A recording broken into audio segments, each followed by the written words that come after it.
Michael Anthony Alberta here. I am the author of The Renaissance Man, Portrait of a Spymaster. I put together this doc entitled Receipts. It's available on my website on the respective page for the Renaissance Man book. Check it out. It's a Google Doc. It's a shareable Google Doc. Um, you can click on all these links. I'm going to click on most of them um, as we go through this doc on video. So, associated with unprecedented social change, the Renaissance is best known for the revival of classical antiquity. It has been said to have started with the treatise named De Pictura, published in 1435. It contains the first scientific study of perspective. Its author, Leon Battista Alberti, born 1404 to 1472. Pay attention to these dates here, 1404 to 1472, because I suspect most of world history folds in on um, this timeline here of 1404 to 1472.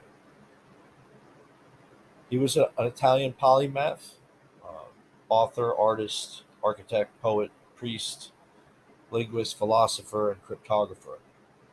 The ultimate Renaissance man, he's been described as. His establishment of the laws of linear perspective became a powerful instrument to depict everything from buildings to mechanical devices for the first time in a realistic manner. By analyzing nature for designing, he explored the elements of perspective. Alberti had plenty of time in Rome to study its old sites, ruins, and objects. His work De Architectura, 1452, clearly emulates De Architectura by Vitruvius in 30 BC. Vitruvius was a Roman architect during the time of Christ. De Architectura is the first book on architectural theory and the only document of ancient architecture to survive. Thus, Alberti's treatise would be the second. While studying Vitruvius, I read about this Russian mathematician named Anatoly Fomenko, born in 1945. He developed a statistical method that professedly proved Leonardo Battista Alberti was Vitruvius. His Vitruvian Man came from the proportions of the human body, as described in Vitruvius's De Architectura. I soon arrived at the notion that the Vitruvian Man was in fact Alberti. With Albertine ideals of beauty on his mind, Italian polymath Leonardo da Vinci filled his notebooks with observations of human proportions. Upon further inquiry, I look into Leonardo da Vinci's collaboration with Luca Pacioli, father of accountant, quote, and he's also, Pacioli, is the author of Divine and Proportionate. It's not hard to see how phi, aka the golden ratio, or divine proportion, etc., is within the Vitruvian Man. Pacioli is said to have published the first description of the double entry bookkeeping system. However, double entry bookkeeping is echoed in Plinius the Elder's 70 AD Tabula Ratium. This question why isn't the question is why isn't there evidence of its usage in 70 AD? Supposedly based on Phi, the Parthenon, which was allegedly constructed in 447 BC, is still an architectural symbol of Western civilization. So when and how did Italians lose Vitruvius's knowledge? Perhaps they didn't acquire it until much later. Phi is claimed to have been used by builders in antiquity. It is uncertain when Roman concrete was developed. Vitruvius made the first reference of it. We're supposed to believe this knowledge of building was used in the first century but lost until the 15th century. A man named Fibonacci popularized a Hindu Arabic Indo-Kushan numeral system. In his 1202 book of calculation, introducing a sequence of numbers used for banking and double entry bookkeeping. The Fibonacci sequence is phi in a in a sequenced form. It starts like there's a sequence of numbers, basically each subsequent number being the sum of the last two. He alleged He allegedly introduced the sequence by studying nature, namely the ideal growth rate of a rabbit population. Fibonacci, born in 1170 and died in 1240, also known as Leonardo of Pisa, was said to have been the most talented mathematician ever, but the first mention of him in the time and place of is in the time and place of Luca Pacioli in 1506. A notary mentioned a Leonardo Fibonacci also. It wasn't until Pacioli's work in 1509 was Phi to provide concrete direct evidence of its discovery. Alberti became the architectural advisor to Pope Nicholas V. His primary source of income was through Nicholas V, a pope well known to have funded translations and architecture related to the distant past. Along with several museums, the Pope ordered the construction of the Vatican Library, the VAT. As the oldest in the world, it contains more collections of historical texts than anywhere else. Pope Nicholas V envisioned his public library as an institution for humanist scholarship. Alberti gathered all the church's books scattered from Italy, France, and Turkey. The Byzantine Empire collapsed during Pope Nicholas V's rule. Let's rewind so we understand the significance of this event. Constantine the Great, 272 to 337, was the first emperor to convert to Christianity. He built his castle in the city center, renaming Byzantium after himself. Constantinople was the capital of Rome for over 1,000 years. The Eastern Roman Empire is commonly known as the Byzantine Empire. The fall of Constantinople, 1453, heightened the activity between Byzantine scholars and Alberti's translations into Latin. 3 years earlier, the invention of mechanical movable type called the printing press allowed for rapid dissemination. Here, I think a full range of counterfeits ensued, including our most cherished historians, poets, playwrights, and philosophers, most of which are superimposed narratives, mirrored stories of prominent Renaissance figures. Alberti may have been able to pull it off through a network of bankers, explorers, builders, artists, cosmographers, and dealers. The rise of literacy led to more than an increased demand for books. It promoted self awareness. The early time consuming hand copying method fell short of accommodating. A billion copies were printed in less than 4 centuries from a single print shop in Venice. The agency's omni-myth had spread to no less than 270 cities by the end of the Renaissance. By 1480, there were hundreds of printers actively pushing it. From that time on, Alberti's remixes were in universal use. The first newspapers soon opened up an entire new field for conveying up-to-date intel to the public. Like the internet, the printing press was a modern catalyst of change. The printing press led to the transformation of medieval society into the Renaissance. It is the most critical event of the second millennium. Medici is plural for medical doctor. This family earned their fortune by initially funding hospitals to treat the Black Death. The establishment of the Medici Bank under the Alberti family's improved banking system and subsequent trade brought unprecedented wealth to Florence. In the 1460s, Cosimo de' Medici and Alberti established a fraternal order of resident humanists, philosophers, and facilitated his remix of chronological records through a Latin lens.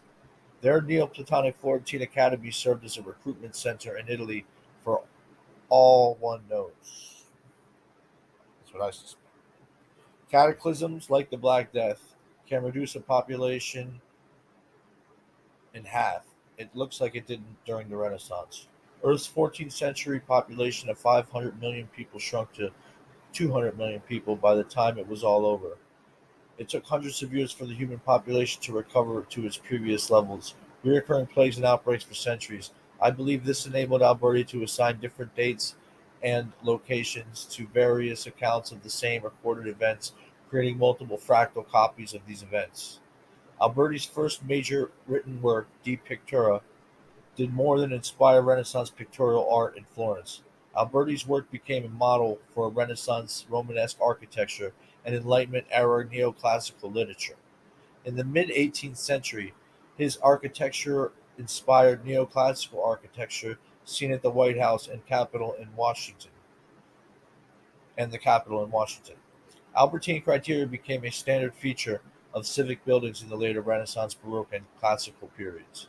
Considered the father of cryptography, Alberti was synonymous with encryption. The Alberti cipher introduced the polyalphabetic cipher.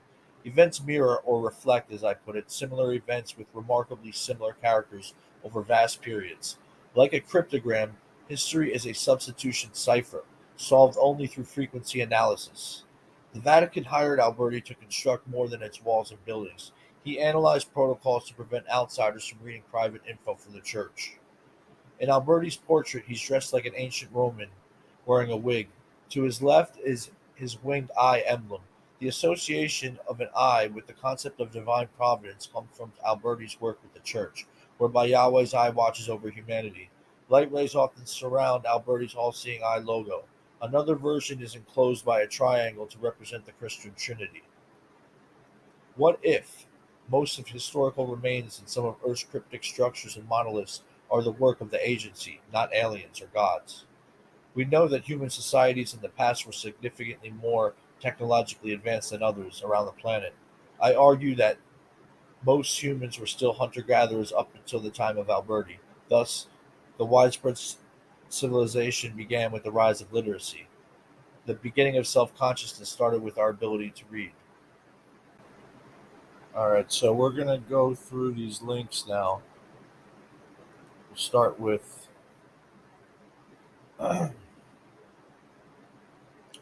Renaissance here. Wait a minute. Oh, the phone.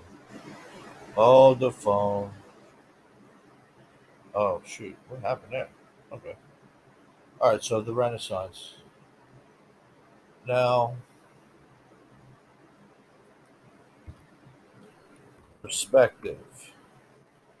See, a lot of the Renaissance you could see development perspective and other techniques of rendering reality in painting and the gradual but widespread education reform.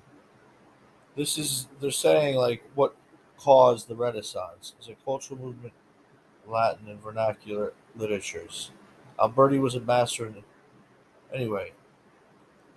It's really like look, perspective is mentioned 11 times, but it was Alberti. It was really the writings that it was perspective was formalized as an artistic technique. It's written right here, you know.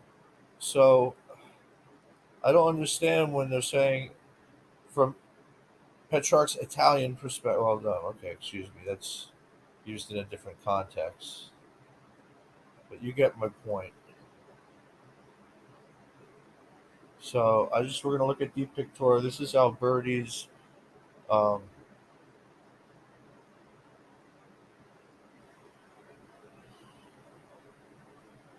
this gets into art theory.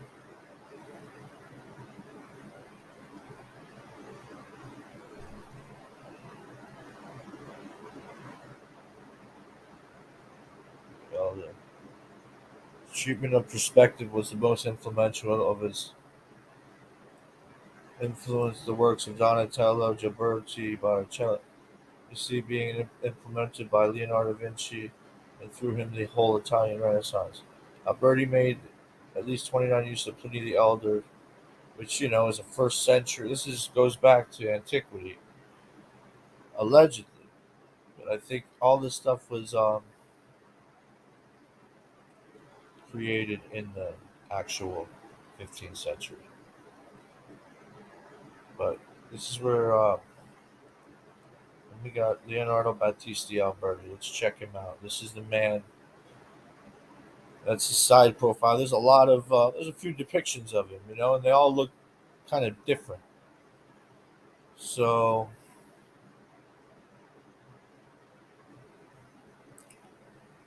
you'll see this mushroom cut is something that goes all the way back to antiquity. Um, you see it with the Amorites. It's a common type of cut.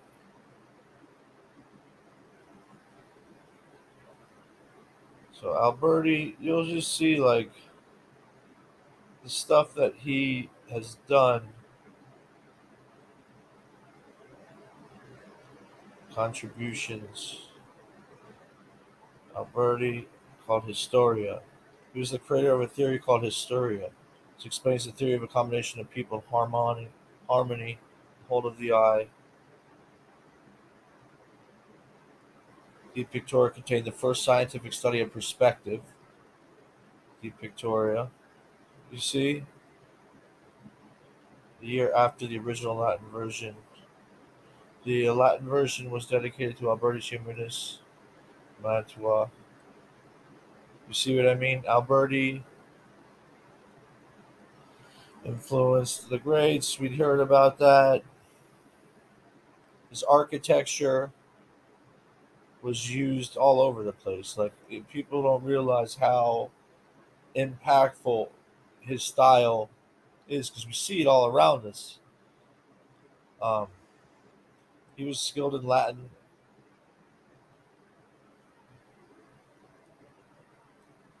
very skilled in Latin. He was a linguist, designer of woodcut illustrations,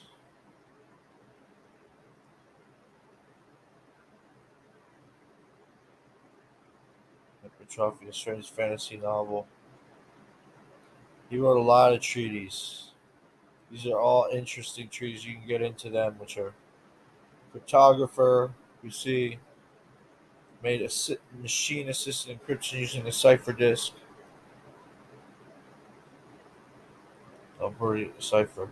You see what I mean? This is real deal.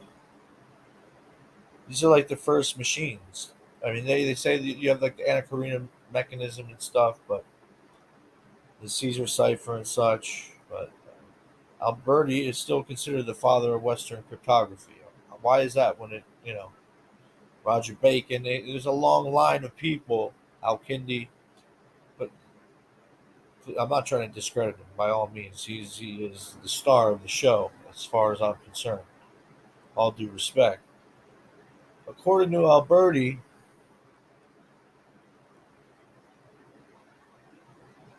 he was capable of standing with his feet together and springing over a man's head.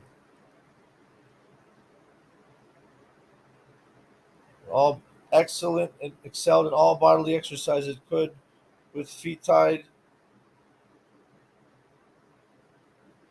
throw a coin far. It's just interesting stuff. Taming wild horses, climbing mountains.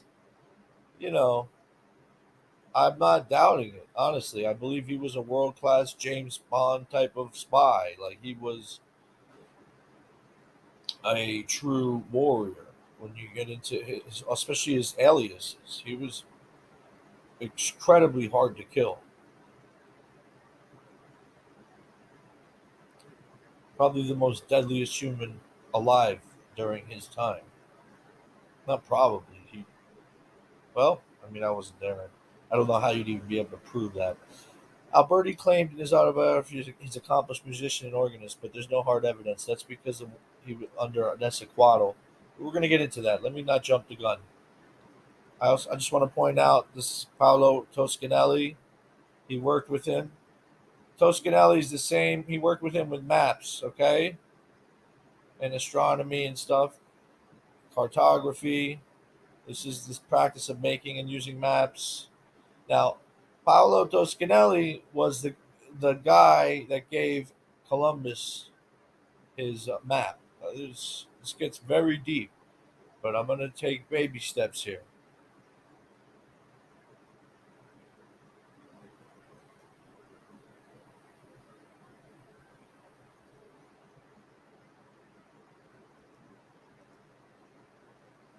So, Renaissance.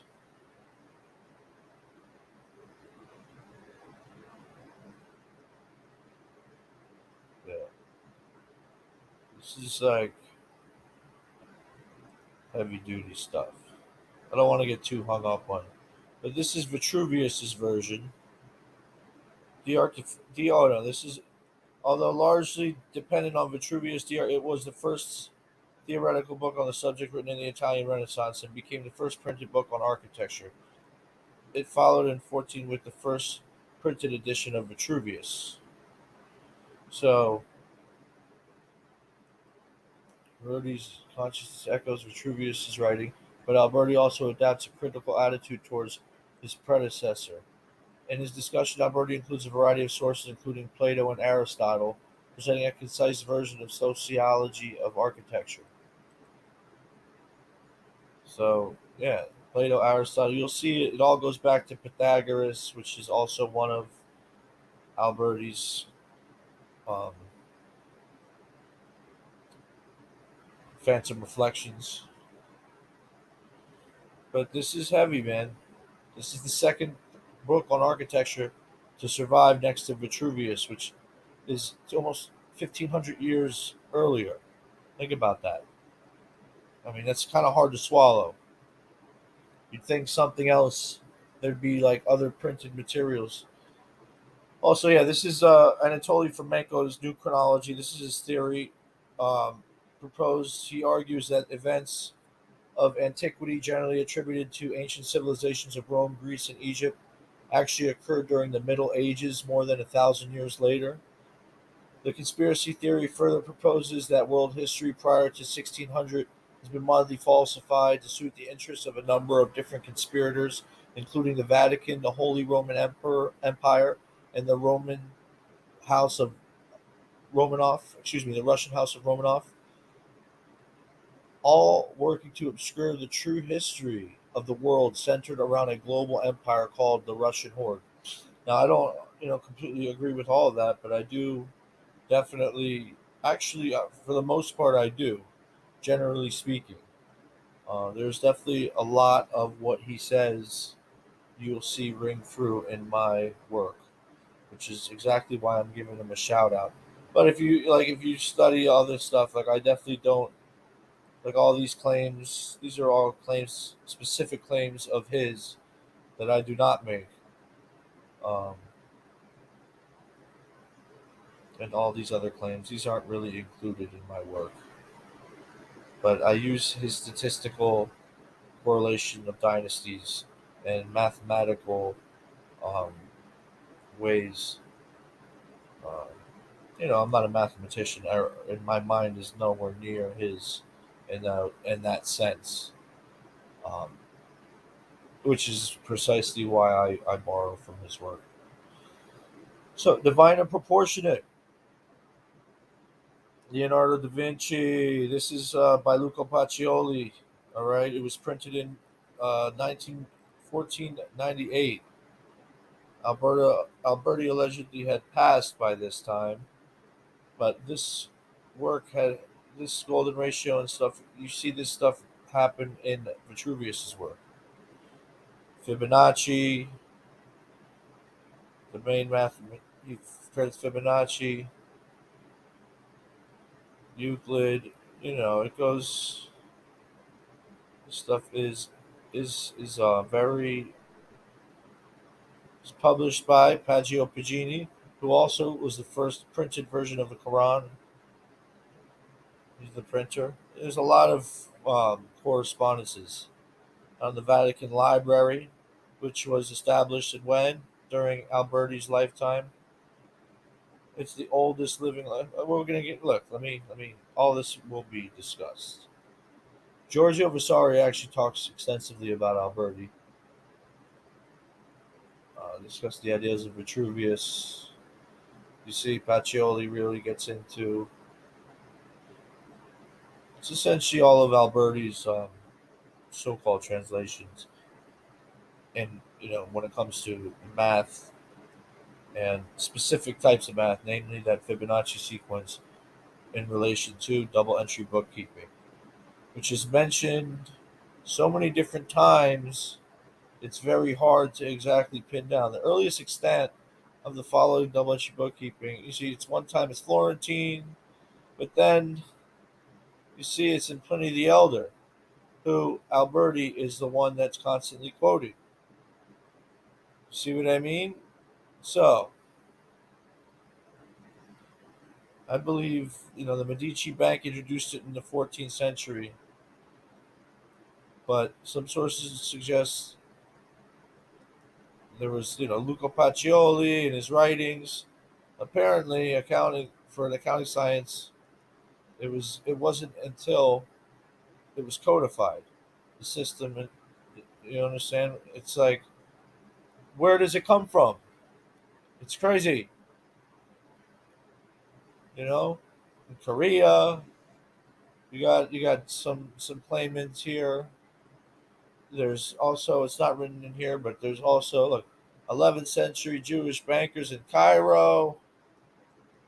I mean, jeez, it's wild.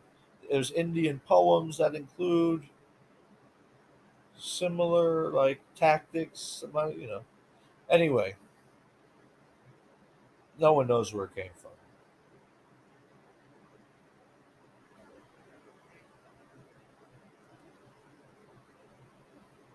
Similarly, this Hindu Arabic is another interesting thing, because what's really interesting is it came from the Arab mathematician Al Kindi on the use of the Hindu numerals in 830.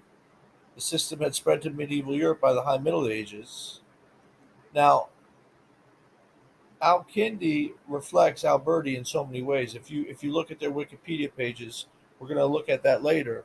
But they specialize in the same thing, and they're known for essentially the same accomplishments, which vary. Like these guys are polymaths, mind you, but the odds of sticking to only certain topics that are like not exactly interrelated, at first blush.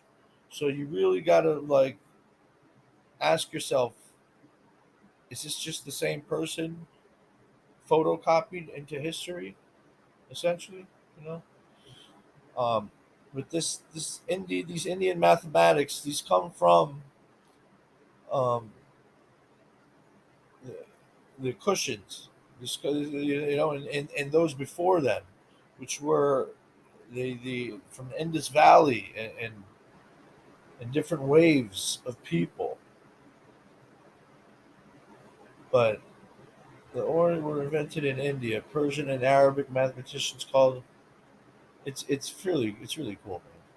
And yeah, we're gonna get into the cushions later, and you'll see their correspondences, and you'll see how Al-Kindi relates to Alberti.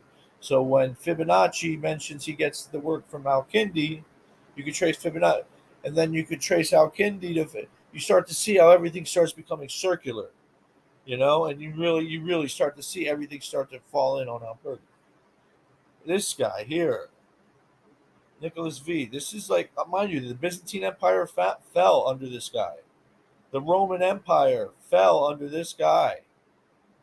Okay, the you got to keep in mind, and Alberti's family, the Black Gold family, they were siding with the Pope, not the Roman Empire. Like that was what there was the bloodiest battle in Europe, which the Alberti family was a part of, which Dante Alighieri's family was a part of too. Dante Alighieri and Alberti's family were on the same side. They both got expelled from Florence in the 13th century when this battle went down, which we're going to get into later on. But ultimately, that family was all about the popes, and they didn't forget. Like that's why the family was always deeply embedded with the papacy. So let's just type Alberti here. So it was recognition that Alberti building that Alberti dedicated Nicholas V his treatise. So De Artificia was dedicated to him. Nicholas introduced the fresh spirit of Renaissance. His plans were embellishing the city with new monuments worthy of the capital of the Christian world, rebuilding Rome. Alberti just helped him design all kind of stuff, aqueducts. He was really Alberti's specialty was aqueducts, and you'll see this shine throughout history, especially when it comes to civilizations.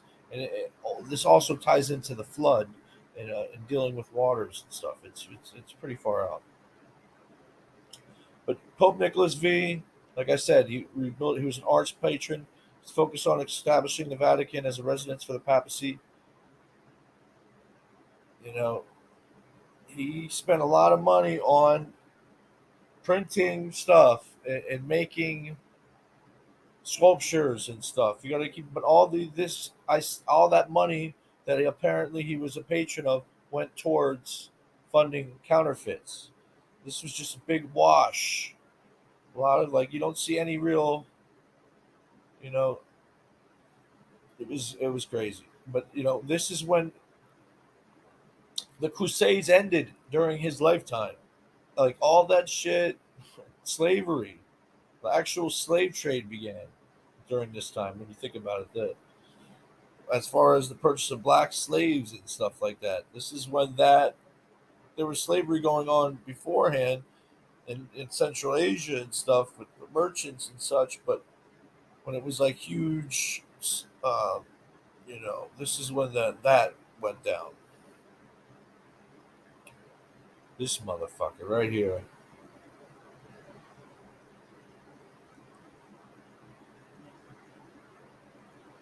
But I don't want. You know what? I wasn't there. History is often written by the winners.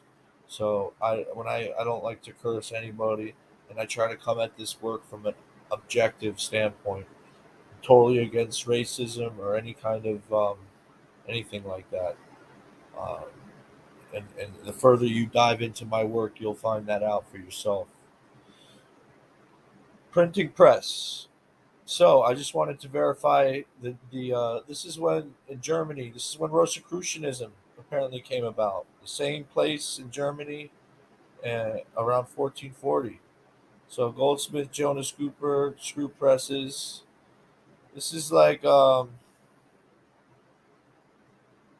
yeah. Just wanted to point that out. We'll tie in Rosicrucianism to Alberti as we proceed, specifically through Freemasonry. Oh, I don't know what that was about.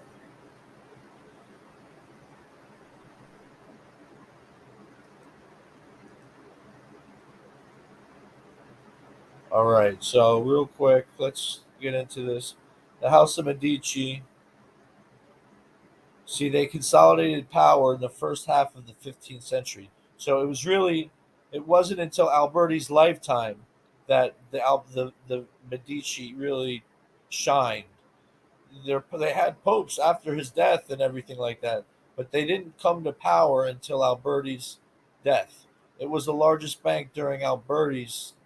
They try that you could trace it back, perhaps, but um, with the Alberti family, but it was clearly see if Alberti no, it wasn't mentioned here, but you'll see he's definitely heavily tied to this family. The Platonic Academy, you'll see, even though I believe Cosmino di Medici and Alberti uh,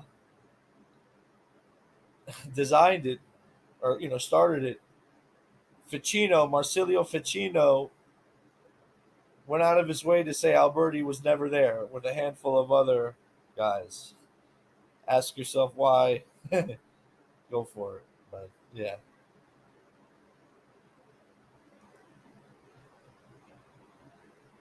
I know why. Obviously, I think it was intentional. I mean, there was forgeries and stuff going on. That was a recruitment center.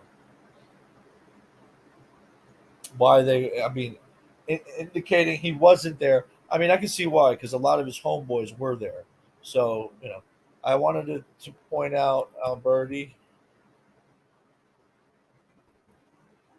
Here we go. Essentially, all ciphers remain vulnerable to cryptanalysis using frequency technique until the development of the polyalphabetic cipher, most clearly by Leonardo Battista Alberti around that. And there's some also known as Al-Kindi. You see, Al-Kindi is also, there's some indication it was already known by Al-Kindi. Alberti's innovation was in use in different ciphers, i.e., substitution ciphers, a cipher, blah, blah, blah.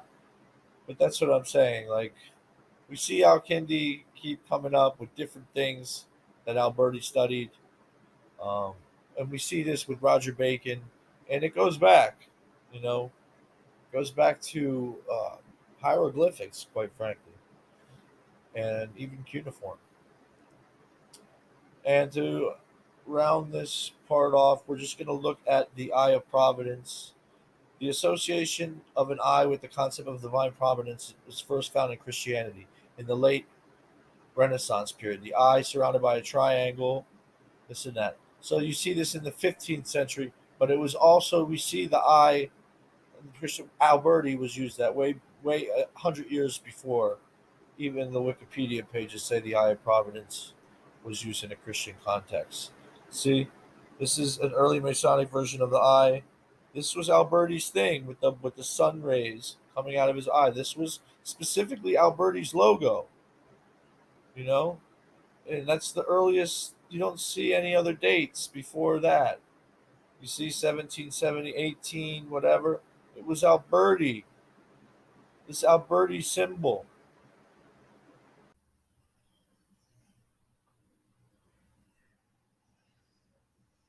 All right. So, considered the father of cryptography, Alberti was synonymous with encryption. The Alberti cipher in 1467 introduced the polyalphabetic cipher. Events mirror or reflect, as I put it, similar events with remarkably similar characters over vast periods. Like a cryptogram, history is a substitution cipher solved only through frequency analysis. The Vatican hired Alberti to construct more than its walls and buildings. He analyzed the protocols to prevent outsiders from reading private info for the church. Yeah, that's what I really do believe that. Now, that's not proven, that's not shown, but if you read Alberti's Wikipedia page, I know it sounds cheesy, but if you just look into other stuff written about him, um, he fits the description of a spy, like a world class spy, like a 007 agent type of dude. In Alberti's self portrait, he's dressed like an ancient Roman wearing a wig. To his left is a winged eye emblem. The association of an eye with the concept of divine providence comes from Alberti's work with the church, whereby Yahweh's eye watches over humanity. Light rays often surround Alberti's all seeing eye logo. Another version is enclosed by a triangle to represent the Christian Trinity. So, also, you'll notice a lot of stuff, man. Spying. The all seeing eye has always been synonymous with spying. Um, well, let's get into this later. Um, yeah, cryptography. Like this is the thing. Like when you actually look into cryptography, you'll notice the history. So when you just basically get into, let's just click on the actual history of cryptography page. Um, like the Enigma machine, which was the precursor to the computer, was an polyalphabetic cipher, which Alberti created. So, but it's funny because cryptoanalysis it goes back to Egyptian hieroglyphs during the time of the Hyksos. Then you see it in ancient Mesopotamia. All this relates to Amorites. This is wherever the Amorites went, you'll see cryptography is part of their thing. Um, see the Kama Sutra, the Egyptian Greek magical papyri. There is a lot of different things. But then you get into Al Kindi, who's a phantom reflection of Alberti. When you get into once you start to study Al Kindi, which we're going to get into more further, and you get into Roger Bacon, you start to see the um, the mirrors. You start to see how they're like nesting dolls. So the polyalphabetic cipher, you see, like it says, oh yeah, it was created by Arabs, but ultimately it goes back to the Al Kindi. You know, they say Al Kindi, but then the Alberti cipher was an early polyalphabetic cipher. Polyalphabetic ciphers may have been developed by Al Kindi. You see, but he's the one he's considered the father of cryptography with his cipher disk. And this ultimately leads you down a whole rabbit hole. But I just wanted to point that out, that you'll start to notice that, like this guy Al Kindi, when you click on his page, which we're not going to do yet because it's too soon for that, um, the correspondences are far from normal. You know, you can't just brush it off as sheer coincidence. Yeah, the eye of providence. That's really where it comes. You know, we see this in the 15th century or 16th century, but it's before that because Alberti was the one that brought that to the church. And it got popular through others in the late Renaissance, but it was Alberti that introduced it. Um, so, furthermore, look, the Age of Discovery. So it's interesting. From the 8th century to the 15th century, the Venetians were maritime republics that held European trade in the Middle East, the Silk Road, spices. So they were already all over the place. The Venetians. They were all imported from Asia and Africa. They were going all over those places. Apparently, the Venetians never reached the Americas. I beg to differ. I think Alberti's father was a Norman, which I'll get into further. I gotta stop saying that. The main purpose of me saying this was bringing you here was because it's important. I show you 1407 um, is when you start to see a lot of Genoese really. They go to the Canary Islands. This is when they start breaching the Atlantic. Was during Alberti's lifetime. This is important to notice this. You know, Portuguese exploration, all this starts really coming to a head 1450, 1415 around there, 1419. These are the times Alberti was alive. He was born in 1402. So the Atlantic Ocean was from 1419. They're saying it was really, but it was, I think it was long before, not long before that. Well, yeah, long before that. I would say, venture to say, at least 100, 200 years, easy. Um, so yeah,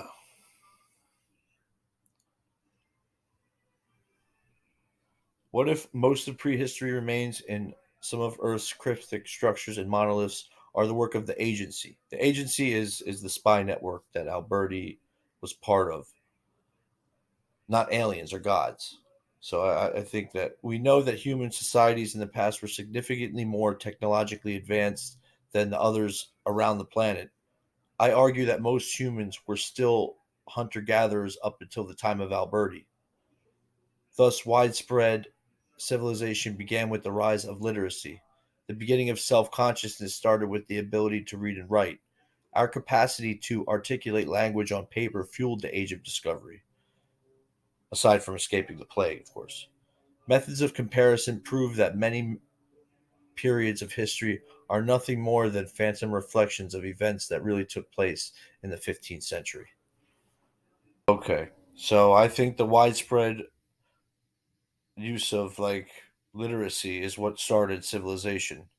The beginning of self consciousness started with the ability for us to read and write. Our capacity to articulate language on paper fueled the age of discovery. Methods of comparison prove that many periods of history are nothing more than phantom reflections of events that really took place in the 15th century.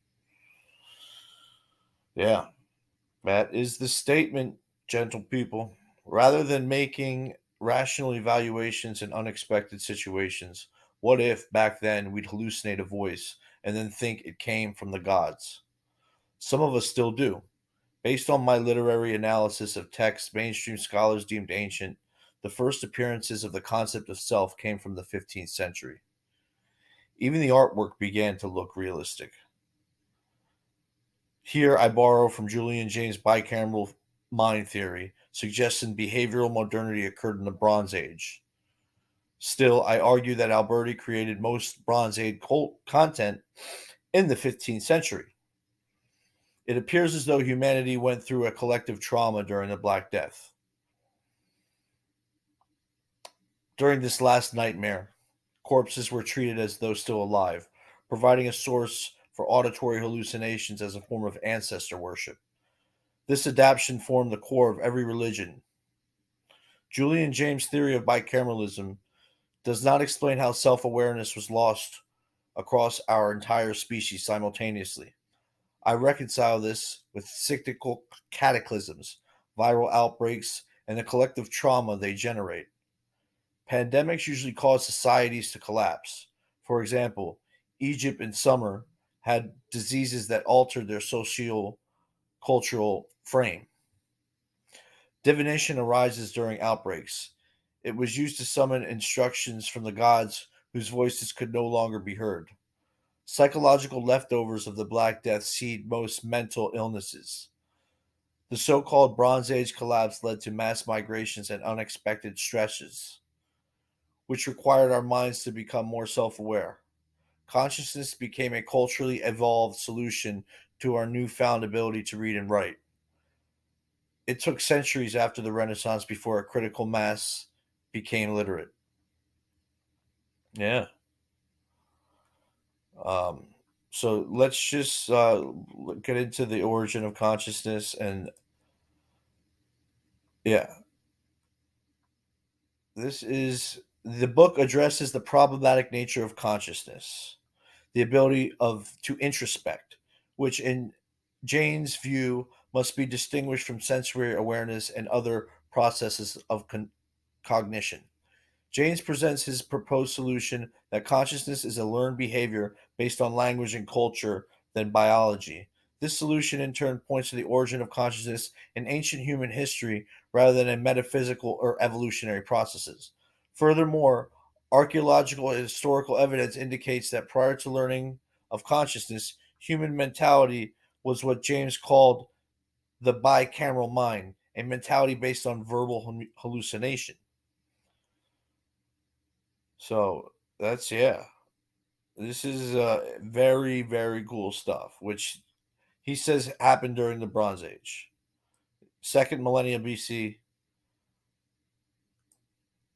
You could dive into this. What's interesting is the scholarly commentary. When you look at it, it's pretty receptive. Not that many people are able to refute it. Highly encourage you to check out this link here.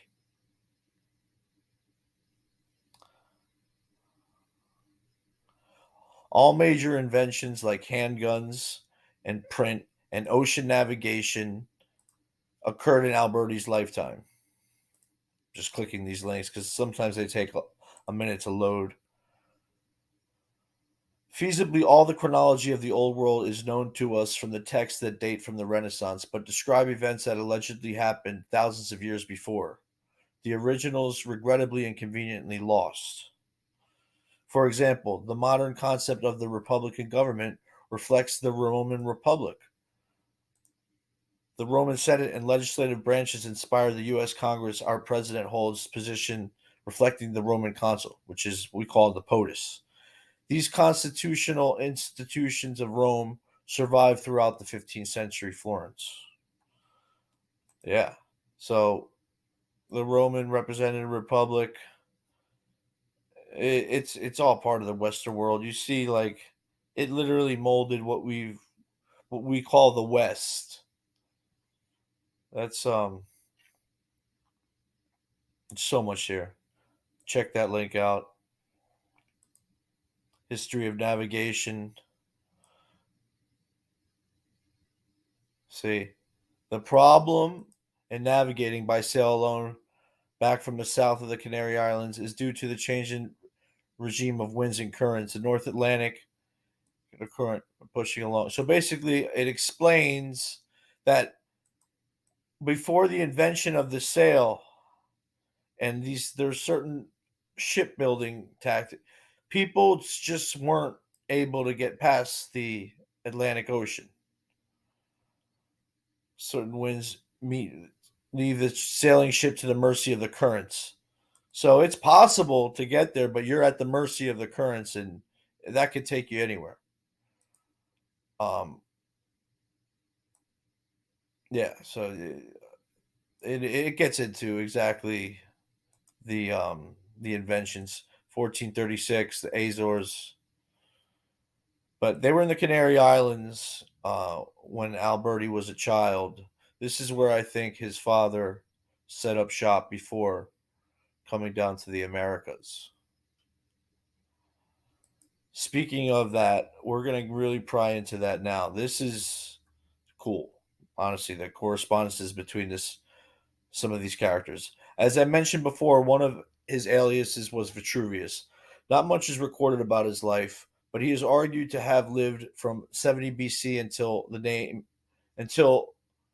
under the name of 70 BC to 15 BC under the name Marcus Vitruvius Polio. Just as Alberti dedicated works to major political powers, Vitruvius dedicated DA to the Emperor Augustus, Marcus Agrippa, and others. Alberti was a welcome guest to soldier princes and high level military commanders that generously spent money on his remixed records.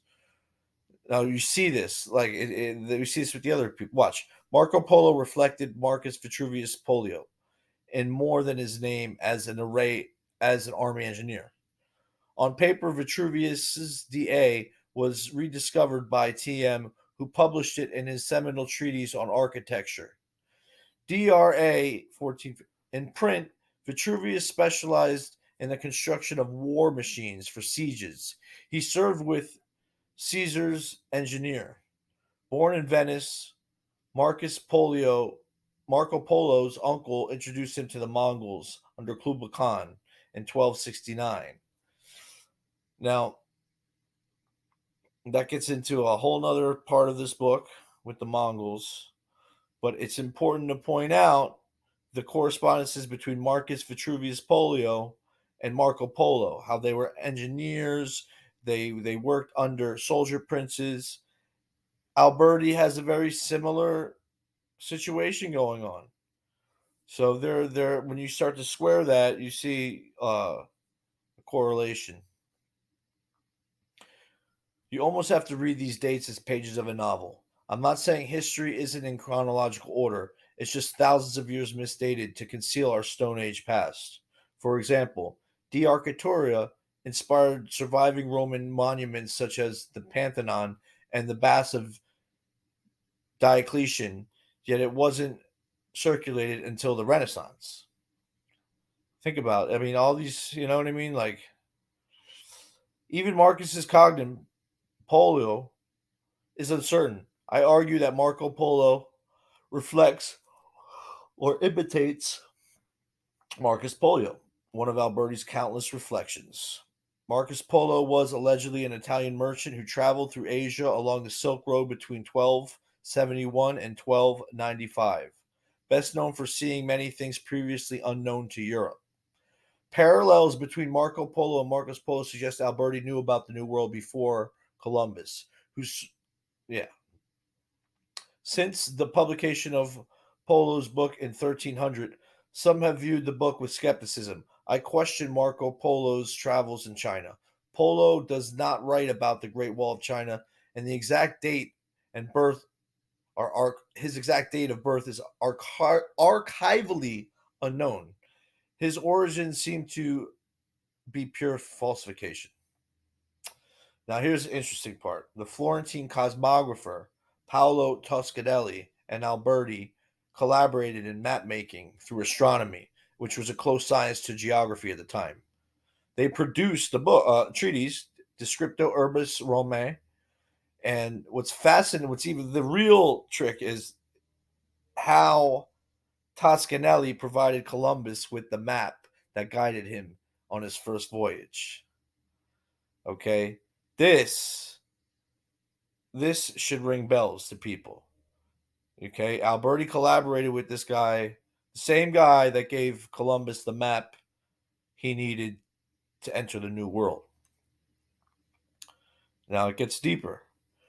In Roberto Rossellini's Age of Medici, you'll find the Renaissance Man with Alberti, which I call the Renaissance Man because he just goes by so many different aliases, lecturing the young Lorenzo de' Medici, who consequently gave Amerigo Vespucci, a Florentine from the Medici Bank, coordinates to the Inca and Aztec empires.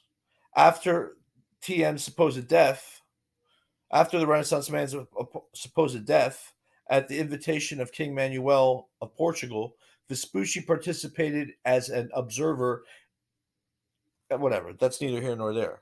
What's interesting is the Americas were named after Amerigo Vespucci, who suggested that the newly discovered lands were not the Indies. It was a new world, the Mundos Novos, the Latin title of a contemporary document based on Vespucci's letters to Lorenzo de' Medici. The Soldrini letter attempted to make Vespucci a forerunner of Columbus when it was Quetzalcoatl.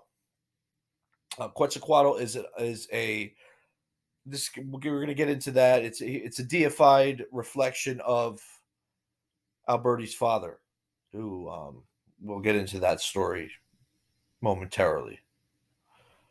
Aside from commissions from paintings and construction, the Medici were collectors of acquisitions. Their purchases form the core of museums. They're responsible for a large amount of significant works we believe to be ancient. So, yeah. Click these links. I'll click them for you. Let's see. I should have clicked these before because they fucking take so long to load when you do it this way when I'm actually streaming. So, all right, here we go. So, Nelly, let's go. Let's look up Alberti. Control F. Talk to me, baby. What's happening here? Nothing? Anyway. There we go. Alberti, close friend of Cardinal Cusa, wide-ranging intellect humanist. Read this shit, man. Nicholas V. Everyone's tied into this. The agency. They're the same people I'm talking about. You'll see on the Toscanelli thing, it all starts to fucking make sense. It's excuse me, I'm gonna watch my language. It all starts to make sense. The Medici. Let's see. Can we look up Alberti? No, is Alberti mentioned? Well, anyway, I mentioned I give further.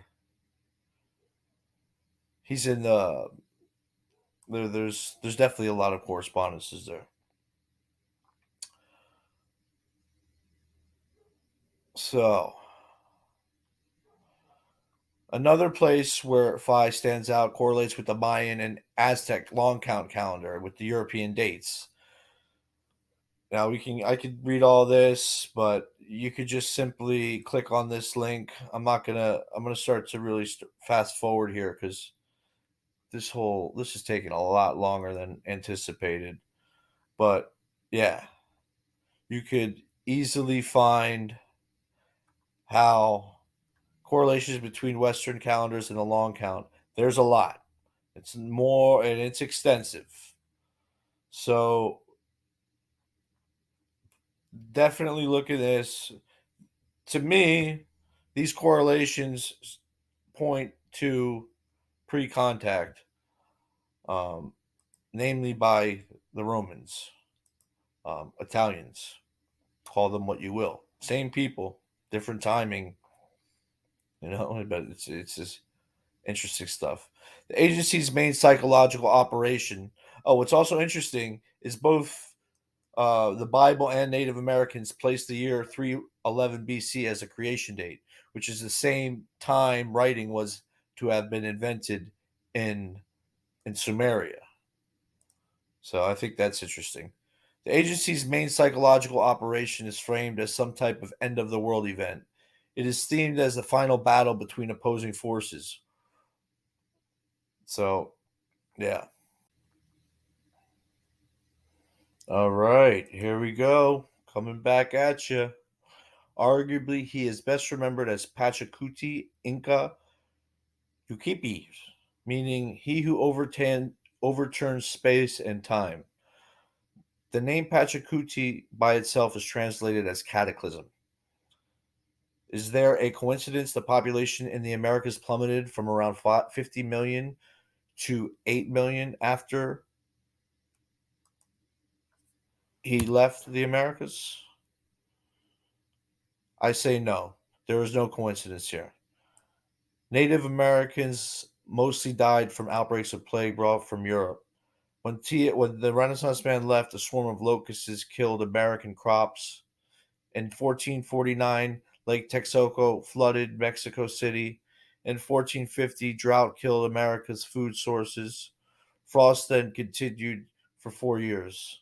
I further suspect that Pachacuti, thus Alberti, was born as Nezahualcóyotl, founder of the Aztec, head of the Aztec Triple Alliance. In this sense, Alberti reminds me of one of those homunculus cups, the little man inside the little head inside the other head. Nezahualcóyotl inserted himself as the ninth Sapa of the Kingdom of Cusco and founder of the Incan Empire. It's a known fact both Aztecs in New Mexico and Incas in Peru are dated to have begun simultaneously in the 15th century. So let's just look into these guys real quick. Pachacuti, just looking at them, I mean, all the depictions of Pachacuti and his family, they all look rather European. You know, they look more European than Hispanics of today, quite frankly. So this is odd, you know. Then you see the correspondences with Nezahualcóyotl. Oh, I wanted to go back to Pachacuti. Oh well, okay. I'm sure I'll find them. Look at Nezahualcóyotl. You know, look at just their physical depictions. More importantly, look at the dates. That's the same date Alberti lived and died. And look what he was. He was a Renaissance man. The man was a scholar, a warrior, an architect, a poet, a ruler, philosopher, scholar. It is very, and he worked on aqueducts. You can see there's a bunch of aqueducts. The man was responsible for all the same stuff. The conquest of Texcoco. So basically, let's see. Aztec. All right. Aztec Triple Alliance. Nezahualcóyotl was eventually crowned Tiwanaku of Texel in 1341. Now, there was a huge war. This is when the Aztec began. Okay. There's Nezahualcóyot's kid, who apparently was murdered by Cortez. Now, you get into the achievements. You can get it. There's a depiction of Nezahualcóyot's. Oh, excuse me. No, that's Nezahualcóyotl. That's another picture of Nezahualcóyotl. These guys do not look even Mexican, and Mexicans are supposedly, well, not supposedly. Excuse me. They're Native Americans and Europeans mixed, as are most Hispanics. Some Hispanics do not have a genetic connection to Spain. In any event, I wanted to highlight when the Aztecs began, 1431. Now, when you get into the Inca, when were the Inca? Let's see. 1438 to 14. The Incas incorporated a large portfolio. You see, look, 1438. Here we go to 15. Only 100 years. Just over 100. Just about 100 years. Just under 100 years. Both founded this very similar times. You know. Yeah. So Pachacuti. See, Pachacuti is thought to have built Machu Picchu. Here we are. Reckoned Pachacuti reorganized the kingdom of Cusco. It was Pachacuti who started it. He was the ruler of the Inca Empire, the founder. Pachacuti sent spies. You see, there's a lot. I mean, I can't. I wasn't even able to cover all of it because there's so many correspondences with these guys. Yeah, I really wanted to point that out. How the Incas and the Aztecs They come from the same time, and it's difficult. See, like, it's hard for people to say when the Aztec civilization began, even though it originated in 1426. Here we go, under the alliance of the okay, but it doesn't really list it because now Mayan stuff is said to have Aztec influences, and the dating is getting all confusing because it all started in the 15th century. That's why it's so confusing. Believe me, once you start looking at things through this lens, everything starts to make a lot more sense historically. I know it sounds crazy, but hey, I guess that's why I'm the one meant to break it to you guys. In any event, there's a lot of achievements. Hilltop Gardens. He was known for that, man. Alberti was known for that. Hilltop Gardens, sculptures, massive aqueduct systems. These are specifically stuff that Alberti worked on. This is what blows my mind. The guys were born at the same time. I mean, this is nuts. He is recorded to have 110 children. But in Europe, he doesn't have any. You got to think about these things. All right. It gets wild, man. It gets really wild. So, moving forward, let's just keep moving.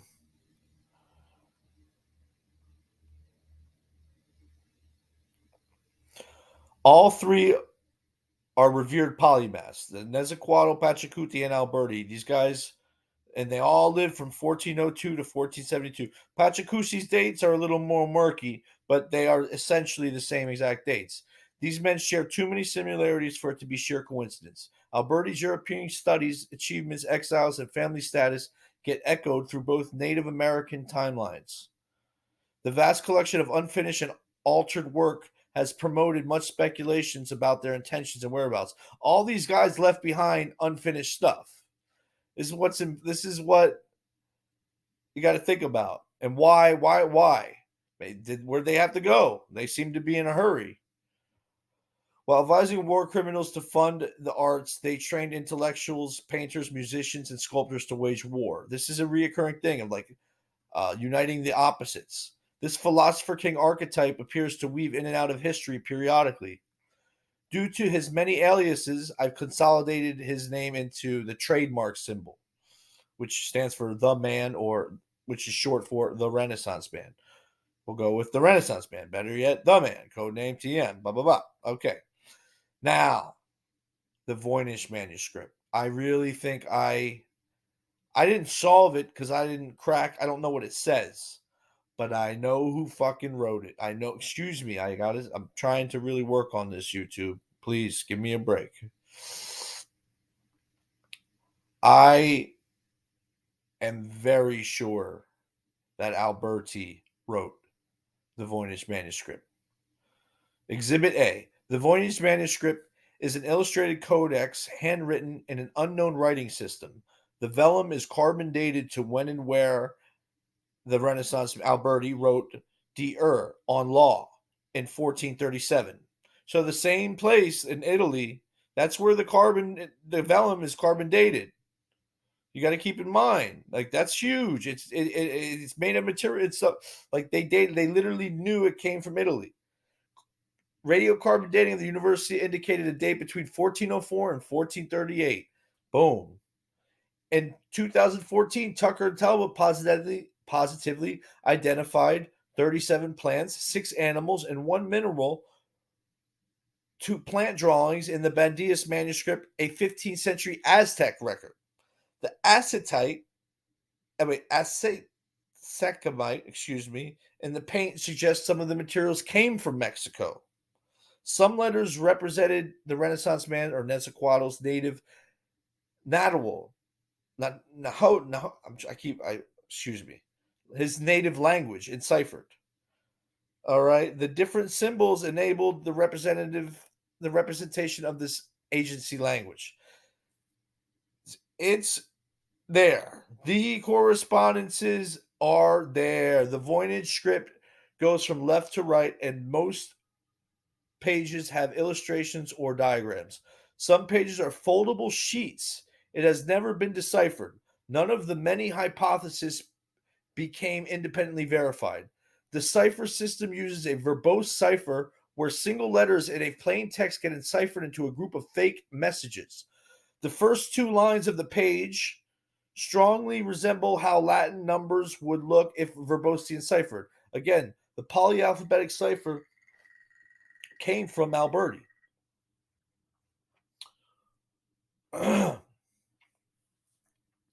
Ironically, TM as Alberti as Pachacuti introduced Quipu. I have to come back. All right, here we are. So where did we leave off? We left off here. Ironically, the Renaissance man introduced Quipu, or Pachacuti introduced Quipu as a recording devices fashioned from strings to conceal intel in Andean America. This encryption system consisted of cotton fiber lines. Pachacuti used them to mask his messages, collect census intel, keep tax records, and monitor calendrical obligations. The codes stored alphanumeric values as knots, often encoded in a base 10 positional system. The Renaissance man taught this system to Pochecas, Pochecas, locals in charge of commerce as spies with diplomatic immunity. His polyalphabetic cipher system modified ciphers so they would yield text, while all shapes concur with roughly equal probability. Written words were like codes to be looked up in a code book. The Voynich manuscript's internal structure is similar to Roman numerals, which at the time would be his natural choice for codes. It's also It also includes a meaningful text intentionally rendered obscure by mapping it through one of Renaissance man's ciphers. This algorithmic this algorithm operates on individual letters. Since book-based ciphers contain short messages, they were cumbersome to write and read. Without certain codes known in advance, the pursuit is pointless. So, yeah. Let's just before we veer too far away, we're going to go to the Quipu just to understand. Yes, it did in fact come from the Inca. It's dated obviously to far in antiquity. Uh, Yet it it pins itself to the Inca people. So you have to say to yourself, okay, wait a minute. If the Inca came from the 15th century, then how is 2600 BC? Where does that come from? These are just important questions that you know I don't understand why archaeology. I do understand it's not politically correct. A lot of people just playing with dates to rig the deck, even though the deck was already rigged. It's complicated. It's definitely it's like uh, fixing a lie with another lie. You see, so like Machu Picchu was known for the quipu. It's just interesting when you look into it. I just encourage again. This is all on the document.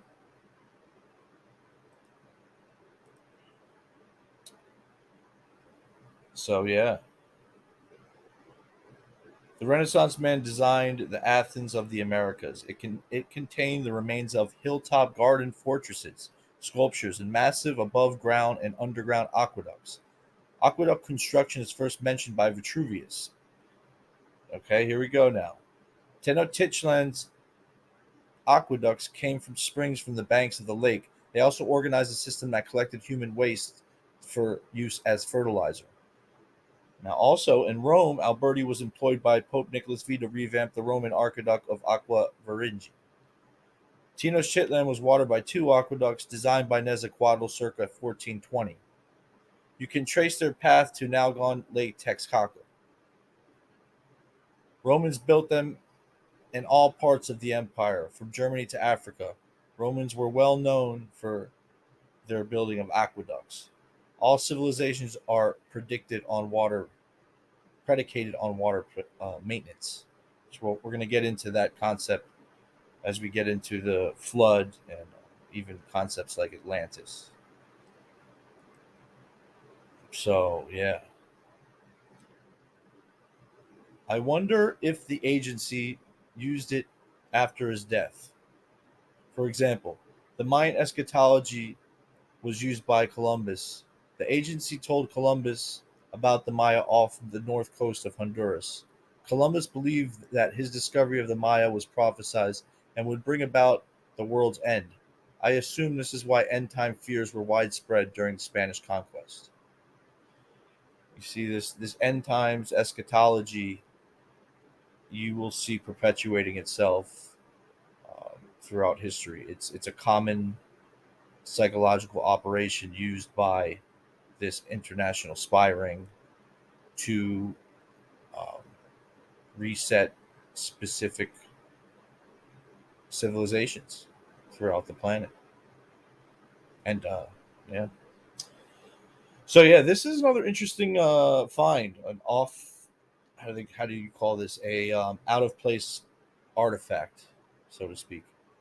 The I can't pronounce this for the life of me. The Texacic Calaxihueca head was discovered in 1933 among pre-Columbian grave goods in the Tulaca Valley near Mexico City. In 2001, Romeo H. Hirastuff of the University of New Mexico and San Diego Genevas T. of the National Autonomous University of Mexico assessed the case. Their result supports pre-Columbian Latin contact confirmed by the German Institute of Archaeology in Rome.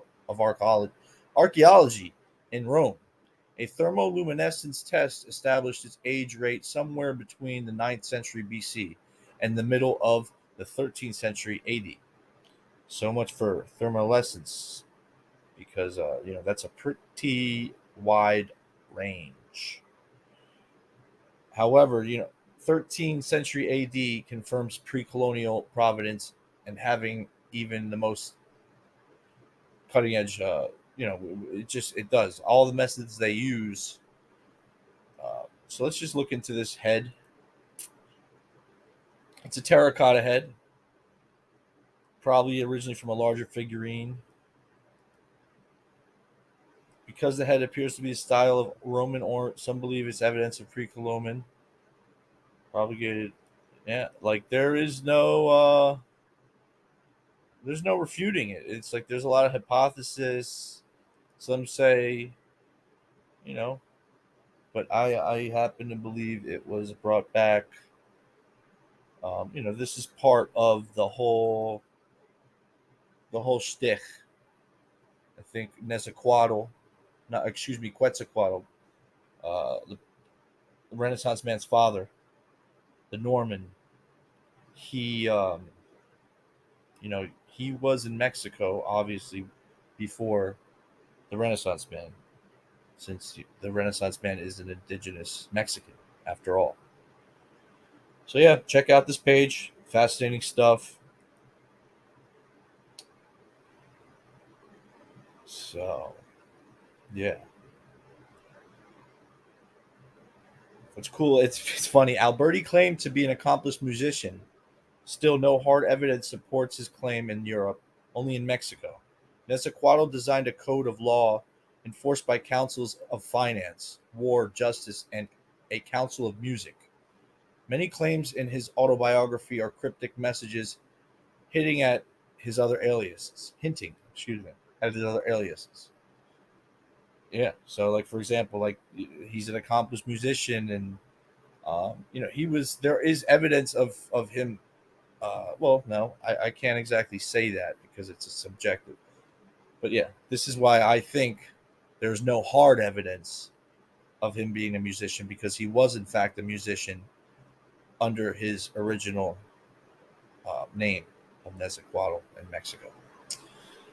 Many claims in his autobiography are cryptic messages hinting in his other aliases. Like I said, when he left the Americas, the Renaissance man took up holy orders, entering the service of the papal court. During this time, he counterfeited antique ruins worldwide. Quetzalcoatl is visually depicted in the 16th century Codex of Itichiti, and his prehistoric glyph compared with images of Alberti can't be ignored. This philosopher, architect, poet, ruler, there's a specific name for this. This Renaissance man. There's actually like a name for these polymaths in Mexico, which is fascinating. Um, of the city-state of Texcoco, took on dozens of aliases throughout his time. We know Alberti was tall, athletic, allegedly being able to jump over a man's head and throw things with extreme accuracy at long distances. This is all on his Wikipedia page. It's fascinating. Gifted in many ways, his only known European sculpture is a self portrait medallion, so it's hard to tell what he looked like exactly. There are several peak periods in all three lies that go uncounted for. That's Pachacuti, Nezahualcóyotl, and Alberti. Now, granted, a lot of Renaissance artists and humanists and the like at the time were known to embellish their autobiographies, but just I just find it fascinating that these things are highlighted. His jump over a man's head and the idea of throwing things. Keep in mind, handguns just came out, so the ability to throw things with accuracy at long distances was, you know, you, you become a weapon the better you are at doing that. This was a serious defensive mechanism at the time for human beings. Guns changed that whole idea of a projectile, but before that, they were essentially human. Well, no, you had crossbows and stuff like that, bow and arrows, all that jazz. But uh, throwing things, very valuable. Nonetheless, Alberti was a pre-Columbian born in Mexico. I think Alberti was born in. I don't think Alberti was born in Genoa in 1404, nor was he raised in Venice. The idea of Alberti being an illegitimate widow's son is hermetically sealed in the initiation rites of Freemasonry. I speculate that his mother is unknown because the Americas weren't revealed to the public at the time. His father being exiled from Florence is at the time. Let me just rewind real quick. The reason that his mother's unknown is because when he initially came to the Americas, his the Americas weren't known about. They came after he got there, so they had to really bury his past, which they did multiple times. But this is the main one. Alberti is really the glue that holds all of these phantom reflections together. In any event, his father being exiled from Florence is a cover up for him not having a European past until 1428. I think his father, Itzichiti, was a Norman and his mother was an Aztec, or possibly his father named their unknown hometown. Excuse me. Itzichiti, which is the Renaissance man's father, or possibly his grandfather, named their unknown hometown Atzlan, a place of whiteness. That's what the name Atzlan. That's what Atzlan stands for, which I speculate is a reference to snow. From Italy, the Black Death spread northwest across Europe, striking France, which was hit. Excuse me. Before, yeah, let's finish this up. Which was hit due to the heat the cataclysm raised in the early weeks of July.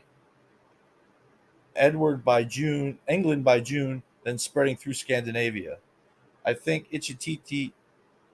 I think that let me just say, I think the Renaissance man's father, because these names are so hard to pronounce. I'm sure there's a way I could find out how they are pronounced, but I will eventually do that. To and Arida, excuse me, Aridio America, which is Mexico. Scientists are puzzled by the genetic code of particular Icelanders who display Native American women with Vikings centuries before Columbus. Perhaps the agency existed long before the Renaissance. Perhaps this is why the Renaissance as a word comes from the old French term rebirth. Normans resulted from the Norse Vikings, Gallo-Romans, and West Franks fusing and forming the French Avignon Papacy, 1309 to 1376. They had 7 popes back to back residing in France rather than in Rome. The Council of Constance, 1417, returned them to Italy. All right. So real quick, let's just look at this. Is Quetzalcoatl's father, the famous poet king. This whole idea of the philosopher king, you will see, it's constantly going back and forth in time. So, I mean, yeah, I just want you to look at the physical depictions. It gets into other stuff about him. Take a look.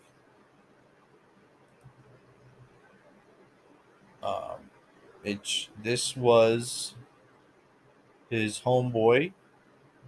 This is the obsidian serpent. Obsidian is one of those materials that's a telltale sign of agency influence, is the use of obsidian from its earliest days. We're talking like, there's been a lot of different cataclysms, I speculate. So um, this could very well go back over 10,000 years from the Younger Dryas. So yeah, just so you know, like you said, he got rid of all the history. He got rid of all kind of stuff, burned books, started a new historical narrative, and this is an indigenous uh, Mexican, for lack of a better term, Aztec. He formed the Triple Alliance, which forming the basis of the eventual Aztec Empire. You have Quetzalcoatl, and there's 3 kings. They got together, forged what would become the Aztec. Interesting stuff, man. So yeah, Aztlan. Aztlans is another interesting, very interesting.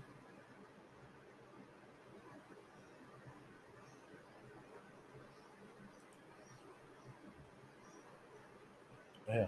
So Aztlan, lots of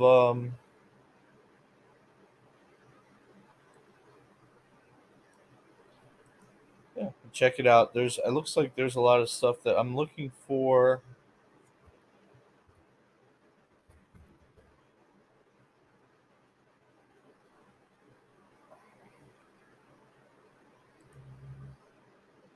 Here we go. Etymology. See, this a lot of this is buried. You really gotta other observation the place of whiteness. Drum. So they can't really figure it out. But I just wanted to show you. These are glyphs. These are depictions. You know, they look like Europeans. These Toltec derived individuals. There's a direct connection to the Toltecs, which were the gentlemen, or excuse me, were the people. I don't know if they were priests or if this was the name of an entire civilization, but that's where, quite frankly, it's part of a psyop. I think the Toltecs were agency. They were. This is where Quetzalcoatl comes into play, and the Normans. So yeah, these are the Normans. Like I said, everything's here. Um, the impact that they had on history is intense. A lot of people don't realize what this whole situation they changed the globe on so many levels. They conquered huge territories and took back a lot of territory from different peoples. And yeah, I mean, like I said, a lot of this is uh, reflecting other times in history. The dating is wrong. Uh, However, it happened nonetheless. I want that to be clear. Like most history that we know, it's in a chronological order, but you have to read them. You have to read the dates as pages in a book. Like I said earlier, that's the best way to describe it. Yeah. So that is that. Okay, we are picking up where we left off here. So, to all appearances, the agency took control of every continent and proliferated a remixed record after the Black Death ravaged populations. That's the thesis. You're probably asking yourself, how could Alberti get involved with this? Well, it's possible that when Alberti left the agency with bad intel for an accurate calculation of longitude, due to the Ptolemaic authority of Columbus's assertions, his maps were just wrong. So there is some debate on it whether or not Columbus's maps were accurate initially. Clearly, he got to where he wanted to, um, but they may have been cryptic. It's possible he cracked that code. There were cryptographers with him on the Nino Pinto and Santa Maria. Even so, when the Renaissance man was young, the Tepanec forces and their Mexican contingents laid siege to Texcoco. His father was cornered and assassinated in front of him by the Mexica. That name obviously sounds familiar. That's where you get the common name Mexico from. And mind you, Nexaquatl historically was not a Mexica. He was of Toltec ancestry, Nahuatl, the people of the seven caves. So he didn't look like the indigenous population for uh, reasons that will become apparent the longer we go through this doc. Again, this document is available on my website. Feel free to click the links. The document's titled Receipts. All right. So, yeah. So that's why I claim that, yes, if in fact the Black Death was weaponized, or we there, this might be his rationalization or justification rather for his father's death. So what I personally think is the Renaissance men fled to Peru. Nezahualcóyotl fled to Peru, where he and his guards rebranded as the Inca. So the Aztec elite, once Nezahualcóyotl's father, well, this is before the Aztec was even formed. Keep in mind. So basically, the proto-Aztec, the Nezahualcóyotl, witnessed his father's murder, went down south to Peru, changed their name into the Inca, came back into Mexico, formed the Triple Alliance, the Aztec Triple Alliance, and reconquered his father's land. That's when he then took off to Europe by way of the Canary Islands. So Quetzalcoatl's lifetime formed the common template of most historical cross-cultural biographies. He became the archetypal man on a mission, the one who is victorious in battle, the one who comes back transformed. This mythical hero narrative pattern was first identified in Freudian psychoanalysis. In comparative mythology, it's called the hero's journey. So this story we've already thought of different reasons for this story to keep reappearing. Carl Jung calls it archetypes. There's a lot of ways we've. I just see it this way. I happen to believe there's a reason for this, and that's there's an omni myth that was perpetuated since the 15th century. So, a decade after the Renaissance man's father's murder by Mexico, Alberti, who is not Mexico, returned home to avenge his death. TM reclaimed Texcoco and helped as Quetzalcoatl's bodyguard, which it's a cudal, I don't know, whatever. I'm butchering these names. Uh, Obsidian Serpent, that's what it stands for. The future ruler of Tenochtitlan. So obsidian, like I said earlier, it's a volcanic glass.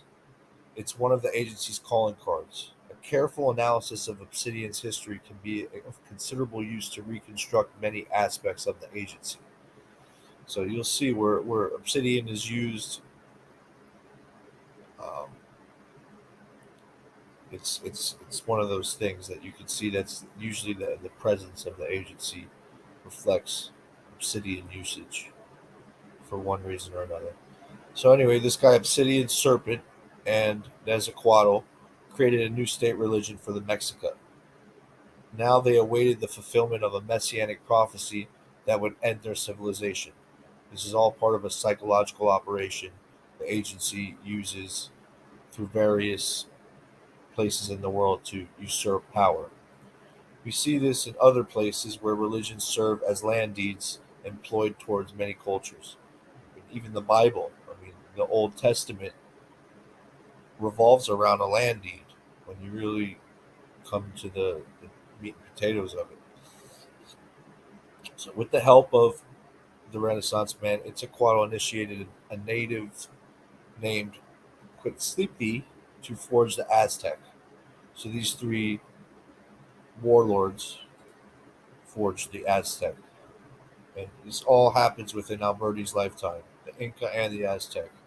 The Florentine Codex records Quetzalcoatl ordering the burning of all historical manuscripts as it was, quote, not wise that people should know about the paintings, quote. This allowed the agency to develop a state-sanctioned chronology. As the story goes, Quetzalcoatl's wandering family would find their destined site, whose location would be reflected by an eagle with a serpent in its beak. Tenochtitlan, no, I don't. That's not Tenochtitlan, but it's something along those lines. Tenochtitlan, whatever. And Quetzalcoatl saw this eagle serpent vision on what was then a small swampy island of Lake Texcoco. This image is immortalized in Mexico's coat of arms. This eagle serpent image um, goes all the way back to Samaria, uh, and this is 3,000 years, 2,000 years before the this is this event happened with this eagles allegedly, which I find odd. Like, what are the odds? These are the kind of things you have to ask yourself. An eagle and a serpent's beak. What are Okay? So moving forward, Texcoco was the center of Aztec Empire's Triple Alliance. It was home to an extensive library that did not survive exposure to Spanish agents. So,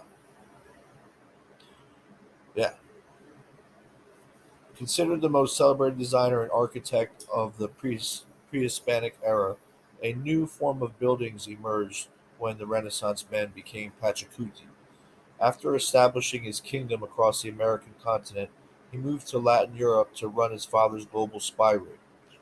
Alberti is why Roman languages, notably Italian, French, Spanish, Portuguese, Romanian, etc., comprise all words that descended from Latin. All were competing for supremacy. For example, after Alberti's death, the French invaded Italy in 1494.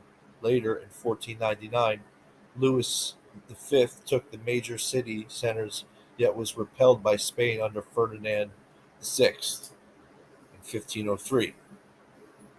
Roman languages are spoken by more than 920 million people as their mother tongue, and 300 million as their second language, many in the Americas, Europe, and Africa. Spanish alone has 527 million speakers. That's more than Arabic, which has 422 million speakers. Recent archaeological excavations suggest an enormous Latin Native American Proto Hispanic alliance numbering hundreds of thousands. This would indicate early conquistadors allied with the agency and their vast armies of Native Americans to conquer the continent under one unit. Disease immunity played a considerable part of the emergence of these powerful mixed race. They'd also be called caballeros. Caballeros. So the Renaissance man known as Pachacuti until was known as Pachacuti until 1438. I suspect Alberti as Pachacuti designed Machu Picchu. He controlled the largest cities in pre-Columbian Americas. He advanced the engineering field, including quake-proof masonry, artificial lakes, fountains, pressurized water, roadways, and elaborate terracing. The degrees of many modern societies retain three grades of his craft guilds. Today's prolific fraternal organizations trace their origins to the stonemasons who built Machu Picchu. Most purported out-of-place artifacts that are not hoaxes are mistaken interpretations or the product of wishful thinking. I sense TM regulated the Renaissance man, excuse me, regulated the qualifications of stonemasons and their interaction with authorities and clients. The members of his expeditions, the conquistadors, were initially construction workers and artisans, which is true. If you look up the original conquistadors, a lot of them weren't military grade soldiers. They were they seemed to be part of Alberti's humanist circle, quite frankly, forgers and the like. So let's just look at Machu Picchu real quick, just so you guys see. After all, this is called the receipts for a reason, because I want to show you guys where I'm getting this from. I'm not talking out of my ass here. We got, when was it built? Most recent archaeologists believe Machu Picchu was constructed as an estate for the Inca Emperor Pachacuti, 1438 through 1472, which is interesting because when does Alberti die? Huh? You guessed it. When does Nezahualcóyotl die? Oh, how convenient. So, the Incas built the estate around 1450 and abandoned it a century later after the Spanish conquest. Um, to me, that's very convenient. For example, there's a lot of pictures of uh, there we go, look at this. This is how Machu Picchu looked in 1912. And then it starts to get excavated and it looks like a huge. So basically, the jungle took it after the Spanish. Allegedly, the Spanish didn't even know it was there. That's how the jungle got to it. Uh, I think this was, yeah, like it was definitely built. It was designed by Pachacuti because Alberti wasn't really an architect. I mean, he was, but he was more of a designer. He left a lot of the legwork to other people. He outsourced a lot of it. Um, so yeah, let's not get hung up on Machu Picchu. I do encourage you to look into it further to see, the carbon dating and all that jazz. Uh, yeah, it looks like I might have opened up too many windows at once. I got to figure out because this gets real bogged down when I start streaming. So, okay. My research suggests Quetzalcoatl, the feathered serpent, or Kukulkan in Yucatec and uh, Quichiquemets, was a consecrated reflection of the Renaissance man's father. Both Itzcuintla and Quetzalcoatl were foreigners, or that's Nezahualcóyotl's father, and Quetzalcoatl were foreigners who met their fate with the indigenous population they subverted. By the Aztecs' remixed tradition, the predecessors of Quetzalcoatl had political control over the Americas. His narratives tend to end with Quetzalcoatl traveling in exile across the Americas, founding small communities and giving them their respective names. This strategy secured land claims worldwide, similar to most religious texts. Yeah, see, back to the land claims. The similarities between the archaeological site of Tula and the Maya site of Chichen Itza are apparent. The Atlantean figure at Tula seems to represent the Renaissance man's father. The only bearded male warrior stood in the group's center. Tula was the capital of the Toltecs. In America, agents were known as Toltecs through local intermarriage. Like his son, Ichiquatl appreciated the arts, fine craftsmanship. Hence, Toltecs was also a name for artesian. That was like it was synonymous with artesian, or in Nahuatl, the word Tolteca soon became synonymous with he who brings civilization. After execu- after Quetzalcoatl's father arrived, any large urban center in the Americas became called Tulan, and its inhabitants as Toltecs. Ruling lineage would strengthen claims to power by claiming Toltec ancestry. The annals, whatever, of Quetzalcoatl was initially written in Nahuatl. Nahuatl is the native tongue of Nezahualcóyotl, so we're clear. This language is very cryptic. It's important to know about this language. We'll get into it as we proceed, but there's a lot going on there. During the 16th century, the locals described Quetzalcoatl here duly identified with the Inca Viracocha, which, mind you, that should highlight something. That the same deity, Quetzalcoatl, is the Aztec deity is duly identified as the Inca Viracocha. Both of these deities are synonymous with there's a few deities. Also, the demigod Bochica. The first Latin chronicles mention Inca's a legend describing Viracocha as a white deity with a beard. His beard was represented as a dressing of feathers. The beard was a mark of prehistoric northern influence, as far as I can tell. Current scholars believe that there was a Viking settlement in Greenland around 980. So that's actually like a known thing. It's not like a conspiracy or a theory. So if it's not like there weren't. It's not like they weren't in the Americas then. The oldest recovered boat in the world is in the Netherlands, which is the Pesca canoe,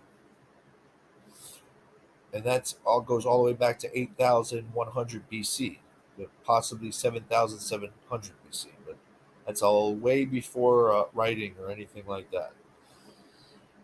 It was made out of a hollow tree trunk, which much later you see reed boats in Iraq, Egypt, and Asia. But before any other depictions of boats, this comes from over there. So the Netherlands, and that's where the Vikings are from. That's why I think a lot of history is essentially compressed into the 15th century. All of these ancient artifacts are not as old as we think they are.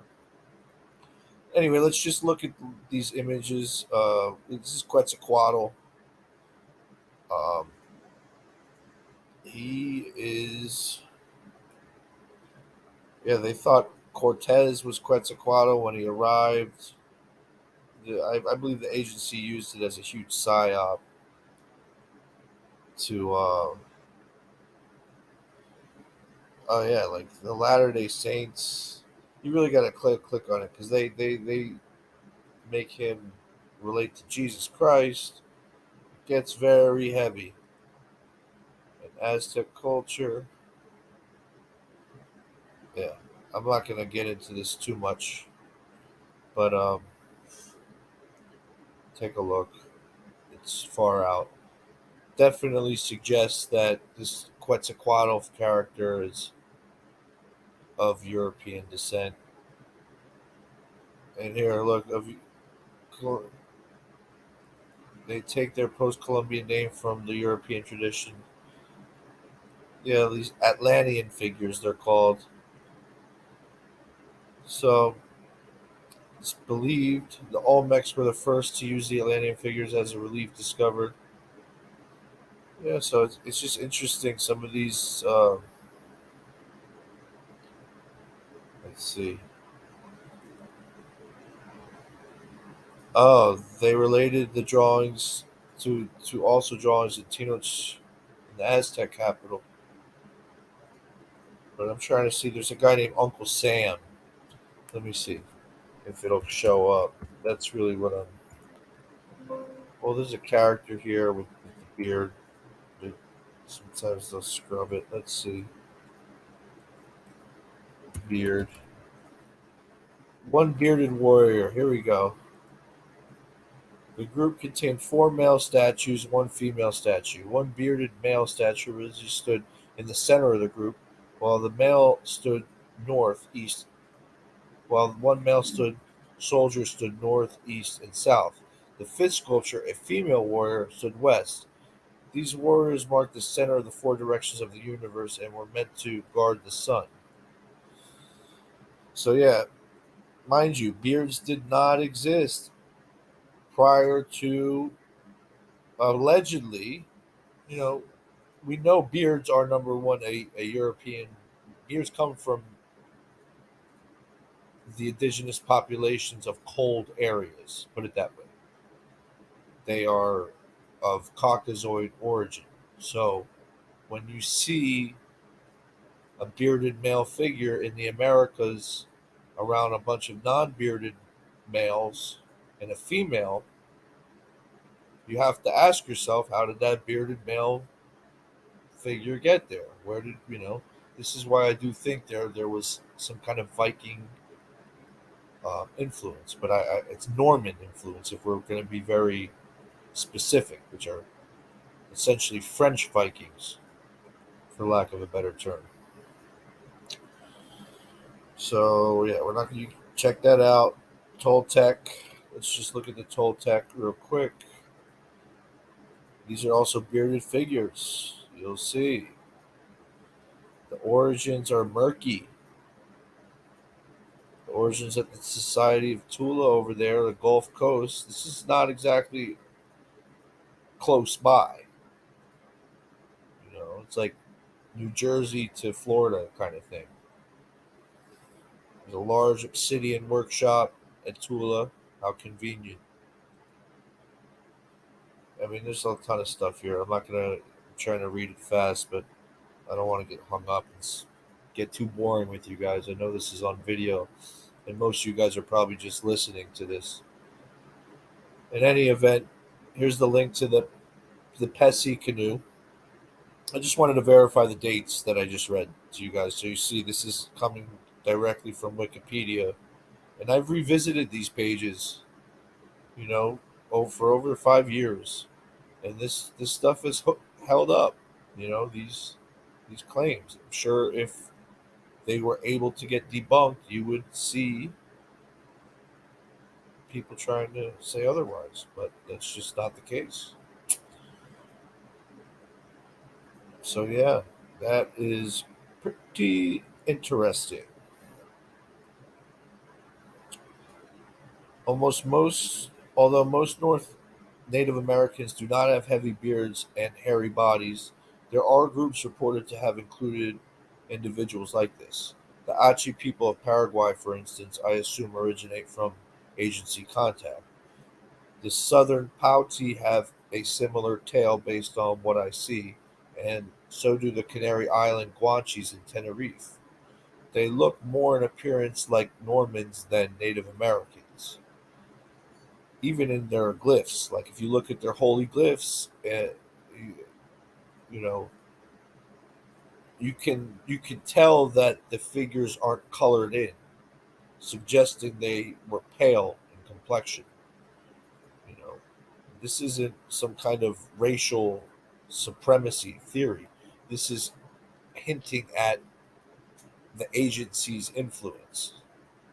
We have it's aspiring that there's multiple different people from the northern hemispheres. You know, but this goes all the way to China. This goes in all parts of the world, right, Fred? And I'm not exactly sure how north this goes. I venture to say it borders on the northern part of the Black Sea. Like I would say, Ukraine it would probably be their headquarters, but for all intent and purposes, it goes all the way up to Antarctica. But I saved that for the real conspiracy theory nutballs because there's no real tangible evidence that there was really any civilization in Antarctica thus far. But I'm sure I could be wrong. So most likely, Itzaquatl was Nicola di la Poco di Alberti, who was he passed away in 1377. Nicola became the exclusive banker of the papacy in 1362. He directed the agency through a branch of his family's bank in Avignon, France. See, now it's all starting to tie in.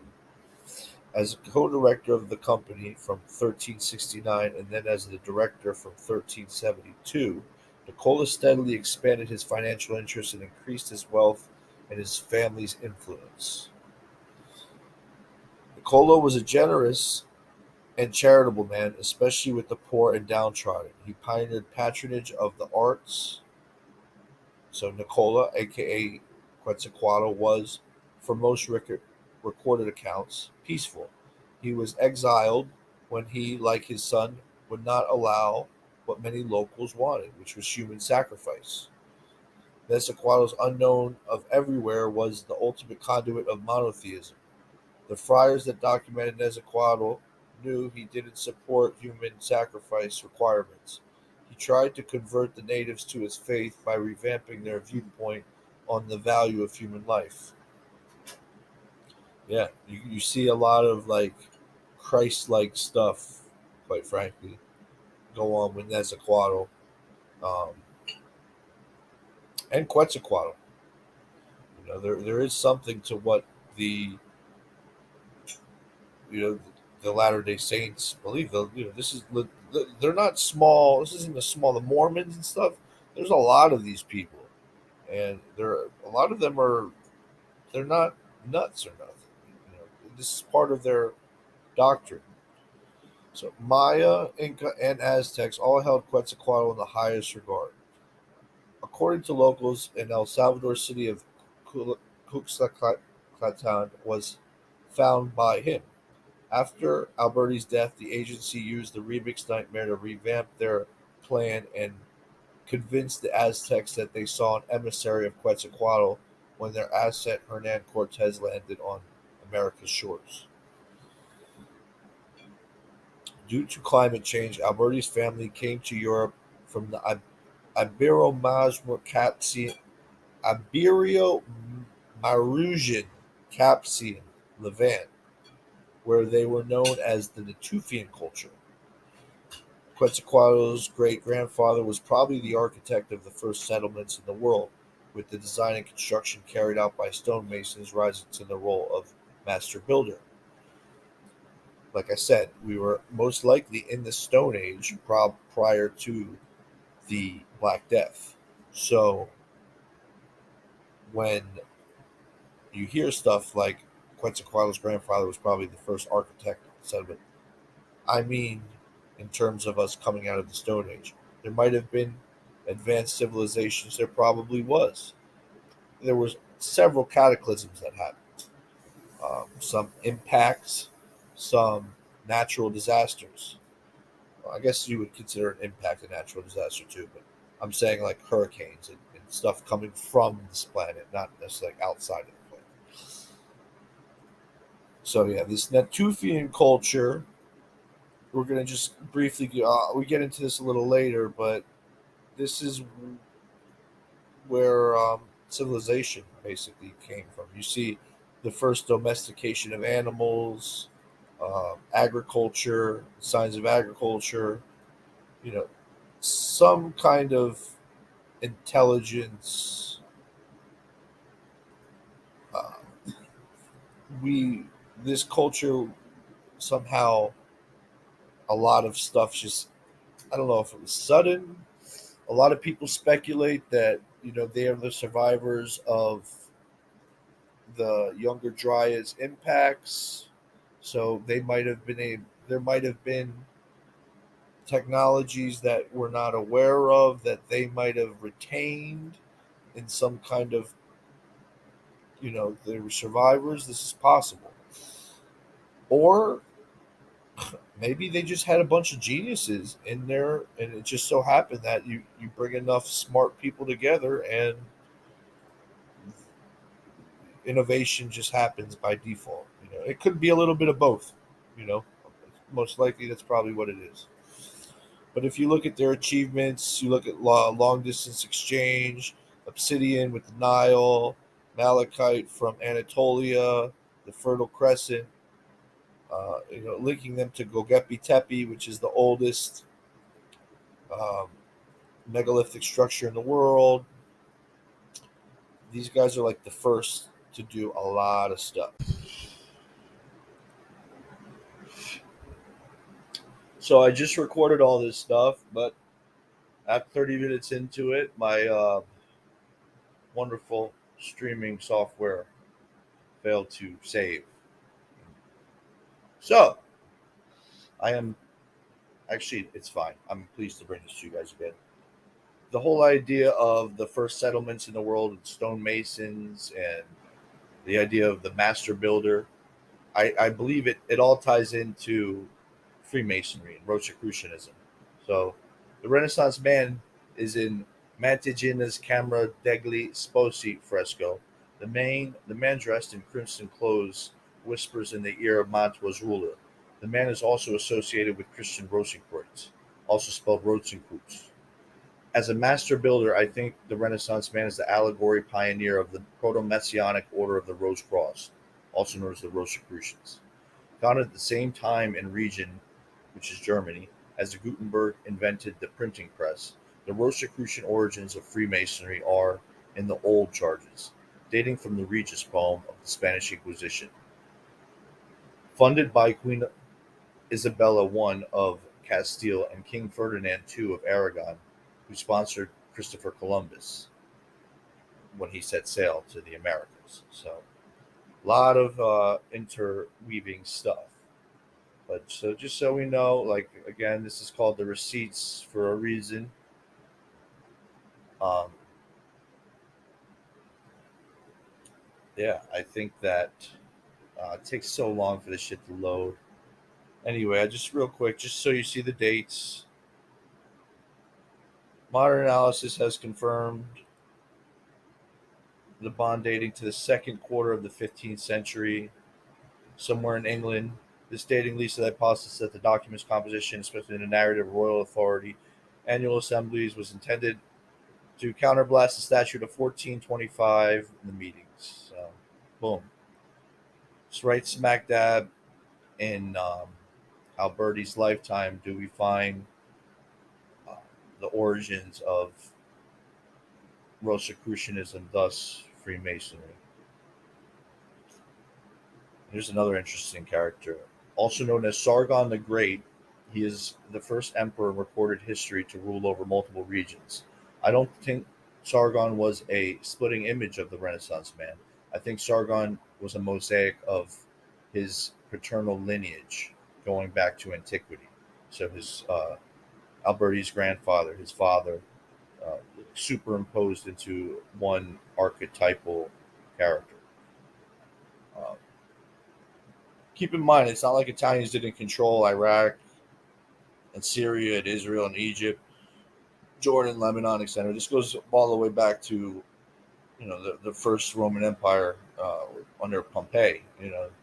So I don't need to really click all of these links. I will click on Sargon though, just so you understand. You get a kind of idea of what he was about, his dating specifically. Just to understand that. I might be a little bit more reserved on clicking these links, quite frankly. Um, I'll let you guys. I think I'm just gonna let you guys click on these links because it just bogs the whole thing down. I lose like 10 seconds every, and that adds up. When you think about it. Maybe not. I don't know. You guys let me know in the comment section how I can improve, please. So yeah, 333 2333 BC. We get his reign. He's the, again, first person in recorded history to rule over an empire. The Akkadian script, he ushers in the Akkadian script. It's under his reign that we see the Akkadian script emerge out of cuneiform pictograms. So an actual script. This is important. Language and script use in records. Sargon appears to be produced. So he's the one. That's where it comes, and it was, it was adapted. It made communication more effective. What cuneiform was relatively barbaric, for lack of, not really barbaric, because it was revolutionary when it came out, mind you, and the only people that knew how to even read it were the most brilliant of the time. But in retrospect, it was very primitive writing. Yeah, once it was converted into the Akkadian language, it took on a more articulate form of communication. Um, so yeah, so like Sargon, the Renaissance man was more the designer of irrigation channels and aqueducts. An irrigator at his core, Renaissance man drew on numerous agriculture-related myths and the rituals which existed orally previously then and constructed them into the church. This is why the Roman Saturn, which deals with agriculture, was interpreted as the Greek Chronos, who in turn was conflated with the other Chronos, which relates to time. So you see how time and agriculture are intertwined through this name Chronos. And his whole backstory of the father consuming the child. It's. Let me not get too. Speaking of irrigation channels and aqueducts, cultures around the globe tell of a great flood that leaves groups of survivors. For example, the Epic of Gilgamesh in the Bible speak of a flood that wiped out the known world. They speak of someone who saved our species by taking humanity aboard a boat. Similar stories appear in Hindu mythology and Greco-Roman, Norse, and Aztec mythology, amongst others. This flood is synonymous. It's definitely an agency tale. I gather the agency is why there are many parallels between ritual floodwaters and certain creation myths, cleansing humanity in preparation for a new era. That's what it's all about, is preparing cultures for a new era that they are in command of. I suspect most flood myths are also contain a quote unquote Renaissance man represented representing rebirth and the biological craving for life. So yeah, this is something that is constantly seen, and you have to ask yourself why. And some of the correspondences are way beyond chance. The Sumerian kings list records Kish as the first city to have kings following the deluge, and Etana was the first king at some point. We see the same kind of belief in the Americas every generation, and we see the same kind of belief in the Americas with Quetzalcoatl and his return. Every generation, there's a coming fundamental transformation of society just ahead, after which everything will be changed, triggered by a major cataclysm, a reset awaits. Etana's narrative about the tree and the eagle nest, with the serpent at its base, reciting an event in 1323 when the Mexica saw an eagle perched on a cactus eating a serpent. This mirrored image indicated the agency was to build its subsequent settlement. The serpent and the eagle are related to Quetzalcoatl, the feathered serpent. Like his later reflections, Etana is a shepherd who ascended to heaven and consolidated all foreign countries. It looks like Etana's, yeah, think about that. He was a shepherd, that's a reoccurring theme, with Sargon, with Moses, Abraham, and so on. Ascended to heaven and consolidated all foreign countries. It looks like Etana's reign has yet to be archaeologically attested. When you hear someone ruled for 1500 years plus, you know something's cryptic. So we also see Sargon's interpretation of the king's nightmare reflects biblical Joseph. The part about the carrier's death has similarities to the Greco-Roman Bellerophon and the biblical Uriah. Sargon to this day is regarded as the model of royalty. His image is synonymous with anything Sumerian, Assyrian, Babylonian. Their kings based their lives on him, and they saw themselves as descendants of Sargon. Many would add the great to their name. That started with Sargon, the idea of having the great attached to your name. So, yeah, click on these links. I'm not going to get too bogged down with them. Uh, Kish is a very important site. This goes to the dawn of history. When cuneiform was invented, there's a deep Semitic origin to Kish. So it definitely appears that Natufian remnants came there. And this whole idea of Etana, there's a coming fundamental change. This is just stuff that's beyond. Let's just click on this stuff so you see what I'm talking about. What's interesting though, like we saw the dates of Sargon. Then when we go here to Etana and we look at the dates, even though Etana was from Kish before Sargon, allegedly, the fragments date to after Sargon died of Etana.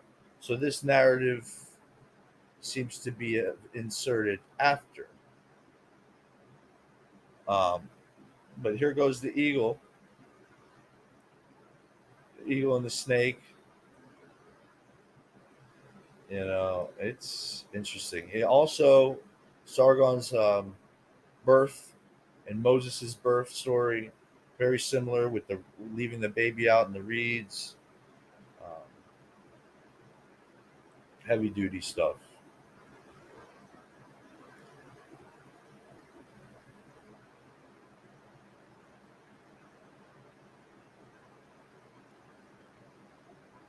Yeah, the Akkadian script. There's two Hittites as Canaanites. So yeah, anyway, all right. Central to cryptography, Sargon's Akkadian script was used by various aspects of Intel security and confidentiality, tablet integrity, authentication, and non-repudiation. It used phonetic symbols from Sumerian blended with logograms to produce the world's first whole words.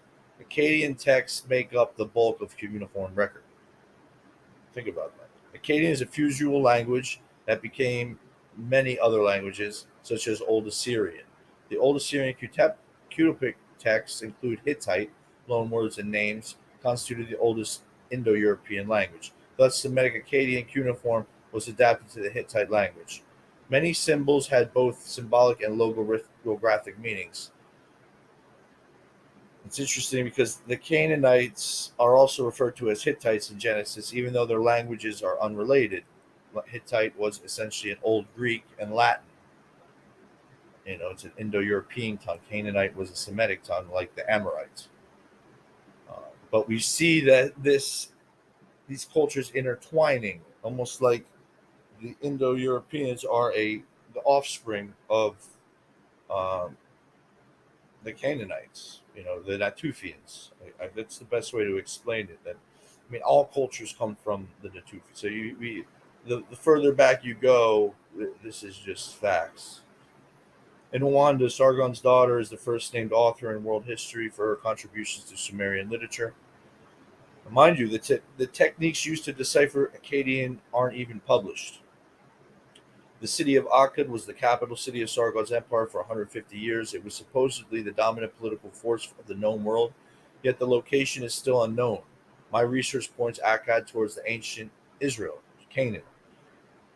They relate to the Amorites, a northwest Semites mentioned in the Bible as inhabitants of Canaan before and after Joshua sacked it. Before and after. So they were around after the Israelites claimed it. This is important.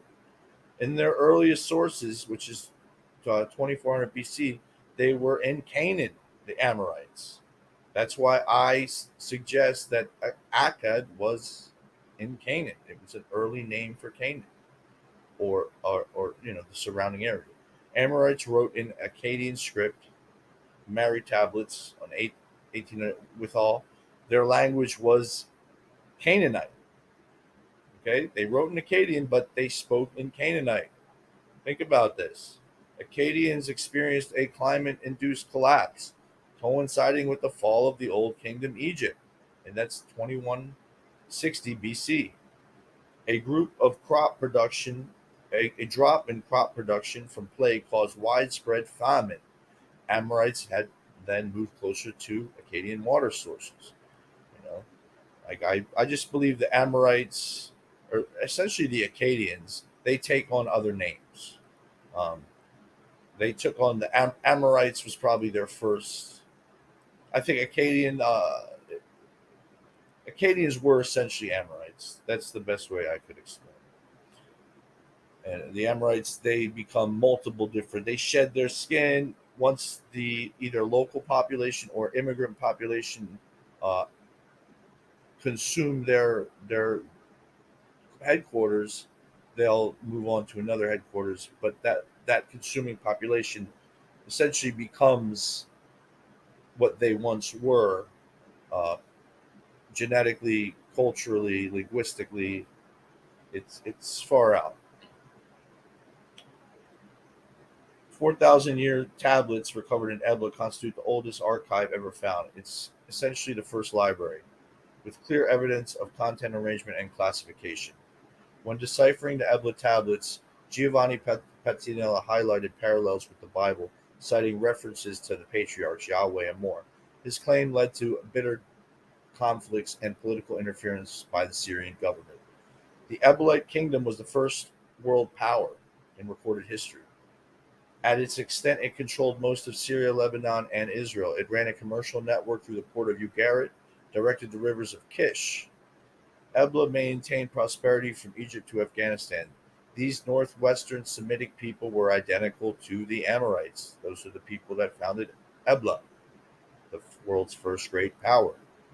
You see, it all starts going back. Some biblical scholars refer to the Amorites as giants, Amos 2. Amorites appear under the ethnic term Martu, meaning Westerners. And this means these people are calling them Westerners from the Levant. That suggests Amorites are in the Mediterranean, of, or they came from Kish, obviously, but they're they're they're calling them, yeah, like, I don't know. But I would suggest, Westerners suggest a proto-European um, type of flavor. Later, many Amorite cities were influenced by the Iranian language, which I just explained to you how that works. The word Amaru also refers to the Amorites, their god, and their kingdom. Amuru Muru, Gate of the Gods, is the name of an abandoned Incan construction project near Lake Titicaca. It is a popular tourist destination because Pachacuti used his sun disk there.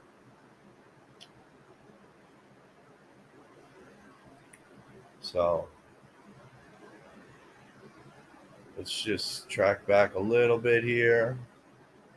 The Amorites, these guys are the Canaanites. That's basically who they are.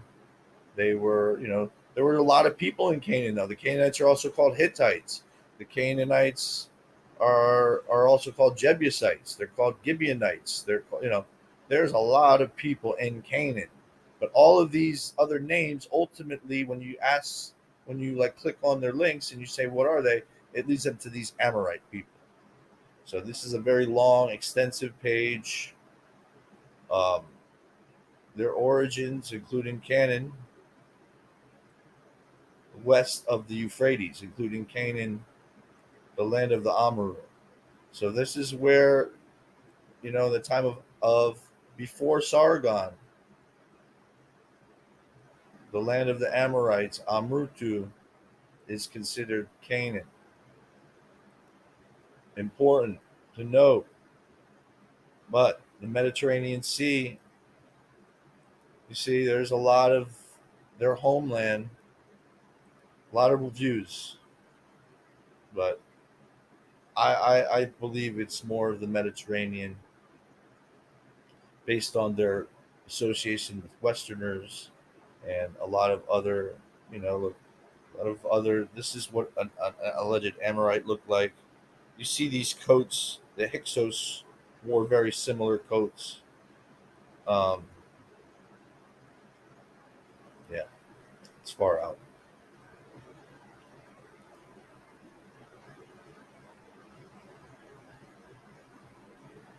Oh, I hate when it bogs down like this. All right, so this is why I don't like clicking the links. It's just click on the city, click on these links. It'll show you basically the actual destination on Wikipedia. It says the location is unknown. Canaanites. That opens up a whole can of worms. I mean, keep in mind, Canaanites. They're the first ones to record. They're the first ones to make an alphabet. I mean, there was Sumerian cuneiform and Akkadian script, but in terms of an actual alphabet, uh, that comes from the Canaanites. You know, you see language and text just continually get refined by um, those of Amorite extraction. Mathematics as well. We'll get into that in a minute. So yeah, Ebla, first world power, the world Amaru. We see that in Lake Titicaca.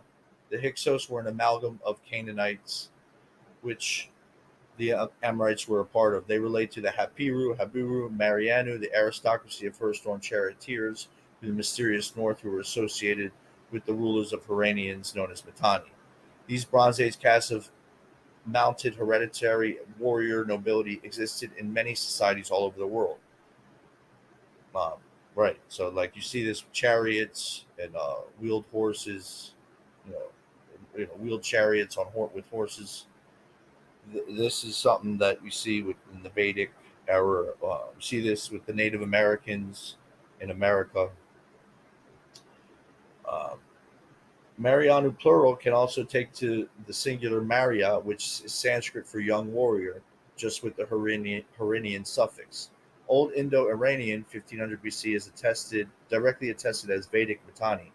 The Vedas as the oldest sacred texts on earth. The Samhitas date to the time of the Hyksos exile. Mitanni material is the only epigraphic record of spies contemporary to the Rig Vedic period. Sanskrit came from Mitanni, a breakaway unit of the Hyksos. That's what I argue. So when you look into like the history of like ancient Hinduism, that relates directly to Mitanni. The Mitanni relate directly to the Hyksos expulsion. The Hyksos were an amalgam of Canaanites that dominated Egypt for a brief period. Uh, yeah, it's heavy.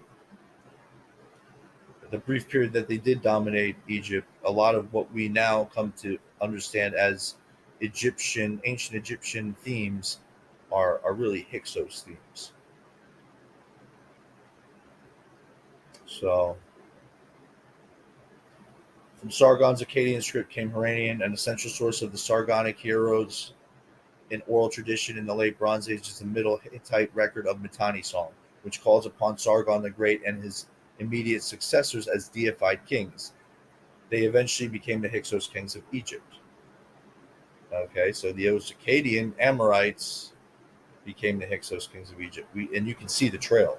You can literally see how this all happened, based on language and worship, based on archaeological evidence. So Kurta, a legendary Haranian king, founded the dynasty of Mitanni. The Epic of Kurta frequently mentions Canaanites' deities and is often discussed for its parallels with biblical Abraham. Like Kurta, Abraham is blessed by El, Genesis 12, gets promised sons, Genesis 15, and is assisted in a military expedition, Genesis 14. The disappearance of Babylonian systems facilitated Mitanni's rise under Kurta. So that Amorite system that disappeared became the Mitanni under Kurta. Kurta worshipped Canaanite deities. So you see, you see how they They're remixing, they're rebranding. This same Amorite culture, essentially, it rebrands several times, and we'll show you how this works.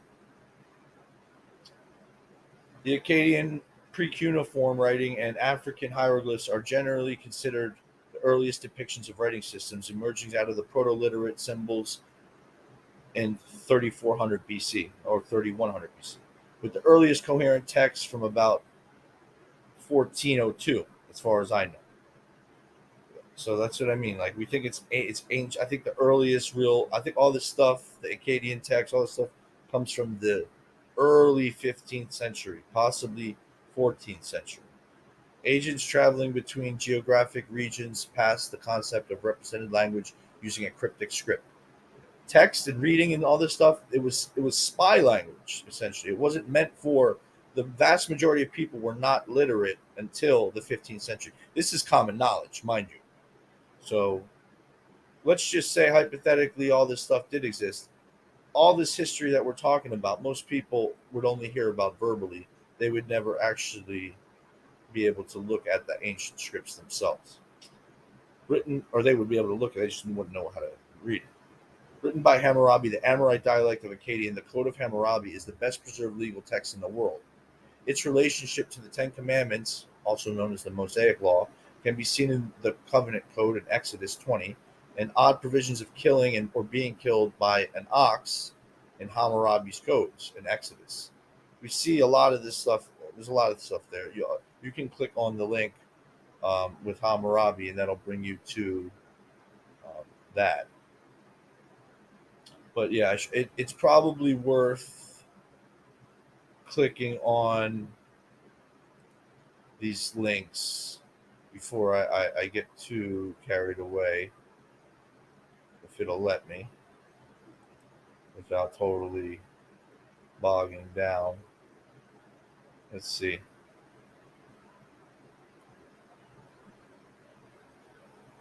Mm, yeah, this is a problem, unfortunately.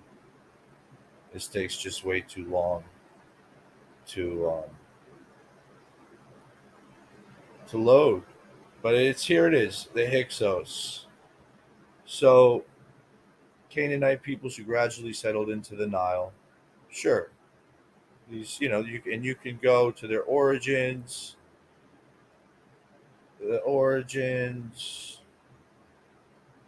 These are Canaanites allegedly, but they have Levantine Babylonian influence. They're the Tufians who've been around, basically. Um,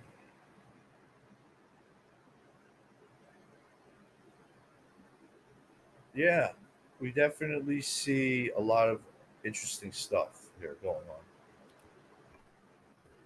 Let's just see Amorite where it comes up. If it does, Amorites in Eastern Nile identified as Asiatics during the early Middle Kingdom. Okay, Mitanni. Do they mention Mitanni here at all? They do. It's also, look, the Kassites, the Philistines, chariot, the role of chariots in the formation of the Egyptian Empire. It gets heavy, man. It gets very heavy. Two-wheeled chariots. The Hyksos possessed chariots. The technology. These were Hittite technologies. These were Amorite technologies. The chariots, you know, they brought all kind of new military technology. If you notice, all the technology that the Hyksos are known for is military stuff, spy stuff. Um, they left a big legacy, man. You click on the stuff that they did. A lot of stuff. Ramses, the great pharaoh Ramses, was a proto Hyksos. Let's face it, he worshipped Seth, like these guys. I'm going to get into them further. Um,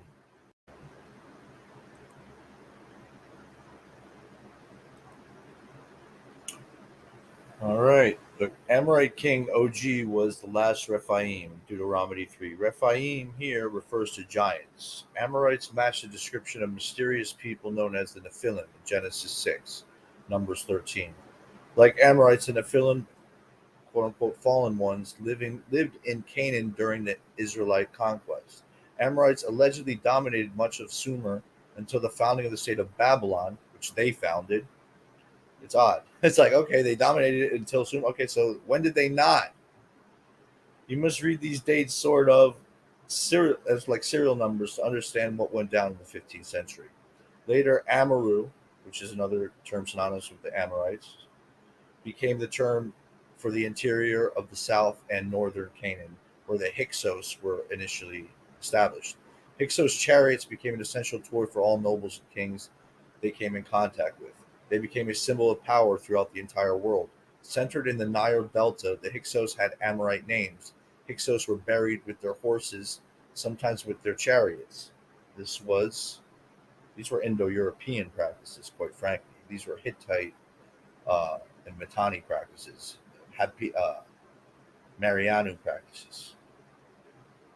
So the Gibeonites were Amorites who had a covenant with Israel. The King Saul violated it by killing some of them, resulting in God, aka the source, sending famine to Israel. 2 Samuel 21:1. The Jebusites of Jerusalem were Amorites, Ezekiel 16. Zadok, first high priest to serve, 1 Kings, was a Jebusite priest who converted during the reigns of David and Solomon. Zadok's son married the daughters of Solomon. King Solomon received billions of dollars worth of gold for the 39 years he ruled. This would have made him a trillionaire. If you actually add up in the biblical account of how much gold King Solomon received from various people, you the amount of wealth he had was beyond any person really known in history. But Mansa Musa might actually have a claim there. Zadok became a Cohen, thus a descendant of Aaron, 1 Chronicles 6. Ezekiel indicates their birthright to unique responsibilities and high standing in the future temple. Ezekiel 4, according to Genesis, the ruler priest of Jerusalem in the time of Abraham was Melchizedek, and this Melchizedek was Shem. Shem was Noah's favorite son. The children of Shem were Elam, nations of Elam, Asher, Assyria, Ephrax, which is Chaldea, Lud, Lodi. So Abraham was Ephrax, Aphaxex. I can't pronounce this. Okay, excuse me. I don't mean to butcher them. I don't want to even use the term butcher the word because that is a it's just been used too much. He had a I will use let's say I'll look for a synonym for butcher and use that. He had a sanctuary dedicated to Zedek. So Abraham allegedly did, possibly his father. The Temple of Solomon was built on it. According to the book of Joshua, Adonai Zadok was the king of Jerusalem during the Israelite invasion of Canaan. He led a coalition of Amorites. Around the same time the Hyksos arrived in Egypt, an Amorite named Shamshi Adad, 1808 to 1776, conquered most of Syria, Turkey, and Iraq. Early on, Ashur, Assyria, was under the hegemony of Kish, then Sargon's Akkadian Empire. Shamshi Adad sacked Ashur in 1808 BC and emerged as the Amorite king of Assyria. So even Assyria, we see, has Amorite, both Babylonia and Assyria has Amorite origins. Ashurbanipal was the first native Assyrian ruler to claim kingship.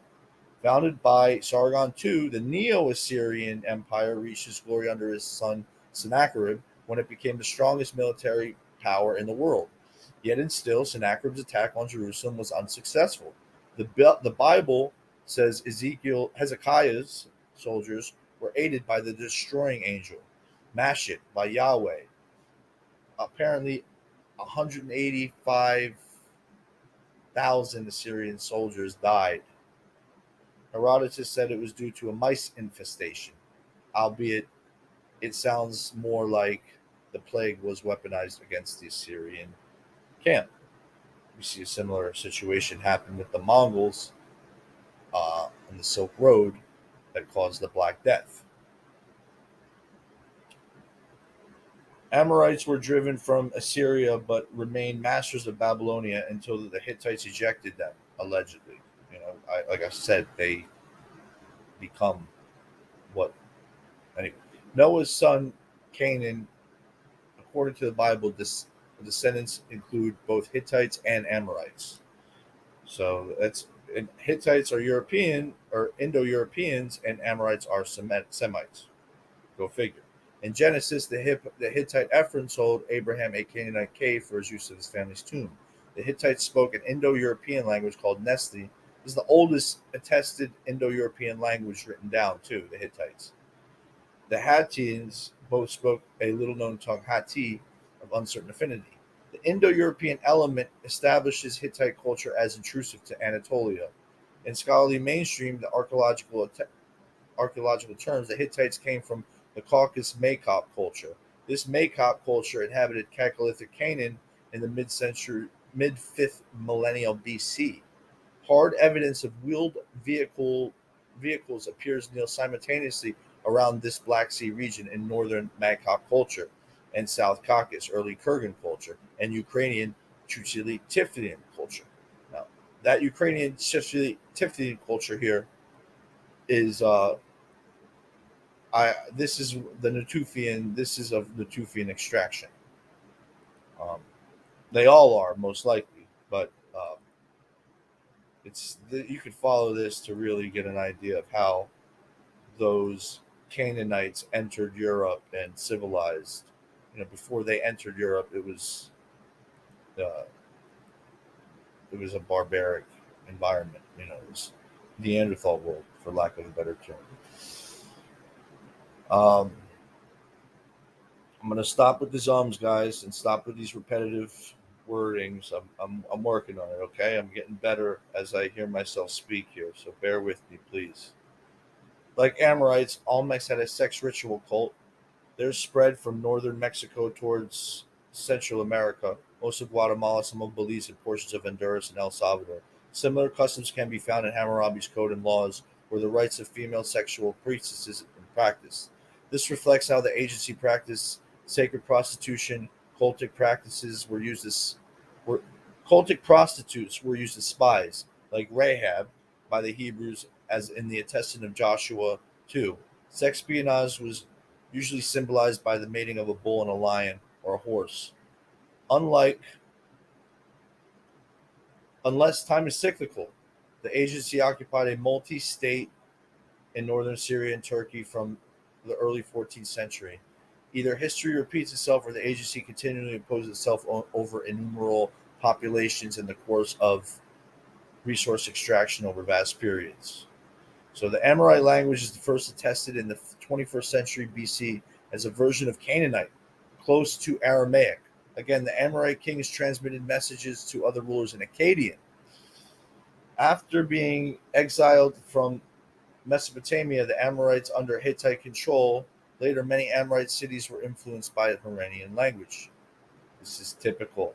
The Amorites, they almost allow the indigenous and immigrant populations to consume them as they venture elsewhere.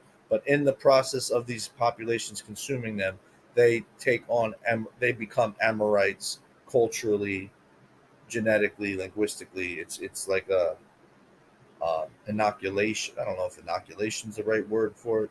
Some can look at it like infestation. There's a lot of ways to look at that.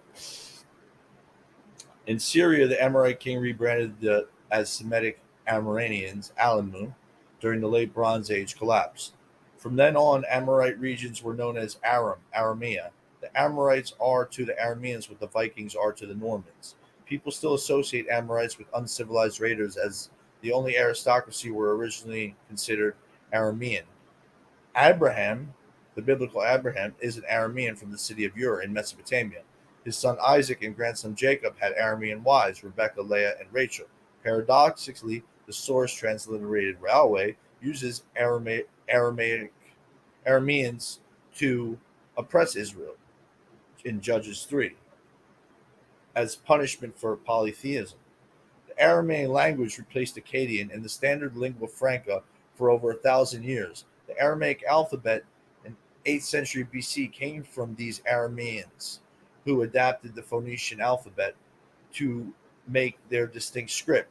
The Hebrew, Syriac, Arabic alphabets come from the Aramaic variant of Phoenician, which is, a form of Aramaic.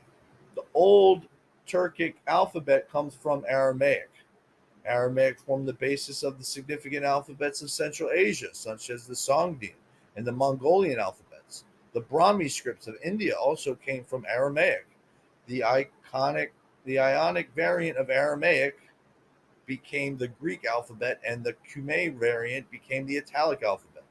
The runic alphabet came from the Italic alphabet, and the Cyrillic alphabet came from the medieval Greek. So it all fucking goes back to these Amorites. I'm telling you, they're tied into everything. Everything. You just have to study. Is there a possible connection between this spy ring and the Mesopotamian gods?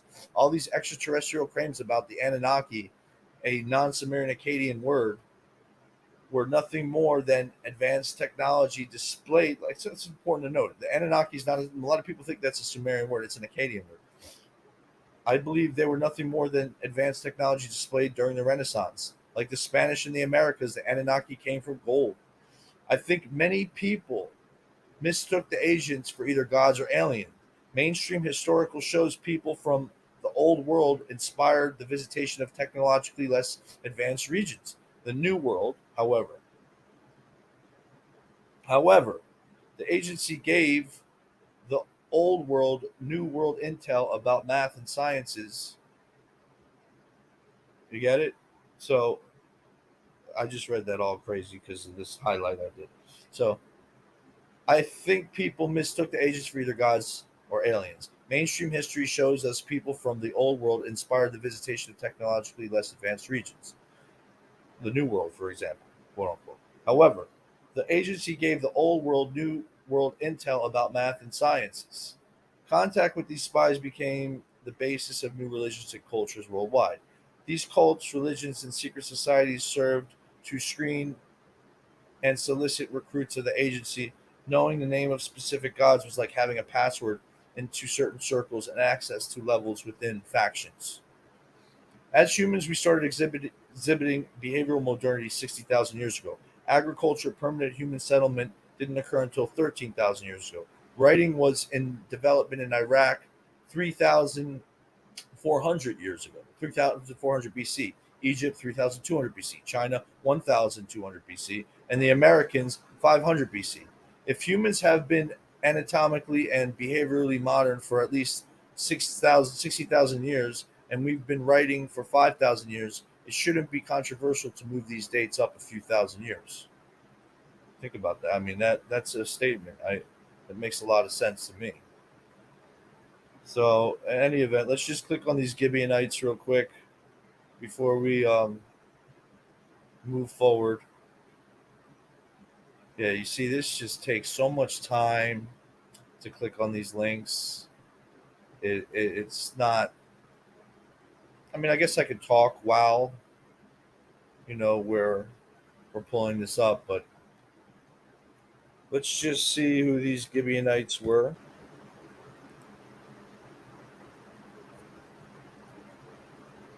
All right, we're picking up where we left off.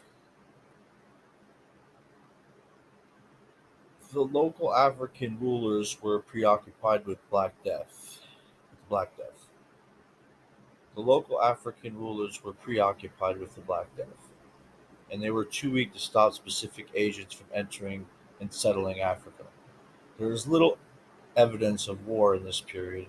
Because of this, more spies gradually settled from Kish to Canaan than Africa, uh, Egypt in this case, North Africa.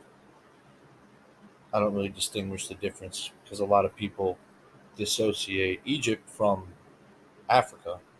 It's just important to mention sometimes that that is, in fact, Africa. Although The Renaissance man is known mainly for being an architect. He was also a mathematician and made significant advances in this field during the Renaissance. One of the oldest mathematical texts available is from Africa, the Rhine Mathematical Papyrus, which remains incomplete. It's dated to the year 33 of the spy turned Egyptian king named Apophis or Apepi, which he ruled from 1575 BC to 1540 BC. Possibly another reflection of TM. I'm leaning more towards Quetzalcoatl. It's difficult to determine as their stories are fused with their ancestors' oral traditions. Apep, also spelled Apepi, Apop, or yeah, Apepi, was the name of a god of chaos. Excuse me. I was trying to put that added. I spelled it twice. Was a god of chaos, darkness, and disorder. The universe and many creation myths came from chaos, darkness, and disorder. Apepi was first mentioned in the 8th dynasty and was honored in the names of the 14th dynasty. Like Quetzalcoatl, he appeared in art as a feathered serpent. Olmec art shows this early Ol- Olmec art shows the early gods as feathered serpents at the top of all Native American pantheons. So, yeah, the serpent. It's interesting with the pot with. There's more coincidences. Since the earliest long count dates appeared outside Mayan homeland, the use of zero in the Americas was invented by the Olmecs. 1770 BC shows the Amorites having a symbol of zero in their African and Iraqi accounts. The symbol NFR beautiful indicated the base level in Egyptian pyramids and distances were measured relevant to the baseline above or below this line. The oldest Olmec pre-Toltec remains are richly deposited in El Monte, 1539 to 1514 BC. So, if the dates are correct, Olmec leadership may have been agents. The bearded figure referred to as Uncle Sam suggested he carved into La Ventana Stele, whose prominent aquiline nose has been cited as possible evidence. Uh, yeah. So there's interesting. The Mayan writing system is often labeled hieroglyphs from Aztec resemblance to superficial African writing. Both syllabic writing systems combined a syllabary phonetic sound. Excuse me. Combined a syllabary of phonetic sounds signs representing syllables with a logogram to express words.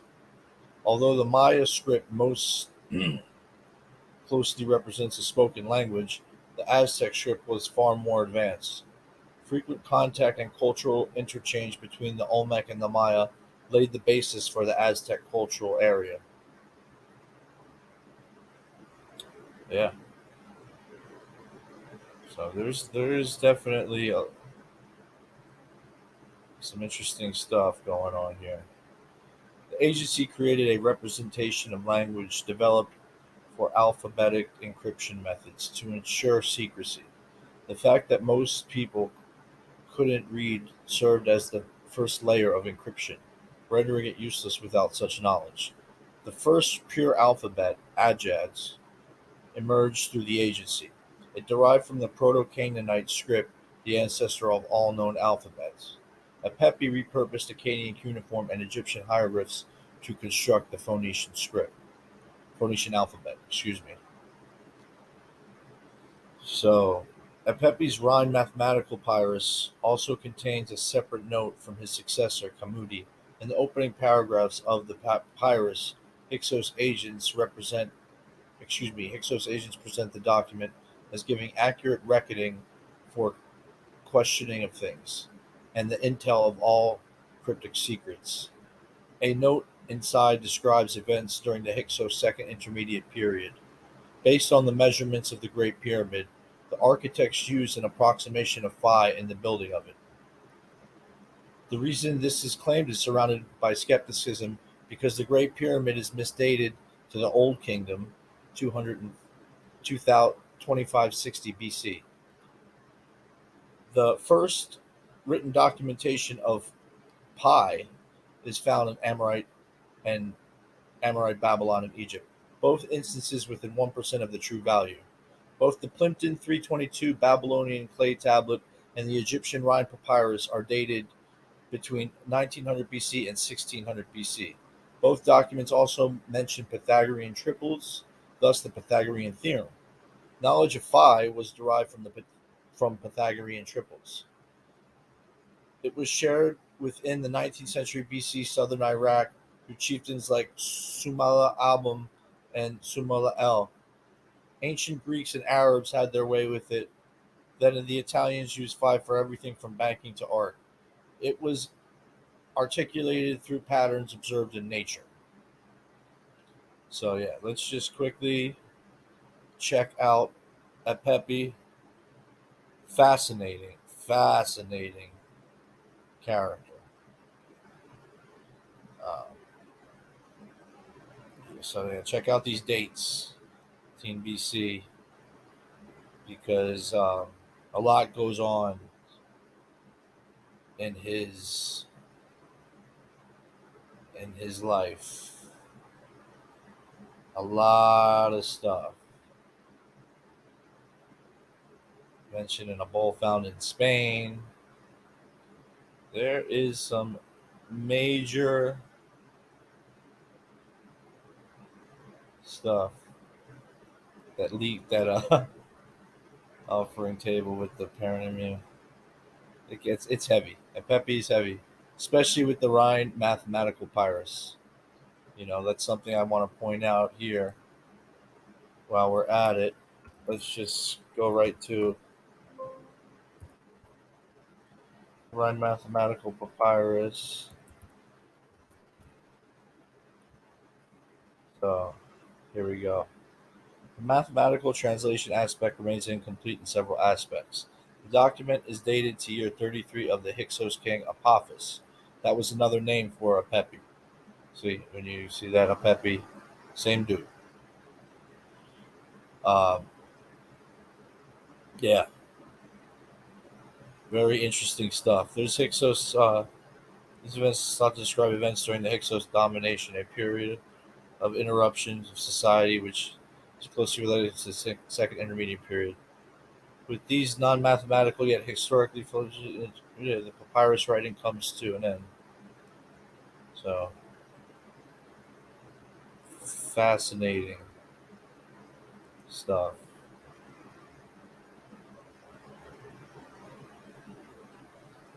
Yeah. So when you look at the history of mathematics, you do come to the conclusion that these are the oldest, one of the first known examples of math, next to the Moscow. There's only a couple other things, and all of the earliest mathematical texts are of Amorite extraction. It's important to highlight this. So when we look at these dates, you see I start getting bogged down here. This is what I try to avoid. So the Olmec, you'll notice that they come down. Now it's interesting because all of their depictions are, some would speculate, African. I still think it's Asian. There's a lot of Asians that think of Bolo from Bloodsport. you know. Anyway, there's a lot of other So these were definitely like Siberian, Eurasian. That eventually there's a lot of speculations like Nordic origin. Definitely check out the Jared origin, African origin. There's so many claims of the origins of the Olmec. What we do know about the Olmec is they show up shortly after the Hyksos expulsion. And as far as the Phoenician alphabet, the origin of the alphabet inscriptions are so-called Proto-Saitic Canaanite script. Like I said, so the Phoenicians, there's so many things suggesting the Phoenicians, uh, well, we know they were Canaanites, and then they set up shop around Lebanon um, after they got after their expulsion from Egypt. But they went multiple different places. So the spread and adaptation, you can see Old Italic. You can see how it just goes all over Europe, turns into so many different scripts. It's wild. Derived alphabets, Hebrew, Indian, Brahmic. Oh, see, it's all there. It's really the Aramaic alphabet that has a serious impact when you get into Aramaic is of course a strand of Phoenician, but that one is definitely the spread on that one is remarkable. So yeah, um, that is that. Pepe's Rhine Mathematical Papyrus. Several known to a successor. Yeah, document of pi, phi, all this stuff. And okay, both documents mention papyrus. Beauty was for the Renaissance man the harmony of all parts concerning each other, and this concord is realized in a particular proportion demanded by harmony. The Renaissance man's thoughts on nature and harmony reflect those of Pythagoras, who was alive from 1570 to 495 BC. He wasn't the first to study the patterns of nature, nor the last. De Pictura, 1435, Alberti explains the accumulation of people, places, and things. These nouns create harmony with each other. This also relates to his theory on historia, which later became the actual term for history that we use today to describe documenting the past. So from Pythagoras comes Socrates, Plato, and Aristotle. However, it wasn't until the 1430s that Pythagoras was translated from Greek into Latin. Western scholars are said to have lost access to such knowledge until this point. I credit the first Masonic manifestos to his Pythagorean traditions. They envisioned objects and ideas in terms of their numeric aspects. Similarly, yeah, um, it's heavy. Pythagoras, and keep in mind, Pythagoras. These are guys from Southern Europe. They're not from Greece, even though they're Greek speakers. These guys were essentially Italians. These were Sicilians and such. Egyptians had their own gods who reflected their desires and experiences in ancient times. Natives couldn't process a lonely god without rivals, yet Seth, the desert storm god, was worshipped exclusively by a Pepi, named after the Lord of Chaos. It's interesting. So this guy a Pepi, think about it. That's like somebody coming into America, taking over America, and calling himself Satan. Like it's a Judeo-Christian country, and literally naming him, or I don't know if he named himself, somebody named him that, then worshiping the devil. And yeah, it was exclusively. But keep in mind, aside from all this other stuff, this is like the first remnants of monotheism. This is before Akhenaten and his worship of the sun in a monotheistic way. Pepe put it down with Seth initially. So the Epic of Kurta, the legend of Keret, which I mentioned earlier, refers to the creator goddess El and instructs him to appeal to Baal, which is a Canaanite version of Seth, and Asherah, aka Astarte, which is Seth's consort in Egyptian lore. Astarte is also Sargon's.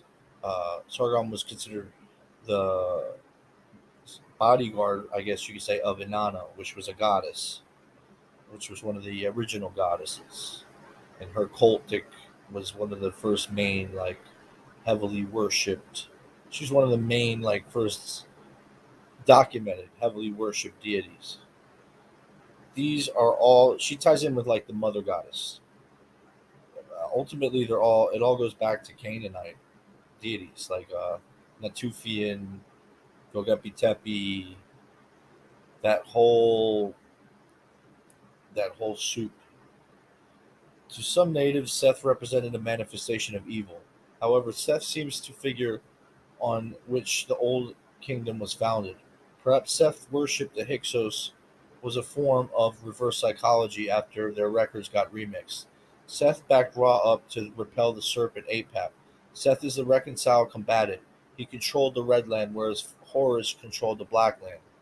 The New King's Osiris myth, which became dominant after the expulsion, portrayed Seth as a usurper who murdered his brother.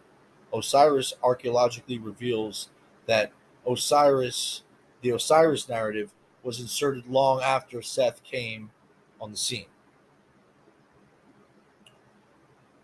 Born after Abel's murder by Cain, Seth is also the name of the third son of Adam and Eve. That's in Genesis 4. Their only other child written in the Bible, thus ancestor of Noah. Yeah, so after Cain and Abel, Adam and Eve had Seth. The names, um, I don't think there's a coincidence there. The Hyksos arrival initiated the second intermediate period. The biblical patriarch Yaakov was most likely Yaakov Har, a Hyksos king, as he reigned during Africa's fragmented second intermediate period. It isn't easy to date his reign. No less than 27 scarab seals record Yaakov Har. Similar to Hyksos in Egypt, the age of exploration was triggered by trying to escape the plague. Viral outbreaks caused the beginning of territorial expansions for several countries throughout time. It's not like Latins running Egypt is a mystery. They're just documented to have done it centuries later, embedded within narratives like Hermes Trismegistus, a syncretic fusion of Hermes and Thoth. Egypt was a subdivision from Rome's annexation of the Greek Ptolemaic kingdom in 30 BC. A kingdom spawned from Alexander the Great's supposed conquest of Persian occupied Egypt in 332 BC, but we'll we'll get there shortly.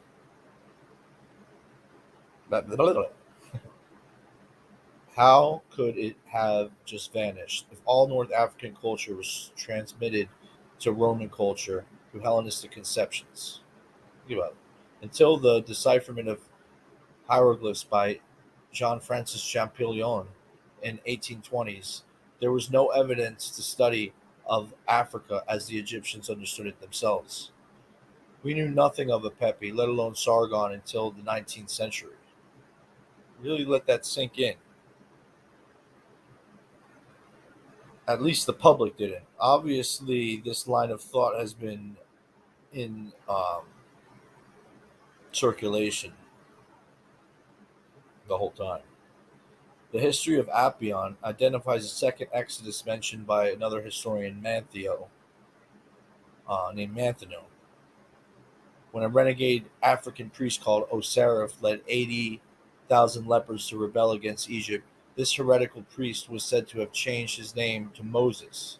If so, the leprous priest referred to an outbreak that triggered expansion, a reflection of the Europeans avoiding the Black Death. The previous native dynasties waned due to plague. Again, this is echoed during the 15th century, and how a virus killed most of Earth's literate population, creating upheavals with profound effects on the course of history. As in the Americas, the agency brought incredible technical innovations to Africa and cultural imports such as new musical instruments and foreign loanwords.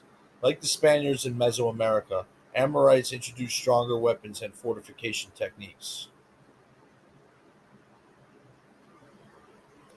Like the 15th century Columbian Exchange, agents brought new bronze working and pottery techniques, new breeds of animals, new crops, as did the natives, namely corn and rubber. Trade went both ways, but was rarely symmetrical. Like the printing press, Hyksos made a working alphabet. This made literacy more attainable throughout the Mediterranean basin. These Chilean cultural advances became decisive factors in later successes often attributed to other kingdoms. The wheel did not arrive in Africa until the agency introduced it. This was the recorded case with the Aztecs and Incas when Latins came.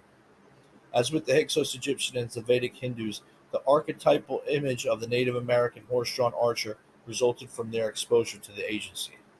This is why the horse has long been a Latin cultural fixture. After all, the Hyksos' last architectural attestation is placed in southern Spain, namely a Pepe, Apophis,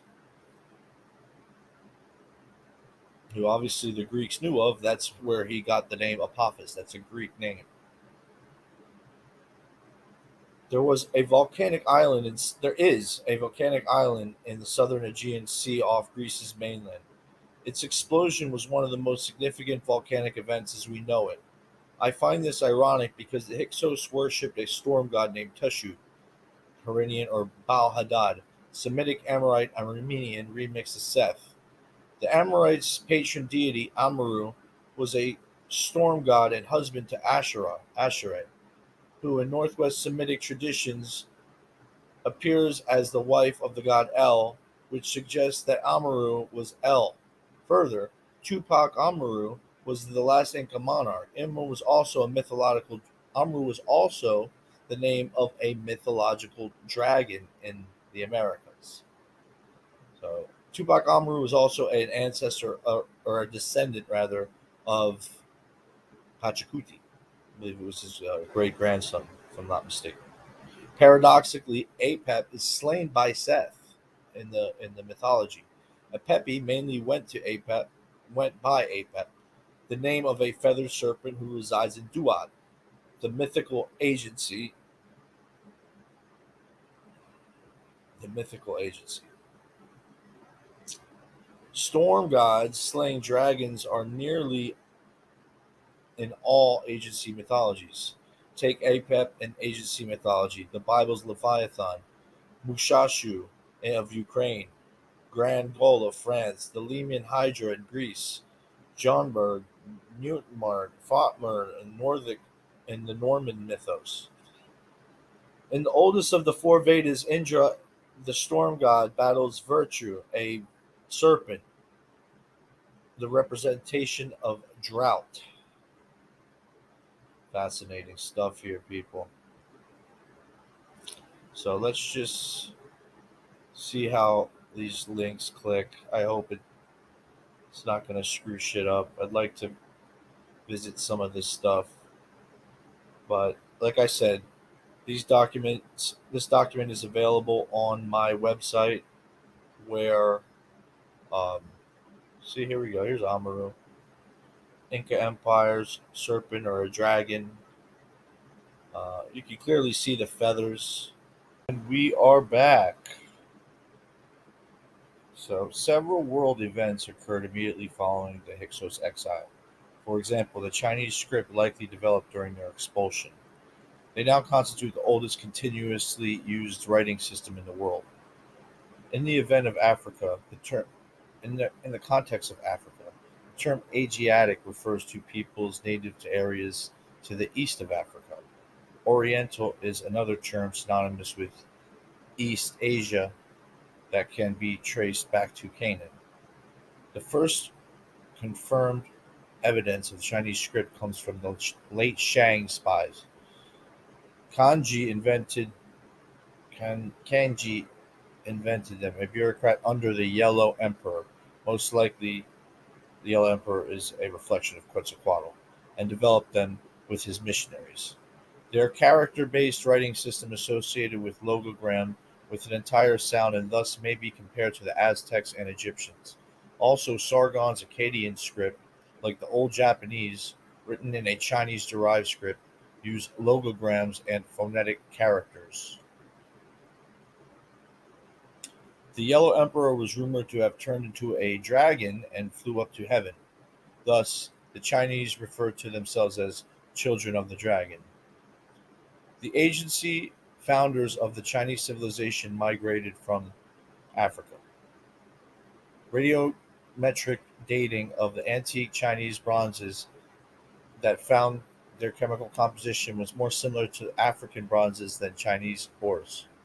The Bronze Age came across Central Asia by land brought by the agents. Presumably, these spies fled by the sea in exile. Hyksos technologies, such as metallurgy, chariots, literacy, domesticated plants and animals, were precisely those excavated at the Chang capital in Yingsu.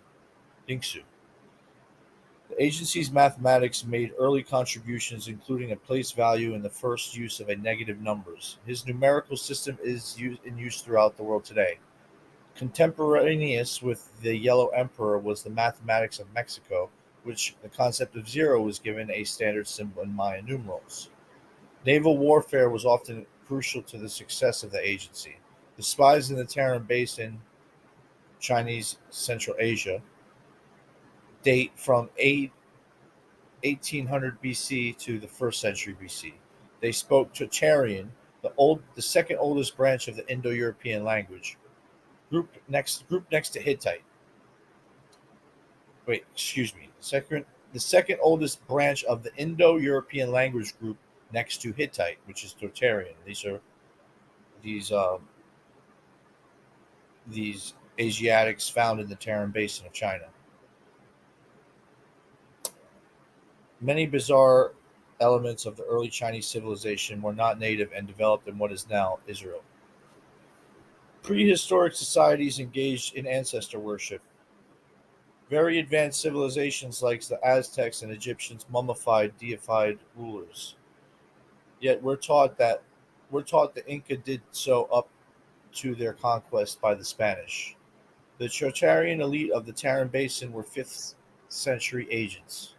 The academic timeline shows that contemporary with the Yellow Emperor, there was a widespread expansion of spies in Central and South Asia. This relates to the Hyksos in Africa, Mitanni spies in Syria, and Kassites in Babylonia, where the agency's famous purple dye resides. In the Book of Mormon, Latter-day Saints movements, they were the Jarrites who left Israel and founded civilization in the Americas. After the fall of Avaris, Hyksos were pursued by the African army far into their hometown of Canaan. In the Negev, they fortified their fortified town was reduced after a 3-year siege. What took place is uncertain. A chronological sequence is cryptic. I suggest they went worldwide, seeding a plethora of civilizations.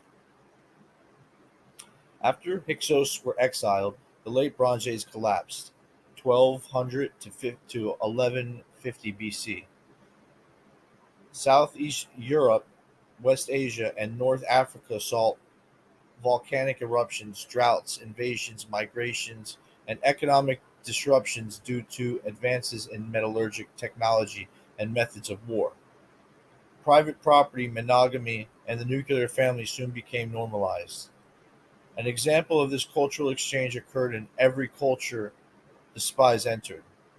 Like when the Vikings first entered the Americas, they encountered fenceless lands which indicated this land was unimproved and needed work.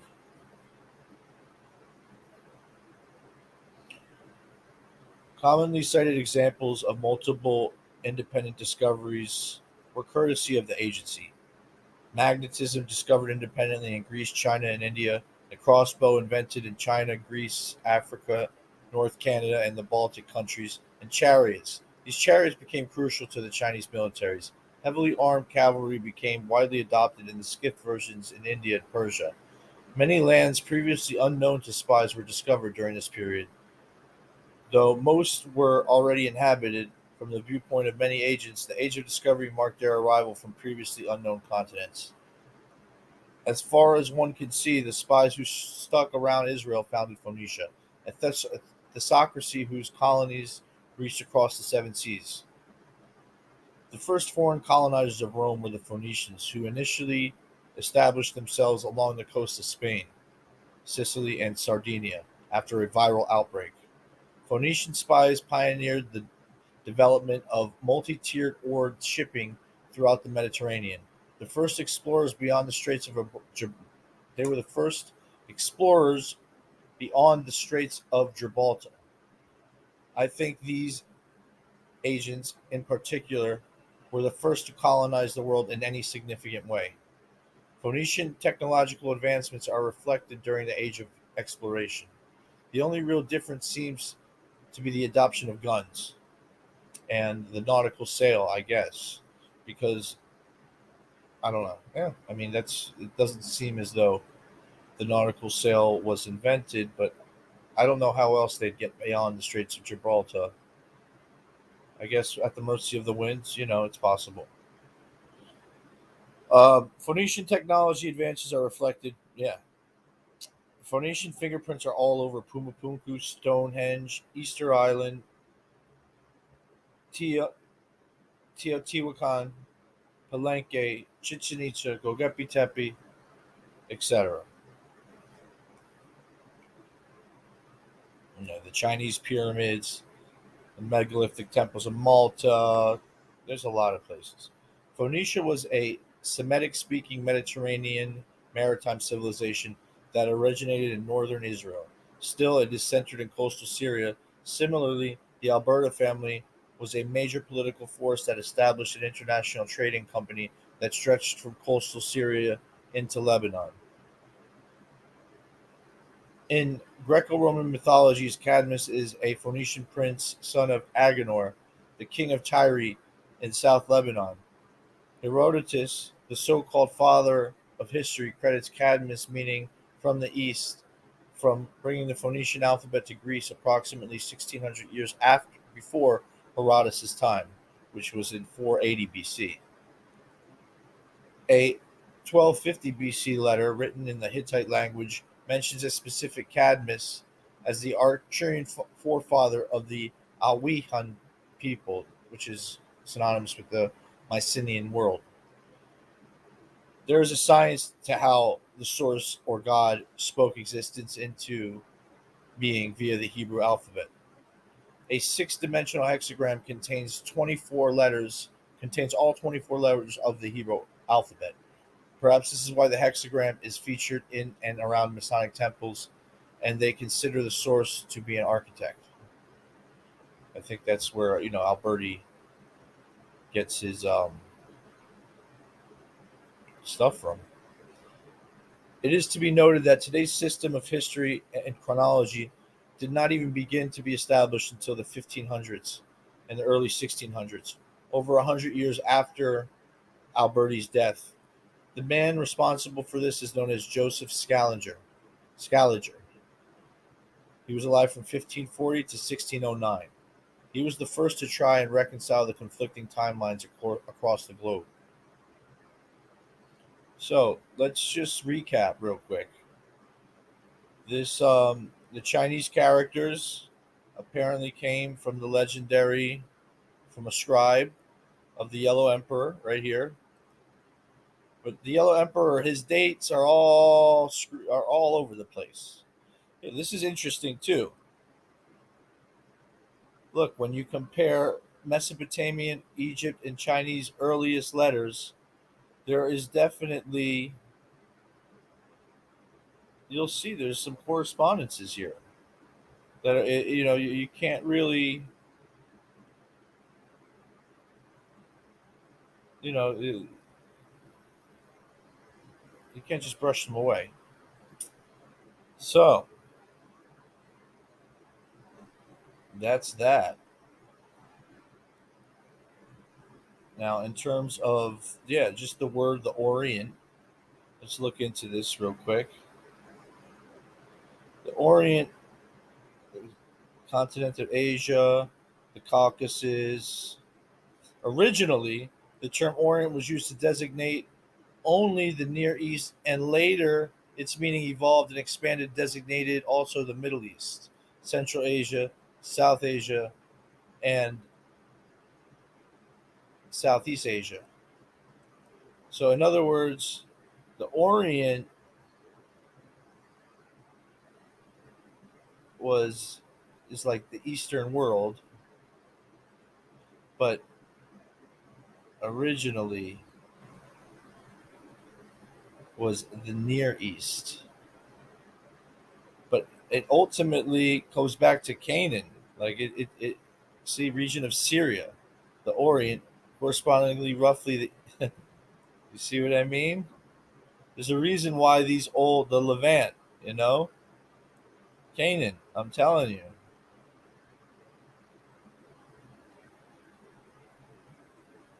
it's just and when you study names and stuff, you go to it could break you down a hole. I see. This is what I dislike, man. This is why I don't like clicking these links. Just so yeah, the Yellow Emperor. You see the Yellow Emperor as depicted in a tomb from the mid second century AD. You see, like his dates are all over the place. Apparently, he started to, like there's a calendar which the Jesuits set up. It's all, and keep in mind, Asians, they don't have really have beards anymore. But all like early depictions of, look at this, the eagle faced thunder god. He's related to dragons, thunder gods. This is all synonymous stuff with the agency. I mean, it's really a no brainer. So, origin of the myth, meaning a deity. Just check him out. There's so much history going on there. It's wild. Um, so yeah, Sino-Babylonianism. This is freaking cool. So, is a theory. It's rejected by most scholars. Da da da. Proposed that the first proposed a massive migration about the basic elements of early religion was a theory. Yeah. So Chinese intellectuals wanted to believe that the Yellow Emperor and other figures were historical. So they're Babylonian immigrants, Amorites, Hyksos. See, there you'll see. Just check out my link here. It's a link to a Wikipedia page called Sino-Babylonianism. It breaks down essentially everything I just said. These Taran Basin mummies too are fascinating. They're dated between 2100 and 17 BC. This is during the time of the Hyksos exile. Okay, these are essentially Caucasoid mummies, and it's possible they're speakers of Totarian. Now, Totarian is the second to oldest Indo-European language. Um, yeah, in the tree, or Indo-European. So when you click on this, let's just go right for Totarian instead of see. Let's Totarian would propose wings to the Alpha in southern Siberia, extend to Turkic Totarian A and B, from roughly 6 AD to 7th AD, marginalized Old Turkic. You see, but you'll see this. They're synonymous with Turks, Khazars, the Kushan Empire. It's like, where do these people come from? Well, they come from. These are the original Asiatics. These are the Hyksos, and the Hyksos just um, they reinvented themselves and rebranded so many times. But you can tell because the Indo-European language, which started with the Hittites, which that's where you get the Mitanni and the Amorites and all these guys. They're all deeply related. After all, the Hyksos, the Hyksos, the Hittites, and the Amorites are all considered Canaanites, indigenous Canaanites, according to the Bible. Well, the Bible doesn't mention Hyksos, but you see what I'm saying. Um, Ancient northern Eurasian ancestry. And again, the Hyksos were rulers of foreign lands. These guys, These are the Natufians, man. These are branches, but we're talking about tens of thousands of years. Obviously, certain phenotypes change. A lot of things change, but you see these people reemerging, or it's very much possible that this only happened in the 15th century, and all this other history we have of this past is repeating itself because it was fabricated. So we keep thinking, okay, were they the Cushions? Were they the was it from the were they Amorites? Were they who are they? And the dating is so wide.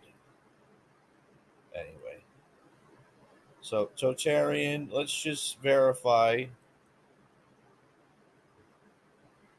Anatolian and Totarian languages. The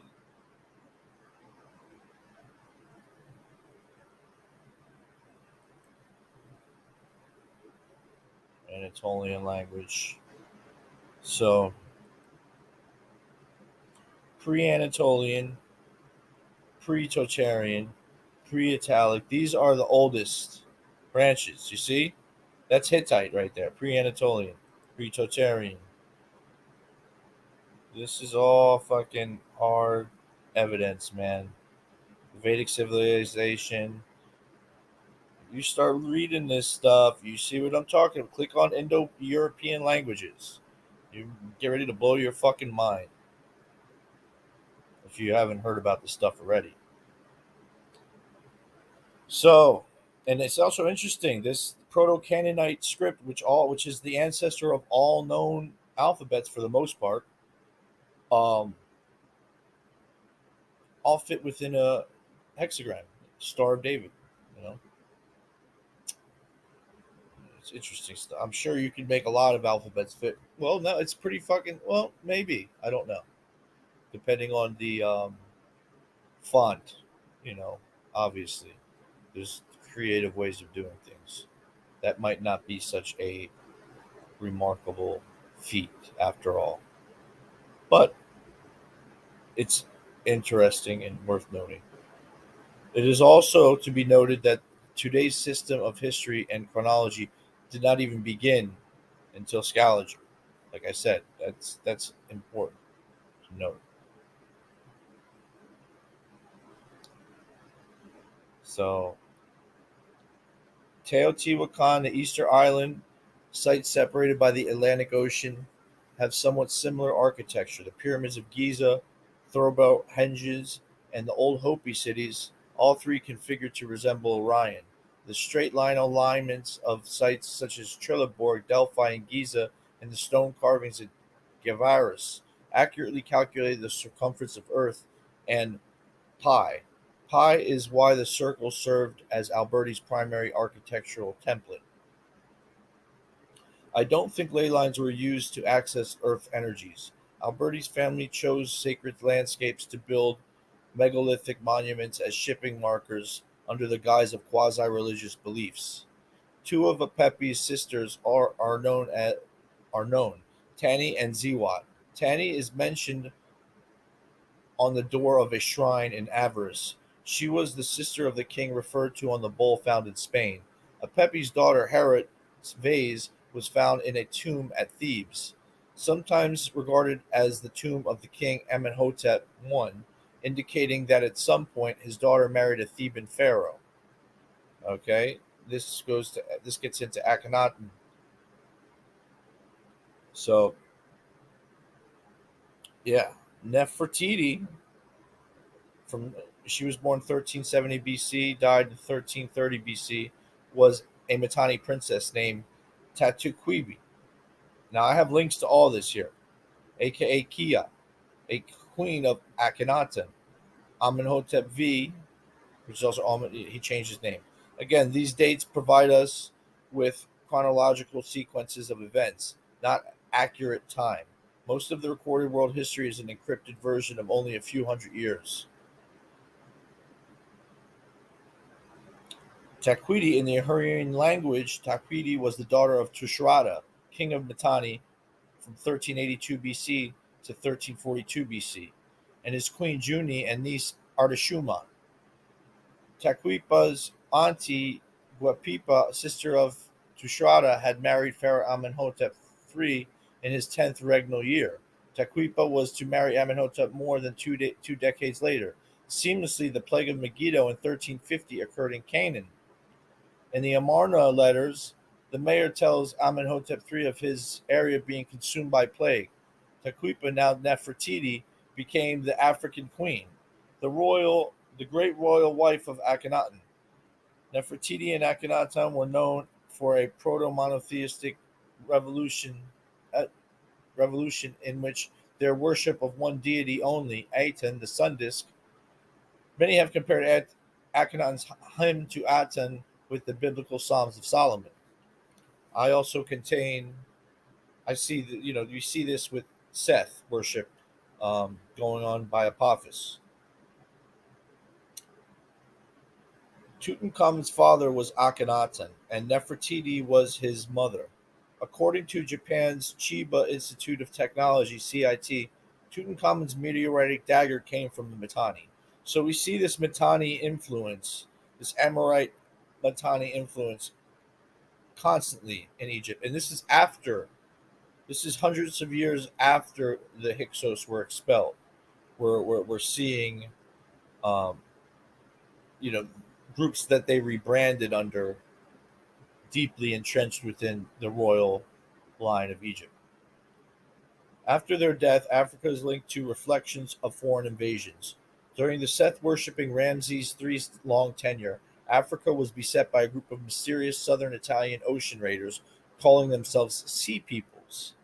The first documented instances of pirates were when the Proto-Roman Sea Peoples they caused the final.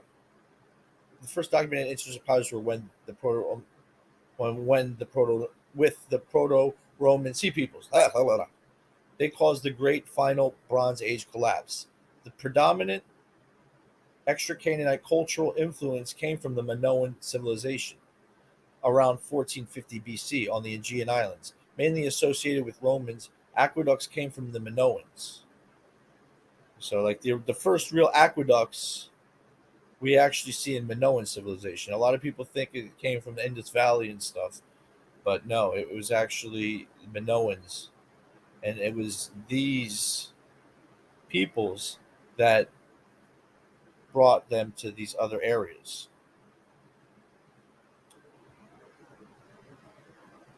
So yeah, the sea peoples. We see this, and this is constantly perpetuating itself, all the way back to the old pharaohs. You know. Anyhow, mind you, at the time of the sea peoples, they were Greek. The world was still very much a Greek world, as opposed to the Romans were a later manifestation, a rebranding, if you will, of the same agency. You'll start to see the pattern, and you'll understand what I'm saying. Agents were rebranded as sea peoples. The first recorded use of foreign auxiliaries dated back to medieval Africa, the 13th century AD, when Pharaoh Ramses II used them during his battles. From the 12th century BC until 604 BC, the Philistines, Greek sea peoples, lived on the coast of Canaan by paying the Neo-Assyrian Empire for protection. Goliath was a Philistine giant Rephaim killed by David. It signified Saul's lack of leadership and David's ability to be king. However, Goliath was murdered by Elhanan. The whole narrative seems like a biblical redaction with David's death. Pervasively, the Babylonian Talmud lists Goliath as a relative of Ruth, David's great grandmother. So we see these sea peoples, the Philistines, are actually part of the the actual royal line of Israel, the Jewish people. Neo-Babylonian Nebuchadnezzar II eventually conquered the Philistines in 105 on one in 135. The Roman Emperor Hadrian rebranded the entire region Syria Palestina. This province was a merger of Syria and Judea after the Romans took over Jerusalem and became Alonia Capitolian. So yeah, important stuff here. Oh, I should have clicked on these links. You dummy. So let's see how quick these load up. Yeah, you see what I mean, dog? Anyway, just to show you though, Nefertiti and this Mitanni queen, I'm not making this stuff up. Yeah, I want you guys to click these links, but I know a lot of you will never click these links. You'll just look at the you'll just look at what I'm clicking, so you see for yourself that they're on Wikipedia or whatnot. But see people's, check them out. So right here, I should have been on top of this here. Matter of fact, let me no, I think it's too late for all this. What am I doing? I should have clicked these links. I'm sorry, you guys. All right, we're gonna try this again. Like the many Alberti family exiles, the kings of Rome were driven out, and the city became a republic. We see issues with the Alberti in Rome reflected in the narrative of Hannibal, a Carthaginian Phoenician general widely considered one of the greatest military commanders ever. He lived during a high period of tension between the Western Mediterranean basin, triggered by the emergence of the Roman Republic as a high power after it had established its supremacy over Italy. Now, keep in mind, the Carthaginians, they were Phoenicians. They were Semitic. They were remnants of the Hyksos for all intended purposes. On the surface, intel from the Atlantic coast was derived mainly from old spy maps based on Hannibal's experience, including his exploration of the Red Sea, which was barely known, and only trade links with the maritime republics. The 5th century Republic of Venice similarly fostered a collection of accurate maritime knowledge. Carthage minted coins bearing maps using gold obtained by the African coastal trade. On these coins, the Mediterranean is a rectangle in the center. A triangle to the right is India in the east, and a regular shape on the left in America to the west. I think this went down at the same time as the earliest recorded astrolabe for navigational purposes by Latin explorers Diego de Azoma, that's in 1481, Bartholomew Diaz and then finally Vasco da Gama uh, during their sea voyages around Africa. So, yeah, this is when these maps were supposedly being able to be made in the 15th century, but we're seeing maps in ancient antiquity. Um, these are world maps. And even Cleopatra Philopator was the last active pharaoh of Ptolemaic Egypt.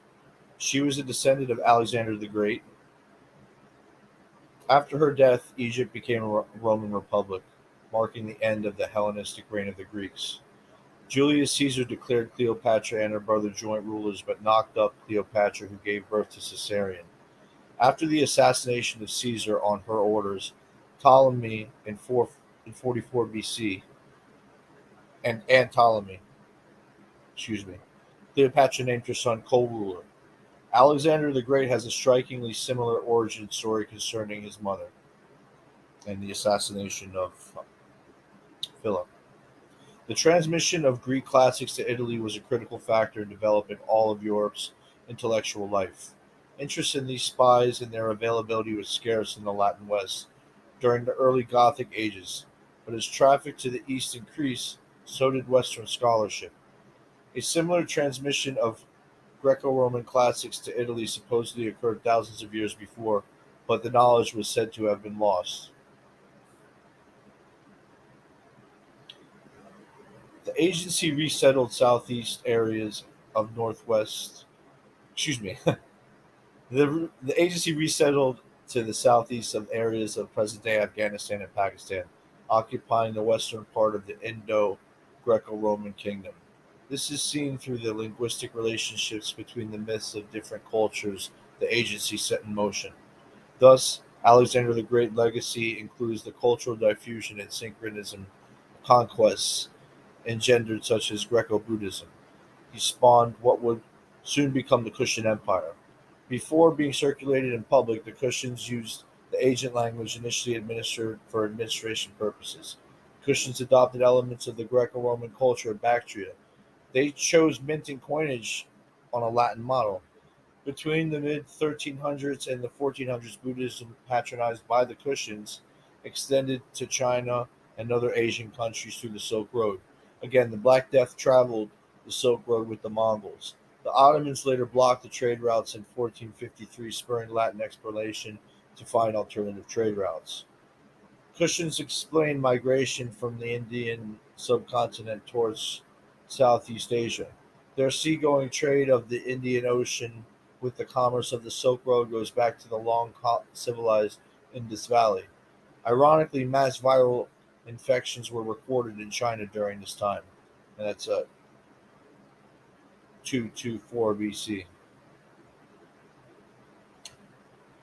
The agents, the agency's Uzi reached the Hellenistic kingdom of Greco-Bactria around 130 135 BC. It's 135 BC, whatever. Vanni's book of later Han relates the Kushans to Scythians. Greco a Greco-Roman road from Gandia to China remained under Kushan control for 1,000 years, encouraging the spread of Mahayana Buddhism to China. The reign of Huvishka corresponds to the first evidence of the Buddha Amitabha, now at the Mathura Museum. The agency created many beliefs and customs to divide and conquer. For example, Zoroastrian apocalypticism's thousand-year periods ended with a cataclysm until the battle of good and evil and the end of the millennial age. Kushan religion was originally a type of pre-Zoroastrian Mithraic practiced by the Mitanni. Mithra became the Buddhist Maitreya, a structural parallel to the Jewish Messiah, the Hindu Krishna, Egyptian Osiris, Amorite Tammuz, and the Greek Adonis, as well as Dionysus. This apocalypticism became developed more fully in the jihadist eschatology speculations that came to dominate these regions. Northward, in the 2nd century AD, the Kushan Kanishka made forays into the Tarim Basin, where they had multiple contacts with the Chinese. Kanishka held areas of the Tarim Basin corresponding to the regions of the Yuezhi, descendants of the Kushans. Naturally, the agency absorbed the substantial remnants of Alexander's kingdoms, becoming at least partly Hellenized. In their Hindu mythology, the mother Ganesh made humans from clay and turned the mud into life. In Greco-Roman mythology, Prometheus molded people out of water and dirt. In Chinese mythology, Nuwa molded figures from the yellow dirt, giving them experience and the ability to have descendants. A similar god creates Sumerian Enkidu out of the earth. Per the Bible, Genesis 2:7, and the source formed humanity from the dust of the ground. The theft of fire for our benefit is reflected in many world mythologies. Prometheus steals fire for humanity, enabling progress. Enoch's fallen angels teach people to use tools and light. The Rig Veda speaks of Matrasvin recovering fire, which had been unknown to humanity. The Greco-Roman sky god Zeus Pater, the Latin sky god Jupiter, and the Vedic sky god Zeus Piter have linguistically identical names. This is because they originated from a common ancestor, which is the spy culture. Zeus, all these, then the Germanic two for Tuesday evolved from an older sky god, Zeus, Deus Pater. It's like an old Indo-European So anyway, Gautama Buddha was an avatar of Vishnu in the Puranic texts of Hinduism. Most Hindus believe the Buddha accepted and incorporated many tenets of Hinduism in his doctrine. New ideas developed both in the Vedic tradition and the form of the Upanishads. There are striking similarities between the mythology and religious terms used in the spy cultures from Rome and India. Mortimer Wheeler's theory shows agents overthrowing the Indus Valley civilization long before Alexander existed. I suspect this was the prehistoric Shrubnaya, with a common origin in the spies from the steppe of the eastern Pontic Caspian and the southern Urals. The pattern continued until the end of the British colonization of India in 1947, when Pakistan became a country.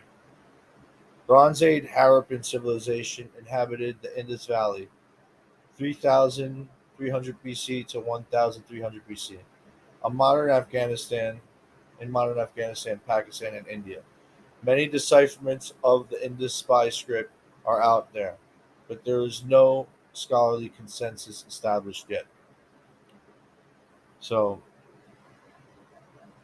we'll go over this. The Buddha. So yeah, the Hindu thesis emerged after the lifetime of Buddha, between 500 and 200 BC, under the pressure of the success of Buddhism and Jainism, in response to the succession of Buddhism. So yeah, like again, Buddha was Hindu and cited a belief that Buddha is the ninth avatar of Vishnu. Many Hindus claim that Buddha was Hindu. So there's a lot of teachings, authority of the Vedas, concepts of Brahman, consequently interesting stuff going on there with Buddhism and Hinduism. The Sky Father, this whole idea of the Sky Father, see the Christian God the Father, the Christian culture, God the Father is often depicted as a silver bearded wise man situated above the clouds, like artists like Michelangelo and Raphael. You see, like they really made it a point to depict this. These are spies again during the Renaissance, man. This is it gets deep. The ancient Egyptian Horus, the falcon, but it was really Seth. He was the weather god. He was, if anyone was the sky god in my mind. And you got Tangri.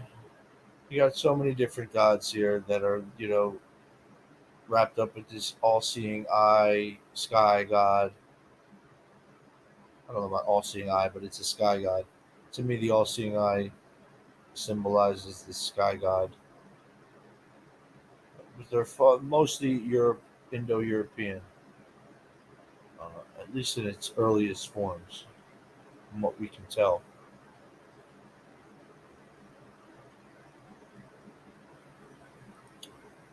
Uh, the Maitreya.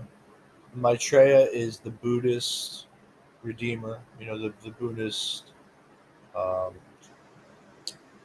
Jesus figure. I guess you could say Krishna, whatever. Call him what you will. Some have speculated that the inspiration for Maitreya may have come from Mithra. I concur. Some Zoroastrian ideas have definitely impacted the Maitreya. So it is Mithra. Maitreya is Mithra.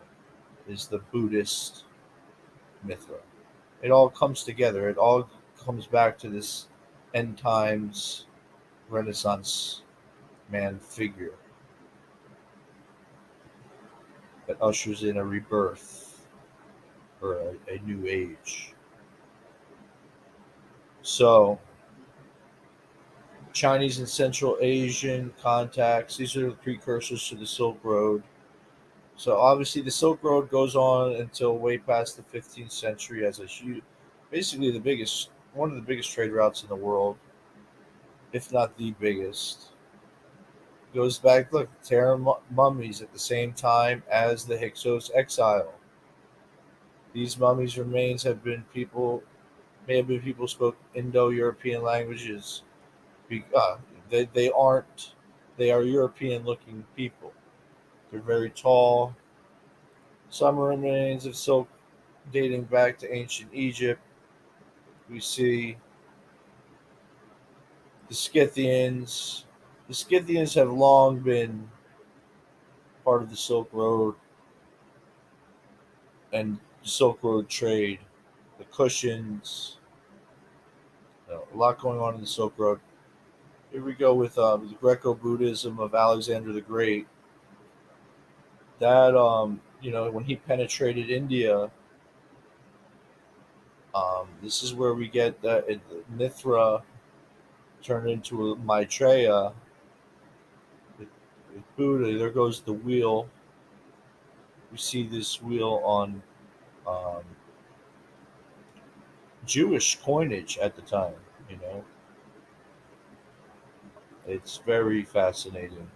The impact with multiple kings from Kanishka to Ashoka. In fact, it was these Greco-Buddhists, this Kushan empire here, that Kushans and Buddhism. Here we go. The Kushans inherited the Greco-Buddhism traditions of the Indo-Greek kingdoms they replaced, and their patronage of the Buddhist institutions allowed them to grow as a commercial power. Between the mid-first century and the third century, Buddhism, patronage that was brought by the Kushans, extended to China and other Asian cultures through the Silk Road. Okay, this has been mentioned multiple times. Um, but yeah, this Greco Buddhism really flourished under um, the Kushans, and the Maitreya was their way of bringing Mithra into their new practice. Here we go. So, Alexander Jannaeus, born Jonathan Alexander, was the second Hasmonean king of Judea from 103 BC till 76 BC. There was constant contact between Hasmoneans and Kushans. Historia Augusta, referencing Emperor Hadrian, received some Indian, Bactrian, and Hyrcanian ambassadors from the contemporary king of Israel, Alexander Jannaeus' his father, John Hyrcanus. That's where you get the Hyrcanian um, creed, pedigree, whatever you call it. The kingdom of Alexander Jannaeus was the most massive Jewish state outside of the biblical sources. The extent of the kingdom of David, according to Exodus 23, had borders marked by an inlet of the Indian Ocean nestled between Africa and Asia, the entire Mediterranean, and the Euphrates, which originates in Turkey and flows through Syria and Iraq to join the Tigris, then then empties into the Persian Gulf.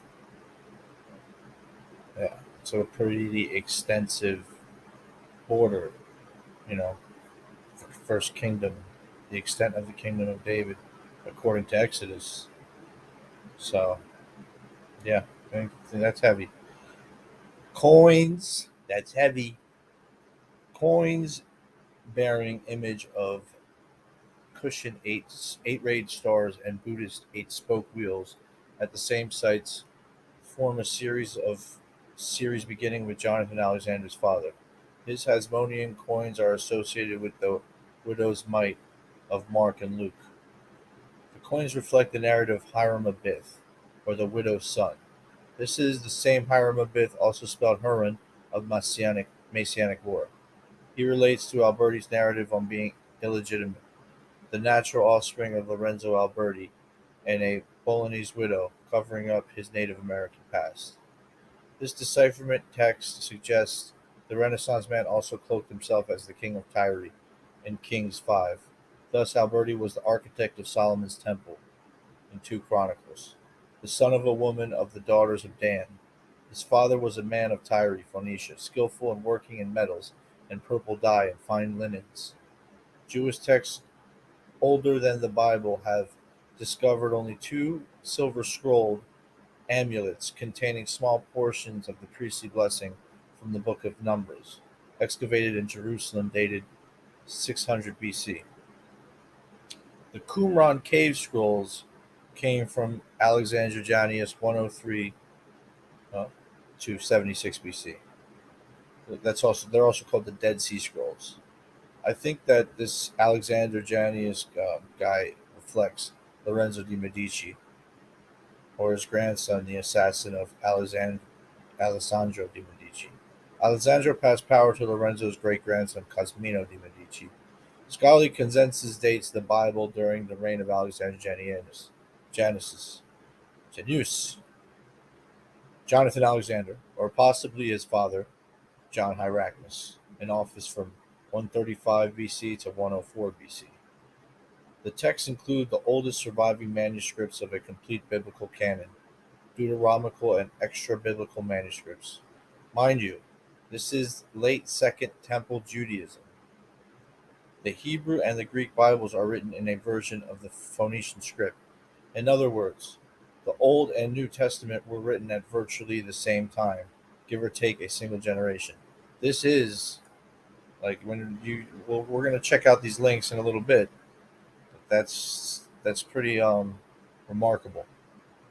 And in terms of like what we have thus far, you know, for all we know, there's evidence that'll show the Old Testament written in because I happen to believe most of it was written in during Babylonian exile.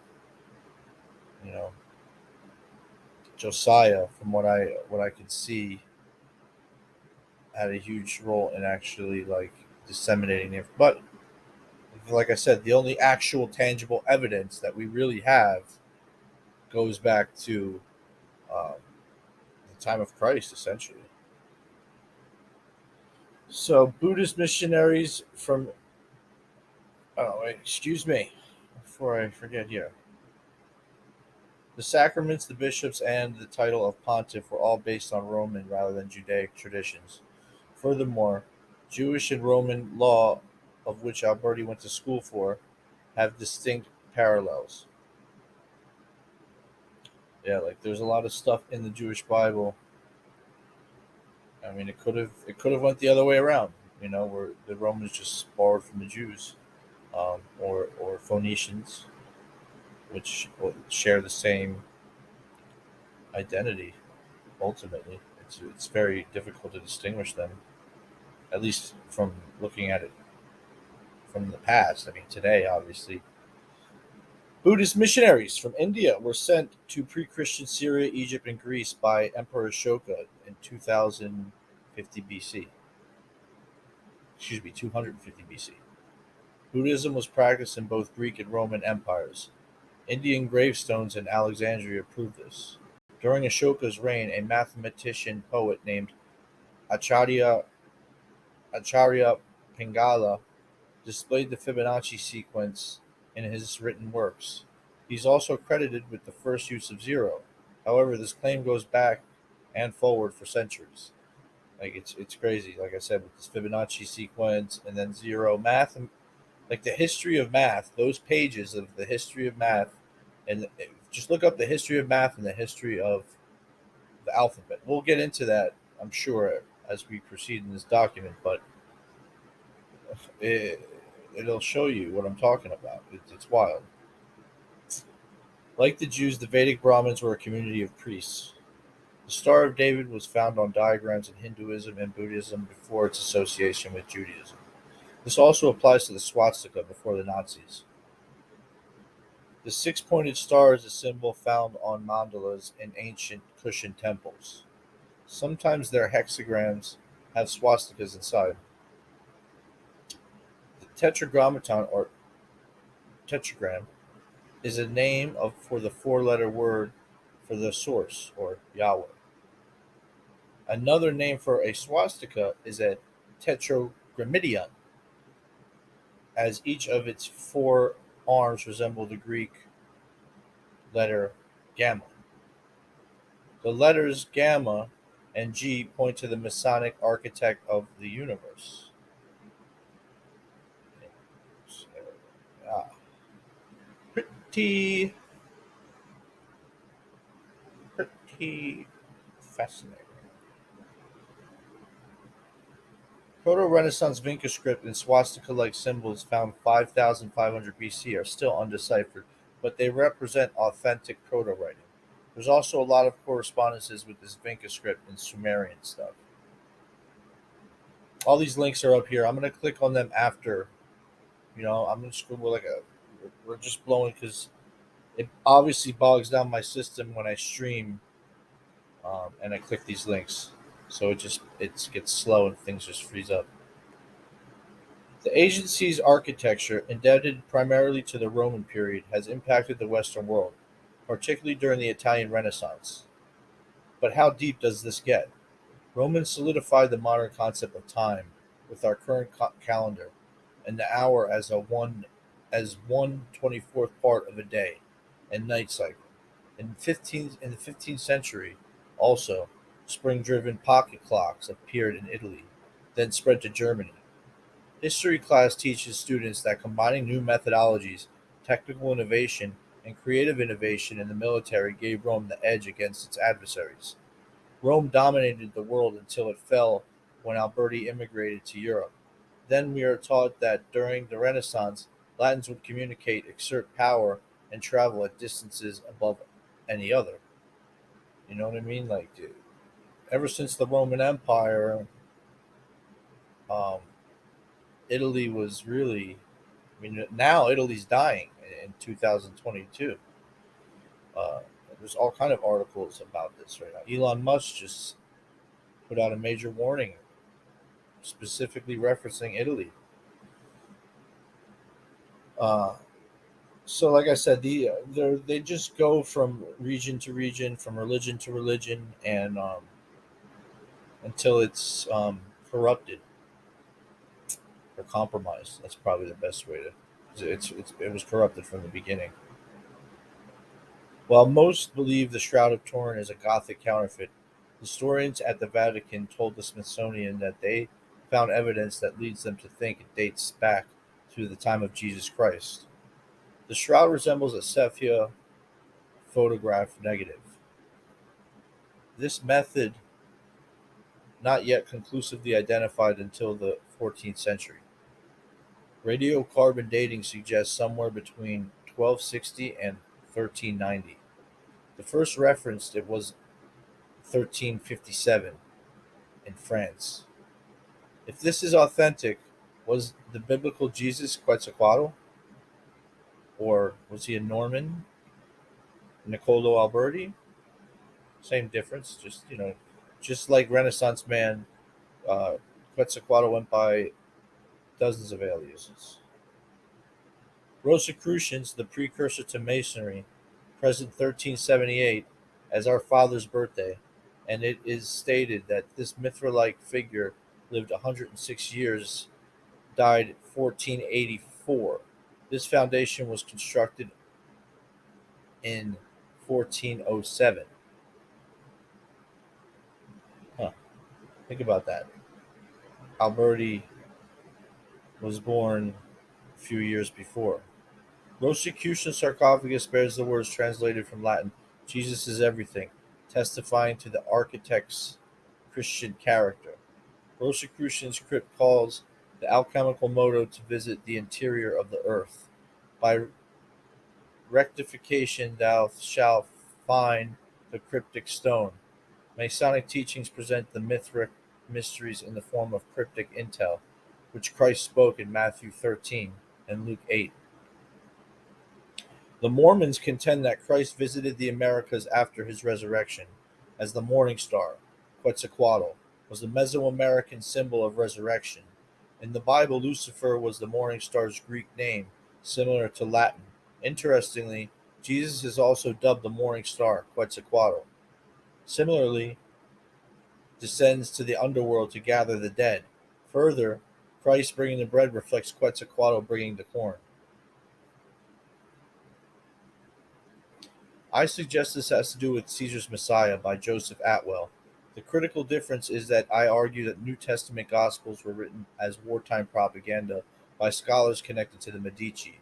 Their popes reflect the Latin imperial court of the Flavian emperors, Vespasian, Titus, and Domitian. Similar, Alberti's humanism reformed religion, introducing a more comprehensive range of Latin authors to bring back biblical study to Western Europe. The Medici initiated this reintroduction and commissioned Alberti to translate and remix the Abrahamic religion. People referenced, people referred to pre-Renaissance times as antiquity or old, and the Vatican period was nova or new.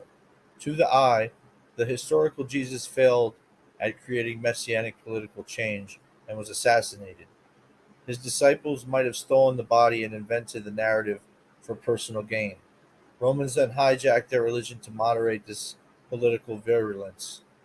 And if my estimates are correct, most of this went down in the Renaissance.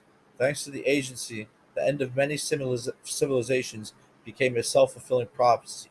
The spies knew how the use of language can lead to this, in which popular opinion reinforces apocalyptic beliefs. All throughout history and every generation, humanity felt the apocalypse was right around the corner. Biblical Jesus missionaries reflects the military campaign of Titus in Judea, and Titus was a Medici pope. The Medici controlled the world through their popes. Medici popes also served de facto political rulers of Rome, Florence, and large swaths of Italy known as the Papal States. Sicarii had been defeated in the First Roman Judea War, but Judaism remained throughout the Mediterranean. Is this the biblical reference to Christ as a topological representation of Titus?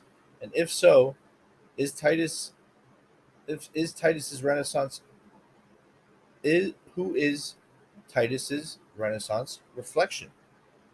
After Gio Medici, three successive generations of the Medici, Cosmino, Piero, and Lorenzo, ruled over Florence through the more significant part of the Renaissance. They dominated the government.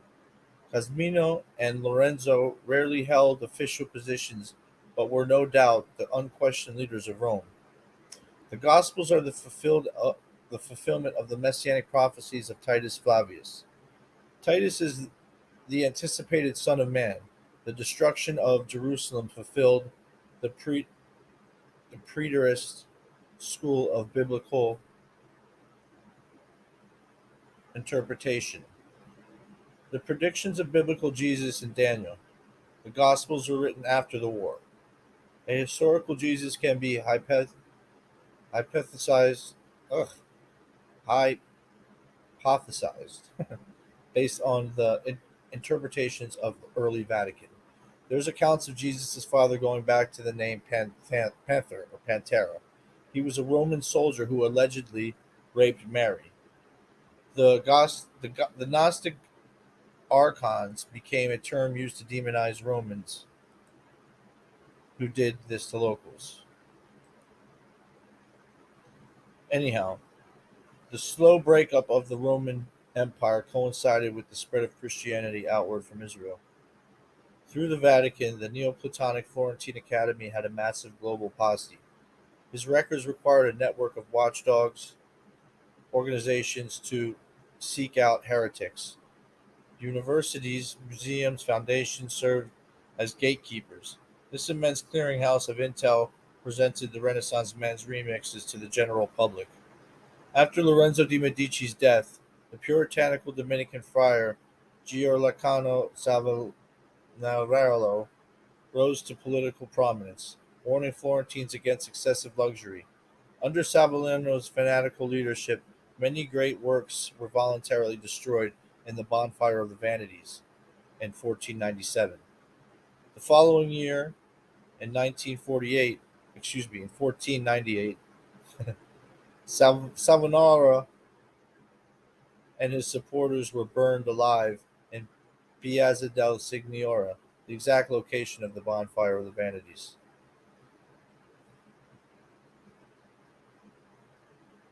Again, cryptograms are solved by recognizing patterns.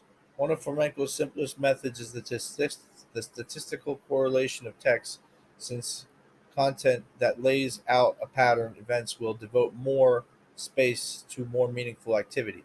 For example, a period of war or unrest will have much more space dedicated to non eventful peaceful years. This irregularity remains in other descriptions of the period. For each analyzed document, a function is devised, which maps each year mentioned in the content with the copies of pages devoted to the material to its description, which could be zero. This function of the two texts is then compared. The agency came from Canaan in classical antiquity. They migrated to Mesopotamia, Egypt, and China, and finally lowland Mesoamerica.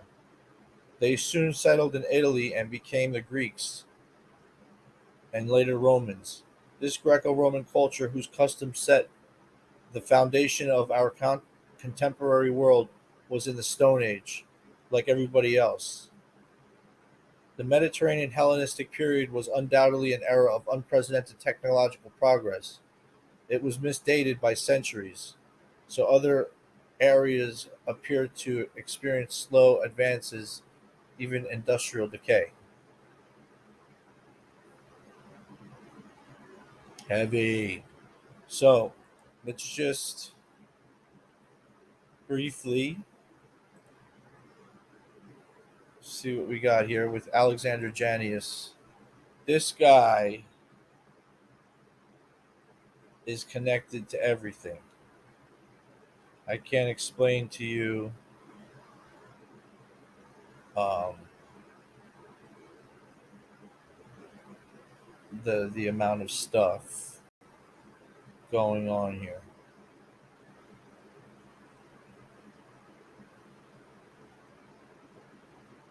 But just so you get the idea of the dates when he was alive, he's involved with the Feast of the Tabernacles. He's involved with so much intervention with Cleopatra, the Nabateans. He's involved like with the original Arabs. Like this is when actual like uh, biblical Arabs. I believe this is when they came about. You know, as Karaite Jews. But that's a whole other thing that we'll get into. We won't get hung up here in terms of the Hasmonean coinage. You'll see these wheels. Look, these are cushion. These are Buddhist um, insignias, but these are coins of Alexander Janius. You see what I'm saying? You should check out his coins in general. You'll see what I'm saying. There's definitely Zoroastrian flavors. There's all kinds of stuff going on. Dead Sea Scrolls. So we saw when Janius was a ruler, his father was obviously a ruler before him. So when are these things dated? They were created to the first century or the third century BC. So from Hyracnus's rule to the time of Christ is when the Dead Sea Scrolls were created. Now are considered a keystone in the history of archaeology with great historical religious significance because they include the oldest surviving manuscripts of entire books, later included in the biblical canons, along with Deuteronomical Extracurricular, and which preserved diversity of religious at the Second Temple of Judaism. Yes, but yes, this is important. Own the oldest surviving manuscripts of entire biblical canon. All right, Dead Sea Scroll. This is Old Testament stuff, and it's dated. Look, third century BC, the time of John Hyrcanus and his son, Jonathan Alexander, all the way down to the time of Herod, which is the time of Christ. We'll get into Herod momentarily and his connection to the Nabateans or Proto Arabs and the Edomites. Another. fascinating group of Canaanite speaking people that we'll get into them in a minute. Okay, so the Vinca symbols, like I was talking about, old European cultures.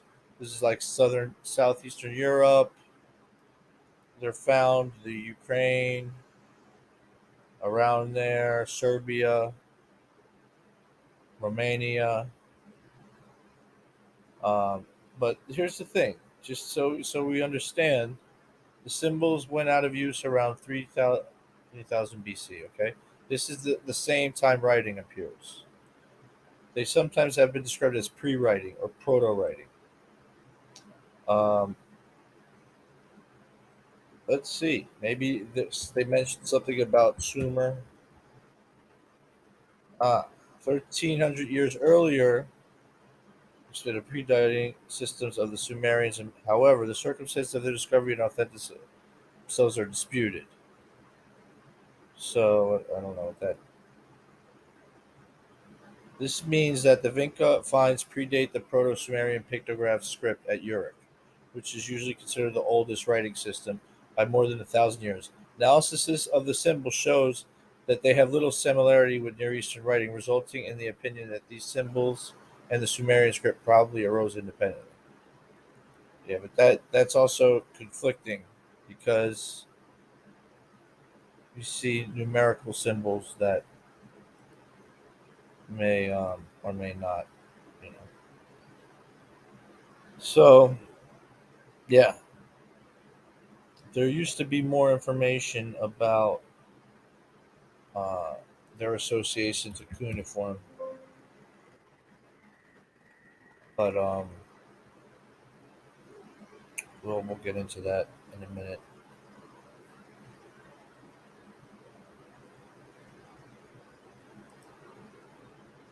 So the Shroud of Turin, I just want to show you the date here. Northern Italy. Shroud of Turin has been kept in the cathedrals. Okay. First mentioned in 1354. It was denounced. Okay. When was it dated? Three different laboratories established the shroud material was from scholars was from the Middle Ages between 1260 and 390. That's Quetzalcoatl's lifetime. That's the Niccolo Alberti's lifetime. So we're basically, um, and what's interesting is the Vatican suggests that yes, it's legit, like official documents. So like, what are they trying to say? That Jesus existed in the 14th century? That's where I start to make these connections with Quetzalcoatl. When you look into the Mormons, when they were founded, what their whole doctrine is, the Latter Day Saints movement, and their connections to Masonry, it's heavy, man. Bonfires of the Vanities, 1497, got rid of a lot of stuff that was in Italy. They just burned a lot of books. Huge book burning situation. Getting and keep in mind, this is when the printing press was alive and well, and Italy was a hub for the dissemination of books. So this was a major, major event. And last but not least, on this chapter, we are talking about um, this guy, Tiberius Julius Pantera.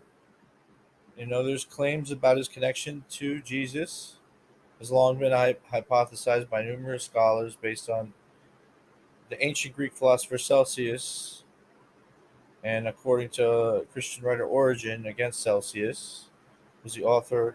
There's this has been talked about. Um, a lot of people definitely check this out. Look into it if you want.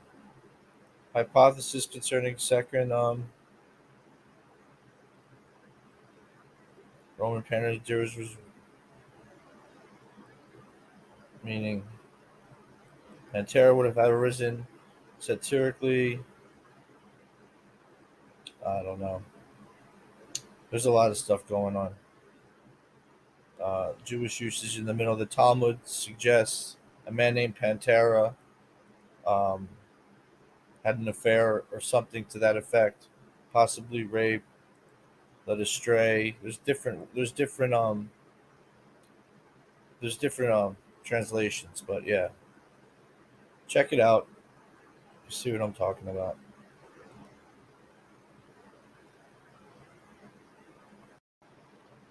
All right, Herod. Herod was born in Edom around 72 BC. He was the second son of high-ranking Edomite official under Julius Caesarus and John Hyrcanus II. Janneus is the eldest son. That's Jonathan Alexander's older son was named John Hyrcanus II. The kingdoms were Semitic people who arrived in the region around 15th century AD. They were pushed westwards towards southern Judah by the elusive Nabateans coming from the east. Herod's mother was a Nabatean princess from Petra. The Bible describes the Edomites as descendants of Esau, the Romans, and to a more considerable extent all Europeans. Thus, Genesis 26 tells of Esau marrying two Canaanite women as daughters of Hittites, bearers of the oldest Indo-European writing system. Edomites, notwithstanding, were also considered fellow descendants of Shem and distinct from Hap and Japheth, as recorded in Genesis 36. 8 kings ruled in the land of Edom before any king of Israel. The kingdom of Edom flourished through caravan trade routes between Iran and Saudi Arabia along the famed incense route. The name Yahweh came from Edom. Edom's god Quas was a title for Yahweh. Yahweh was a Kenite, descendants of Cain, whose bronze serpent cult spread to the Israelite metallurgists through Edom. Circumcision was also practiced in Edom. In the theme with Seth and the Phoenicians, Edom was red, and the Bible relates to the name of its founder, Esau, the eldest son of Isaac. Esau got his name because his body hair was red all over. Esau sold his birthright to Jacob for red pottage. Cleverly, cleverly, cleverly, cleverly, the Bible's MVPs, from Moses to King David, are described as ruddy, a reddish crimson used to describe Esau. This cast out firstborn archetype we see with Ishmael and Isaac, Esau and Jacob, Adonijah and Solomon, etc. The perpetual exile, Adam and Eve, the Alberti family, etc. All relate to Cain, the father of secret combinations, a descendant of Cain, Tubal Cain, eighth man from Adam, is a messianic forefather of all master craftsmen, the first instructor of metals and forging tools. See, starts getting into some fascinating stuff here. The name of Israel comes from Genesis 32. It refers to the renaming of Jacob. Jacob tussled with the guardian angel of Esau, Samael, the accuser, Ha Satan. He renamed him Israel after because Jacob had striven with the source and with men and prevailed. The biblical etymology of the name is with Yisra, to prevail over, and El, the divine. Again, The Hyksos by Yaqub Har was the biblical patriarch Jacob. Yaakov. Edomite was a Semitic language similar to the Hebrew spoken by Hyksos. It was written with a Phoenician alphabet. Nabateans pushed out the Edomites, so Edomites became part an intricate part of what would later be called Israelites. Thus, the new narrative allowed Edomites to reclaim their land through the agency. The Nabatean alphabet developed out of an Aramaic alphabet, although it is used as a distinctive cursive script from which the Arabic alphabet emerged. Nebaioth in the Bible is the firstborn son of Ishmael, Abraham's firstborn son. The primary god Duchora was frequently worshipped as an uncut stone cube, which they called Kaaba. So yeah, there's some tenuous connections. Jonathan Alexander, also known as Alexander Jannaeus, continued campaigning during his last years, but the Nabateans defeated Jannaeus in battle. He nonetheless continued expanding the Hasmonean kingdom. The Jewish priesthood was inherited through the Amorite Zadok up until the rise of the Hasmoneans. Karaite Judaism, started with Alexander Jannaeus.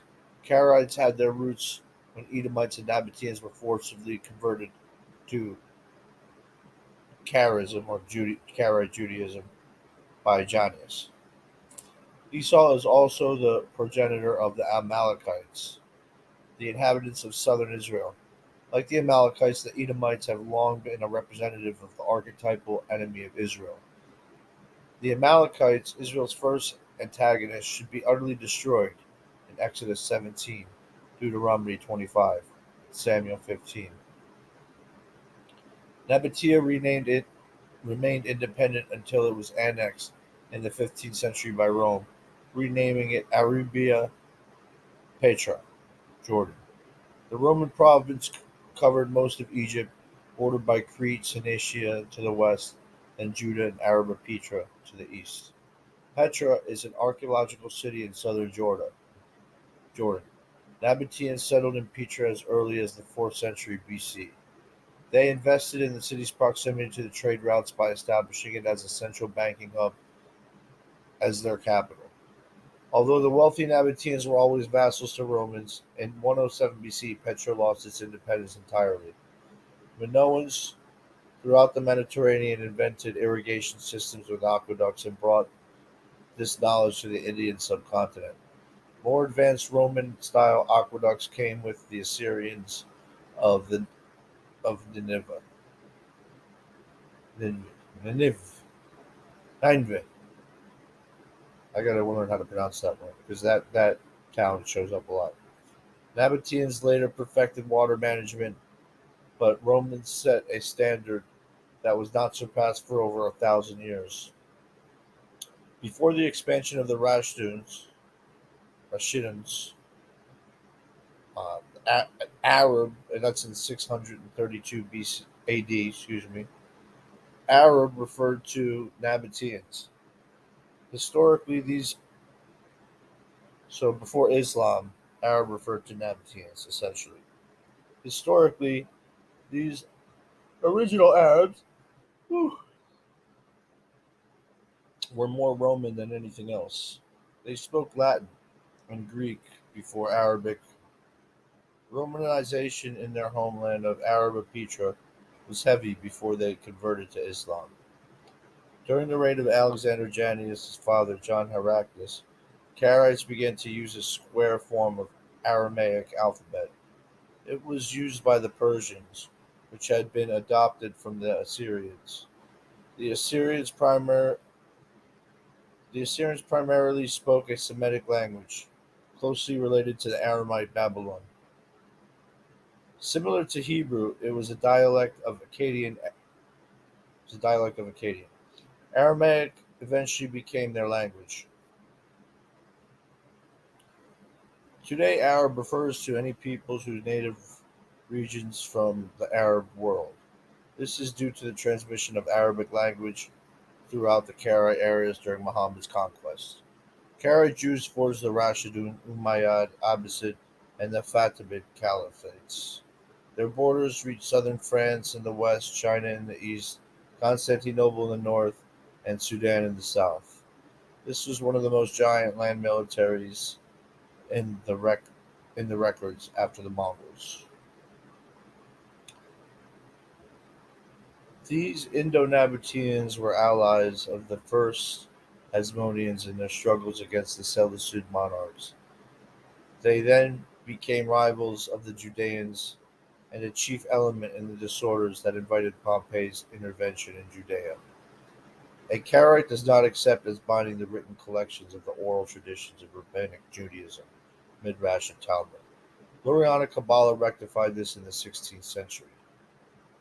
Yet most rabbis unknowingly agree with the Karaite Masoretic texts.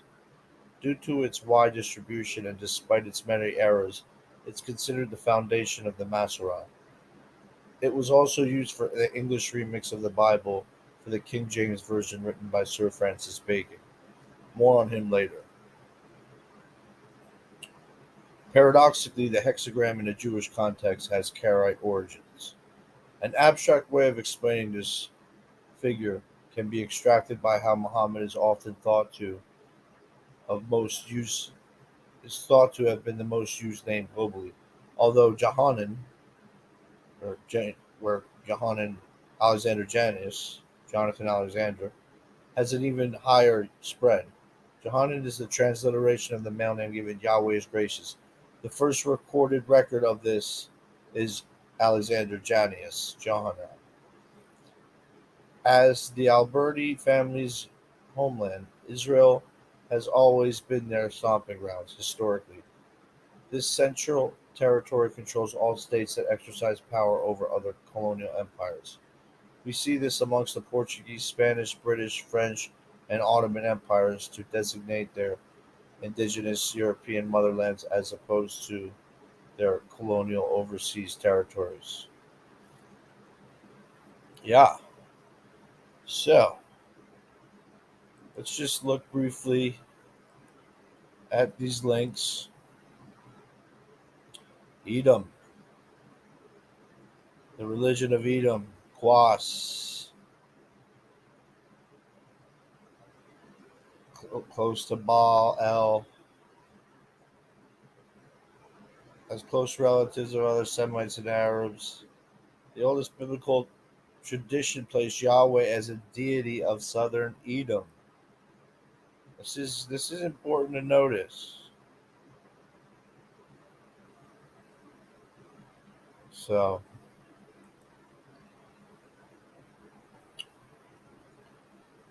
the Nabateans were first mentioned. Some BC, blah blah blah. Some Babylonian Nabateans. So chief brand of Babylonian Aramaic name Nabu.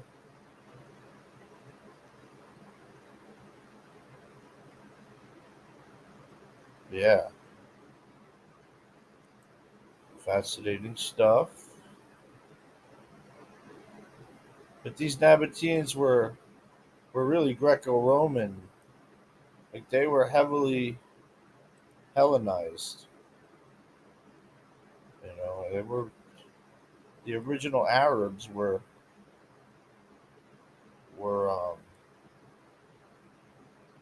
rather European, I guess. I don't. I That's not the best way of putting it. But Saudi Arabia recently unveiled what Nabateans would look like. They have like sculptures and renderings. So I guess take their word for it. I don't know if that's the right way of saying it, but check that out. The Amalekites, descendants of Esau, but there's no real records of them. It's just interesting. Edomites,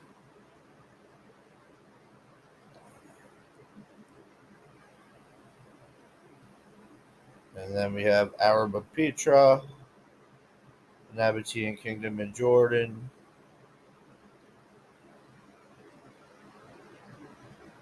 Arab tribes. Yeah, like a lot of this stuff. Petra. This is where you see the aqueducts, according to antiquity, Nabatean Kingdom Center. It was a caravan route, Red Sea. This is like where the Saudis come from. Well, this is where I think a lot of that wealth originally, in modern times it comes from oil, but these Arabs have been wealthy for a very long time. Karaite Judaism, here we go.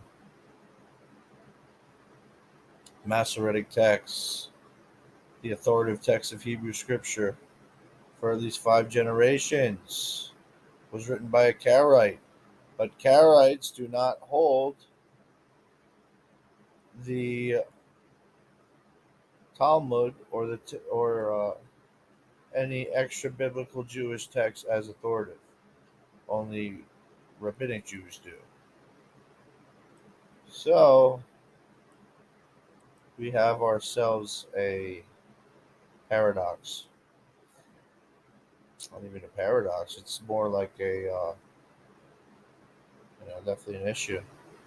The Star of David, in its oldest surviving complete copy of the Masoretic text, dated 101, 108 BC. Well, excuse, not even BC.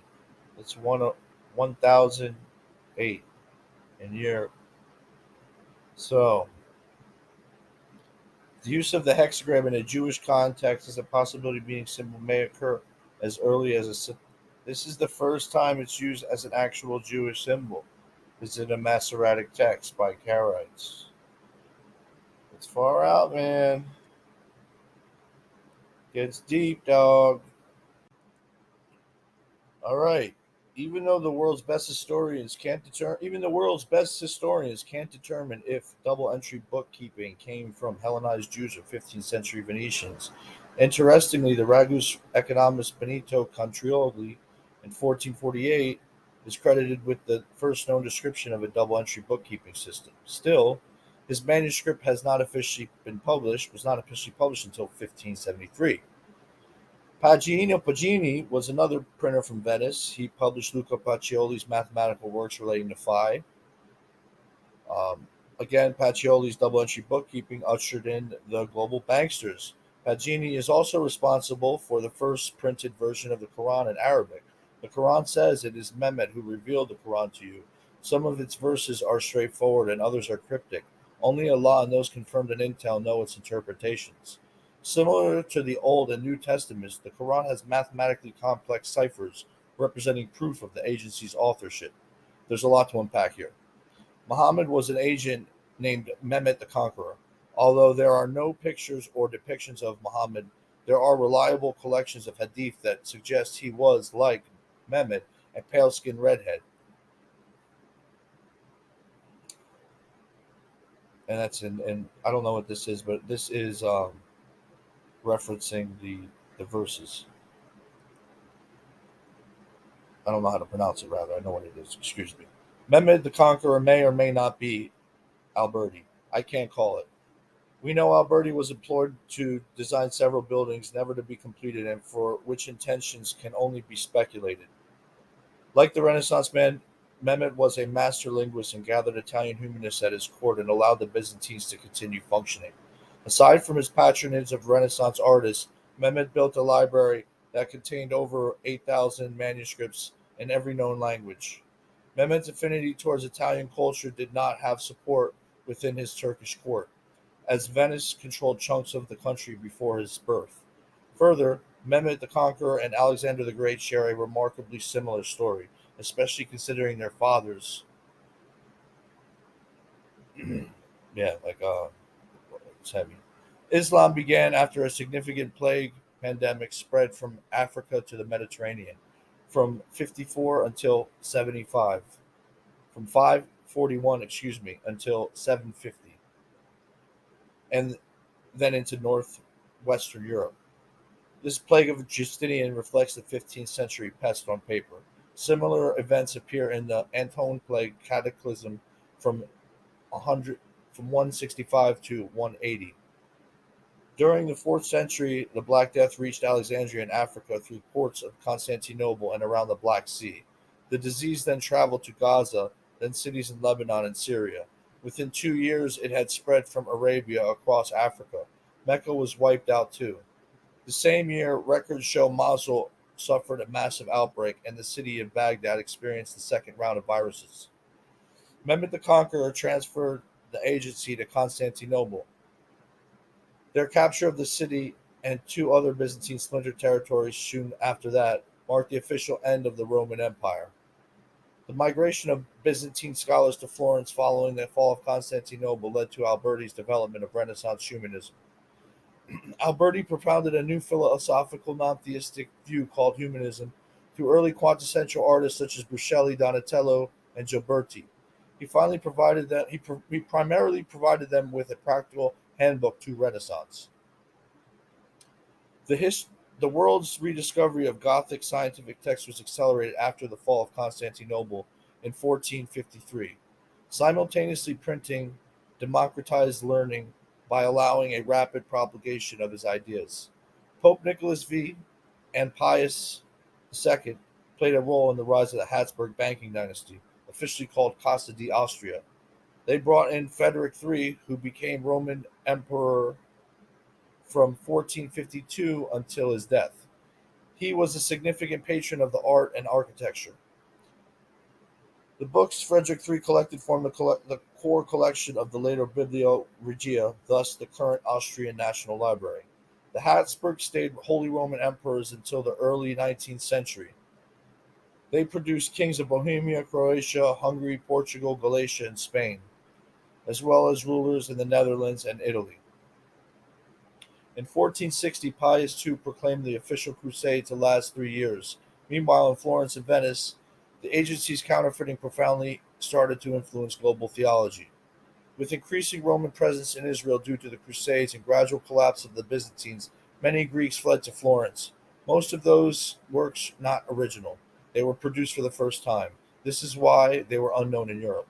The fall of Constantinople led to the completing inheritors of the imperial mantle, so spies infiltrated each movement. Wallachian claims of Byzantine heritage clashed with those of the agency. Mehmed claimed he was a successor to the emperor, declaring himself Kaiser-i Rum, literally Caesar of Rome. He found a political system, Ottomans. They survived until 1922.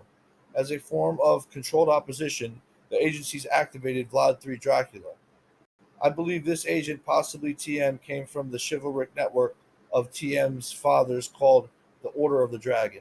Thus, Quetzalcoatl also went by Vlad Dracul, Dracul meaning dragon. And Romania, or Transylvania, is the last Latin country bordering the Black Sea. Vlad's brother Radu, the Beautiful, was close to Mehmed, possibly even Mehmed himself. Radu spent his youth in the Ottoman court, educated in the Quran and Muslim languages. Vlad was eventually released from prison, taken back to his throne in 1448 after his father was supposedly killed by a leading Hungarian military and political figure named John Hunyadi. Hunyadi supposedly died from a viral outbreak in the Crusader camp. His son Matthias Corvinus became king in 1457. Matthias waged war against Frederick III because he claimed Hungary for himself. Like Frederick, Matthias' royal library was one of the largest collections of books in Europe. Known as the monarch who wandered among his subjects in disguise, Matthias' patronage to the agency is why Hungary became the first country to embrace Alberti's treatise from Italy. Another agent and possible reflection of TM's is George Castriati. He was born 1404 to 1468, known as Scattenberg. This spy led Pope Pius III's crusade forces. By the Pope, but the Pope died while the armies were still gathering. Like Alberti, both men excelled in counter subversion, increasing his coat of arms. Interestingly, His coat of arms depicts a hexagram over a double headed eagle, as did many Ottoman war flags following his death. Further, Mehmed's nickname was the Great Eagle. Alberti designed Piazza Pisa in Penza, the village previously called Cortigliano. It was the birthplace of Pope Pius II, whose employ Alberti served. After its sack, the Pope feared over Vatican kingdoms would suffer the same fate as Constantinople. He strongly advocated for another crusade. In, in 1459, Pius II called for a new crusade. The pontiff wrote numerous tracts on his day's political and religious controversies and ethical subjects. After allying with Ferdinand and Isabella, his next important act was to go against all mobs threatening the Vatican. Pope Nicholas V launched a campaign against Mehmed in the form of a crusade. This drained the swamp of any leaks and allowed the agency to control its antagonists. Pope Nicholas V decided to go when no other monarch on earth would march against to lead the crusade, but his early death prevented this. When Pope Nicholas V died, the age of crusading ended. The Roman Empire began in the 7th century BC. In the 3rd century BC, the Roman Republic began by Augustus in 63 BC to 14 AD. The first emperor of Italy had already established dominion over the Mediterranean. The Roman Empire would soon stretch from England to Mesopotamia, reaching its height in 117 AD. In the 3rd century AD, the Roman Empire split into Western and Eastern factions, with usually different emperors. The Western Empire collapsed in 476 AD to the Germans. The Eastern Empire rebranded as the Byzantines, with its capital in Constantinople, or currently called Istanbul. This would continue for 1,000 years until Constantinople fell to the Ottomans in 1453. History class teaches us that the 7th century Arabic was dominant language. Excuse me. History teaches us that in the 7th century, Arabic was a dominant literary language in the region. Arabic quickly began to overshadow Latin's role as a language of scholarship. Arabic script was adopted as the original script for the Persian and Turkish words. The agency script also heavily influenced the development of the cursive scripts of Greco-Roman, the Slavic languages, Latin, and others. All of this ancient knowledge that Muslims kept hidden for centuries can be sourced from Al-Kindi. He was an Arab polymath. Mehmet used Al-Kindi's narrative to spread the agency's teachings to the rest of the world. Identical to Al-Kindi,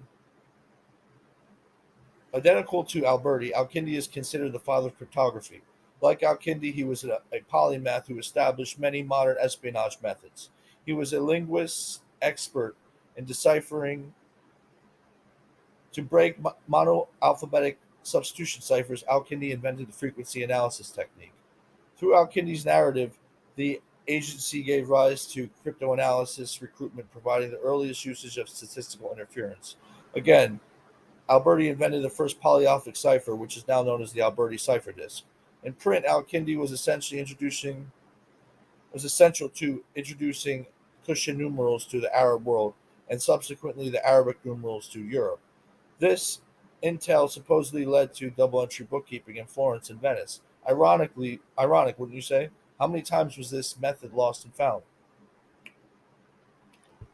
True that.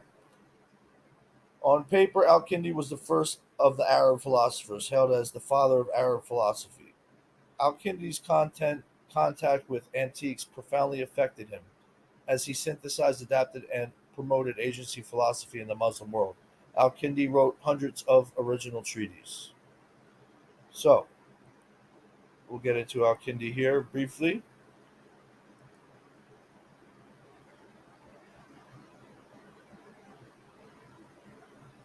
While it's loading, see, this is what I definitely wanted to avoid. It's constant. Every time I run this screen sharing thing where I have where I'm screen sharing with the video, I run into this fucking problem. Come on, let's go. All right, let's try the Renaissance page. See if that loads any quicker.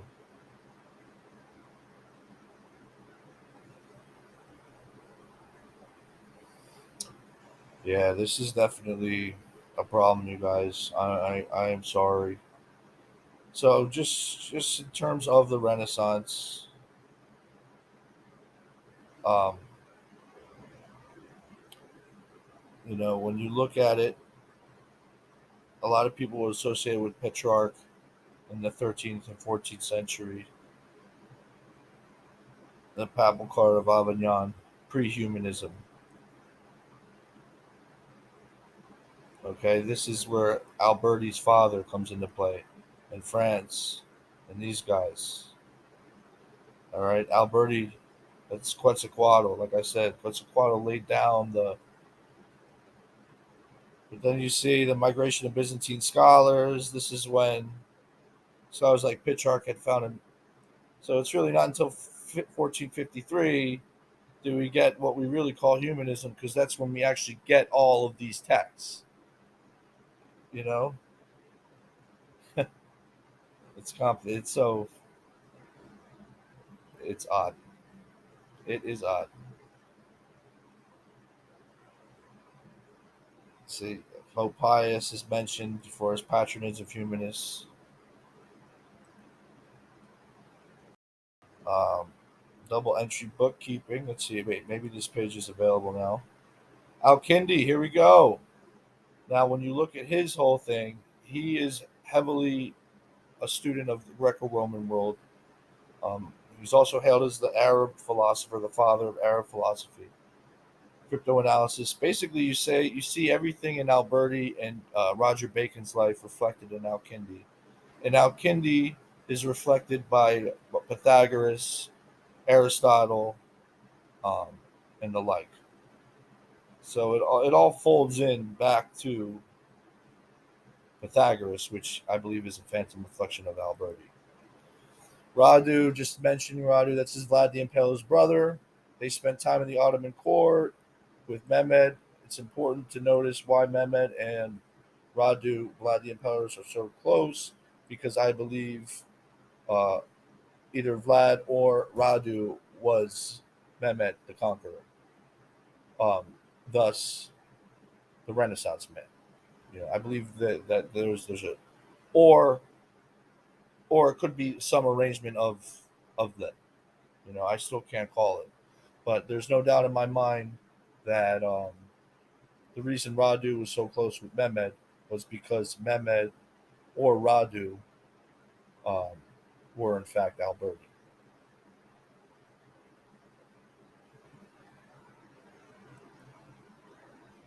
Speaking of Vlad,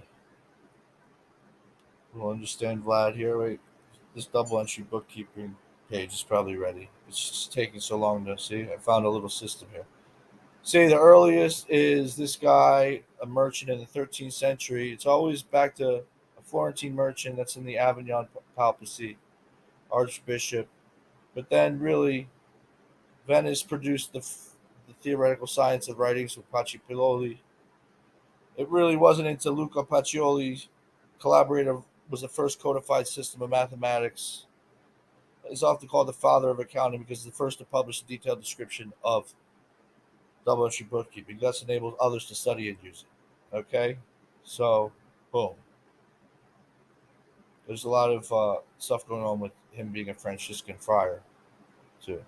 We'll get into that shortly.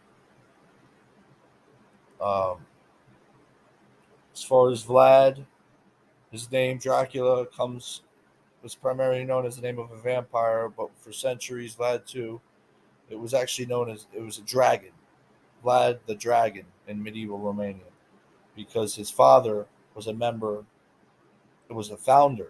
He was also a member of the Order of the Dragon. This relates to Quetzalcoatl, Apep, and all that serpent imagery from Somer, uh, the serpent eating the snake. There's a lot of stuff going on there. All right. So yeah, in terms of Paggio Pagino, just want to point out the first Quran in Arabic, okay, and the Luca Pacioli's, okay, the first printer. This printer is responsible for both of these things, which I find very ironic in how they are deeply embedded with the agency.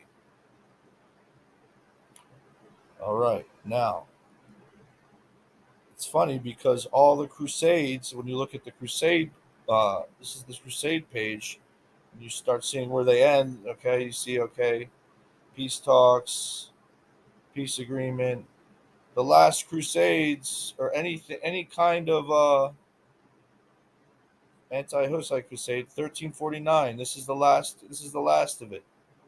The last of any. There was a peace agreement, and then you see nothing else about crusades. So crusades effectively end in 1431. All crusading. So does the in the Roman Empire effectively ends shortly thereafter.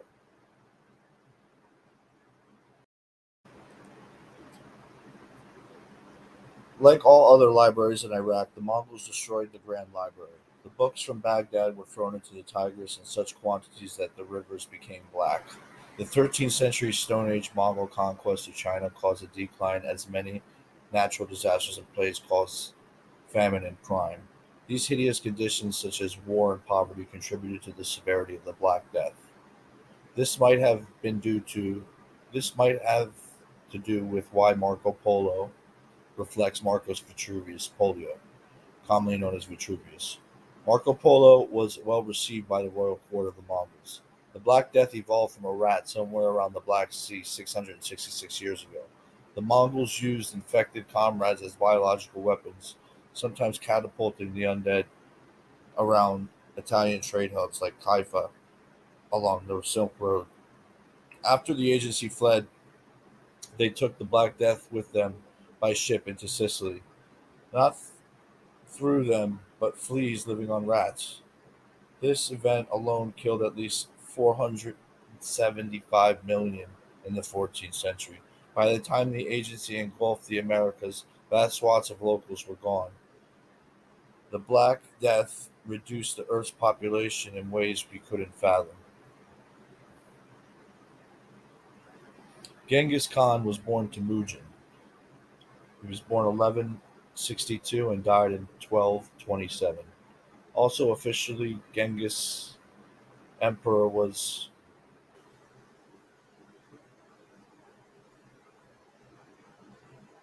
Additional information about the mysterious life of Alberti can be found in Dante's Inferno, which is the first part of Dante Alighieri's epic poem Divine Comedy. This work was published on the same day as the Travels of Marco Polo, aka Book of the Marvels of the World. Inferno began on a Thursday night in 1300. The modern term assassination is based on a designation made by Marco Polo concerning the assassins found by Hassan e Sabah, quote, old man of the mountain, born 1050, died 1124. Polo's travels describe Hassan as someone who devised plots to turn women and professional into, excuse me, to turn young men into professional killers. Similar to Alberti's Neoplatonic Florentine Academy, the old man educated them in numerous language and courtly etiquettes fused with military training. They had some impressive libraries. Even the Florentine chronicler Giovanni Vianella, who died in 1348, tells of how a lord of Lucca sent these assassins to Pisa to kill someone. The group is where the famous video game Assassin's Creed gets its namesake. In the game, Uberto Alberti was the Gonfaloniere of Florence and member of the Roman Rite of the Templar Order. Despite his reluctance, Roberto turned against his former allies Lorenzo de' Medici and a group calling themselves the Aedificatoria family. This is obviously fictional, but it's interesting how um,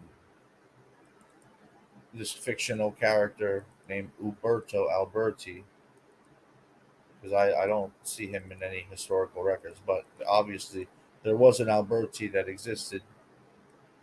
I don't know about any of this stuff, but it definitely has um, relevance, especially when you hear things like the Roman Rite or the Temple Order, Florence. Obviously, so I find it ironic. In the ninth canto of Inferno, Dante Alighieri speaks of an assassin. His commentary, Francisco da Butti, his commentator, Francisco da Berti, also refers to assassinino, blah, blah, blah, da, da, da. Basically, assassins kill others for money. They appear to be involved in the act of treason during the Battle of Monteperti, a battle following the Alberti family recorded in the Inferno, a battle involving the Alberti family recorded in the Inferno. There's a lot going on here. Okay, keep in mind, this Battle of Monteperti is recorded in Dante's Inferno, and the Rosicrucians tie themselves directly to the Inferno. They also talk about Virgil a lot, which we'll talk about right now. Inferno articulates Dante's journey through the underworld guided by Virgil, one of Rome's greatest poets. On the back of Alberti's portrait is the question "Quid tuum?", meaning "What's next?", taken from Virgil's "So what?". If Aminata's is dark, Virgil's poem illustrates the therapeutic effects of oblivion and how the act of forgetting secures the continuation of life. We are condemned to act out the errors repeated because of enforced forgetfulness, also known as ignorance. The real-life Battle of Monteperti was fought September 4th, 1260, between Guelphs and Ghibellines, Florence and Siena. The Florentines were routed. It was the bloodiest battle in Gothic Italy, with over 10,000 fatalities. Guelphs held sway in Florence while Ghibellines controlled Siena. Due to their Guelph allegiance, the Alberti family was exiled after the Battle of Monteperti, but returned after Manfred of Sicily's defeat in the Battle of Veneto in 1266. Like Dante's father, the Alberti family subsequently sided with the Black Guelphs. With Guelph leader Benito in 1388, the Alberti family checked the rivaling Albizzi family. The agency participated in rebellions against the oligarchical Florentine government in 1378. Although briefly winning, they ultimately lost and were exiled in 1382. Allowed to return to Florence in 1428, on the exact date both Aztec and Inca empires emerged, the Alberti family did not recover full rights until the Albizzi family fell from power in 1344. Rosicrucian are expounded in the Divine Comedy according to the Masonic Order of the Rose Cross. It was founded in 1313. So all these dates clearly point to the Alberti family. There's a lot going on here. Dante Alighieri, okay, like a lot going on here. Let's check this out. So, in terms of the Inferno, what do we have? Anything? There is a lot. Okay, there is a lot of stuff. But we're looking at the dates here. Let's just check out the dates when the poem begins on the night of 1300. Okay. Now, the travels of Marco Polo were allegedly printed 1300. All right. So, authenticity and veracity. Many viewed the book with skepticism. Like I said, there's a lot of stuff that suggests this was not true. So definitely check this page out. I did want to point out the dates, the correspondences. because, especially with Marco Polo, because it all ties in. Like, for example, this Hassan Sabah guy is really mentioned on the strength of who? Marco Polo. Since Marco Polo, he has been known to the West as the Old Man of the Mountain. Like I said, he was essentially a humanist, for lack of a better term. Um, he definitely teaching all kind of skills and stuff to like it's just fascinating when you look into how this man with the libraries. Yeah, let me. I'm trying to read while I'm talking. Let me not do that.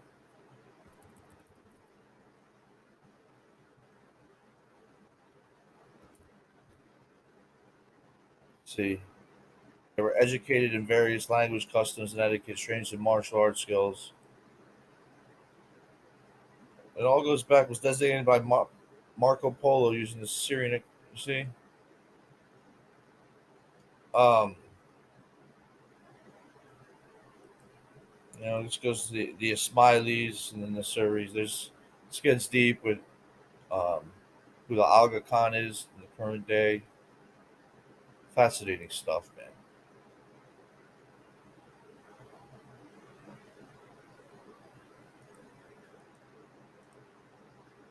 So this Battle of Monteperti, this is mentioned in the the Divine Comedy. So if you go to the page, the Battle of Monteperti, you see is recorded by Dante Alighieri in the Inferno section of. So there we go with the Gulfs. Not sure if the Alberti are mentioned here, but we'll try. We'll look. No, they're not mentioned, but they are definitely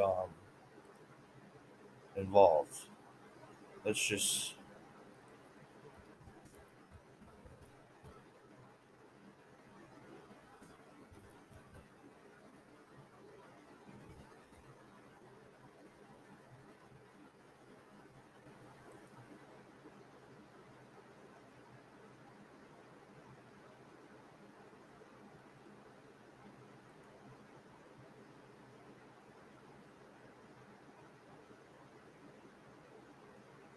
Oh, look at this. The coat of arms of the Alberti family changed.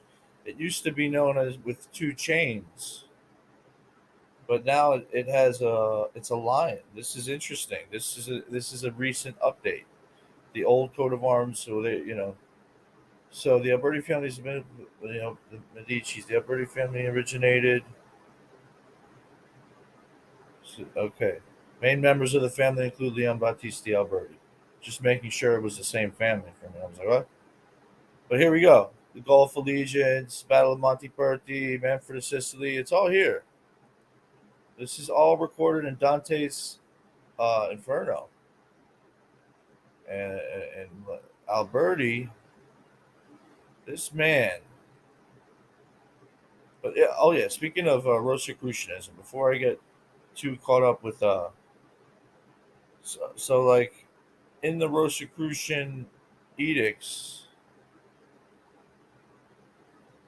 it says, let's see, hold on.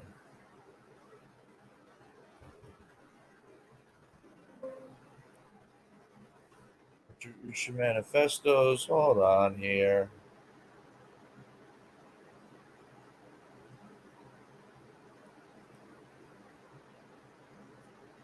Dante.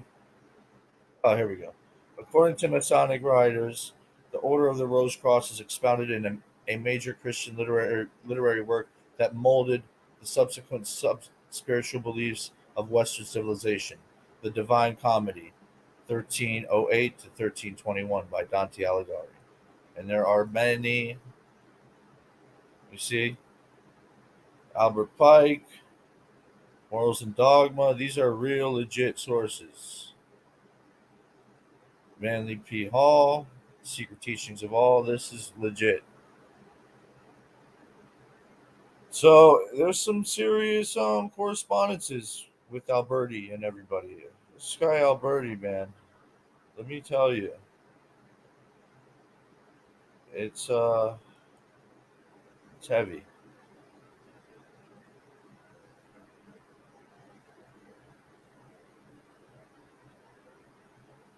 Orsi states that Alberti's writing on architecture continued to influence modern and contemporary architecture, stating the organicism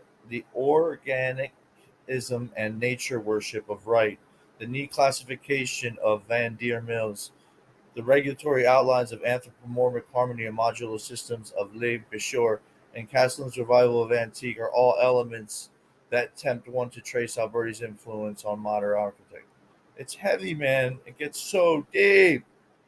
Like I said, look, Robert Three Part, he's in there. Oh, I meant to. I gotta. Okay, so thank you guys. We'll get back to you. I have no idea which of his aliases he died under, but the Renaissance man works. His work was revamped by Sir Francis Bacon, born 1561, died 1626. Many see Chris Rosicrucius as a pseudonym for Sir Francis Bacon. Because of Bacon's Rosicrucian ties in Germany, Bacon is also the main suspect in the Count of Saint Germain's true identity. The Count said that he was the son of Prince Francis Rakasi, Rak, Rakasi, uh, sorry, of Transylvania, but his real name, birth, and background are unknown. Another figure wrapped up with this was Roger Bacon, whose commitment to the Franciscans is reflected in the very name of Sir Francis Bacon. The Renaissance man or Alberti's intel of optics was symbolized on his logo with the eye.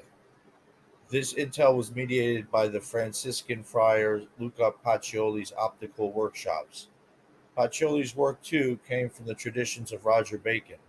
Although gunpowder was first invented and described in China, Bacon was the first European to record its formula. Modern guns descend from Chinese firecrackers obtained by Franciscans. As official Vatican inquisitors, Franciscan agents tortured suspects to extract confessions. They used things like witch hunts to conceal assassinations. Although there is no evidence Although there is no evidence of blood relation to Francis, Roger Bacon (1214 to 1294) and Sir Francis Bacon share the same Norman ancestry. Again, Renaissance man's paternal descended from Vikings. They were given feudal ownership over areas in northern France, Duchy of Normandy, remixed in the 10th century from the 14th century. English, a West Germanic language spoken in medieval England, is also a fusion of Old Norman, French, and Latin. The Vikings' North Germanic language, Old Norse, eventually became part of Standard English. Tensions between French and English crowns have their origins in the English royal family itself, which was Norman.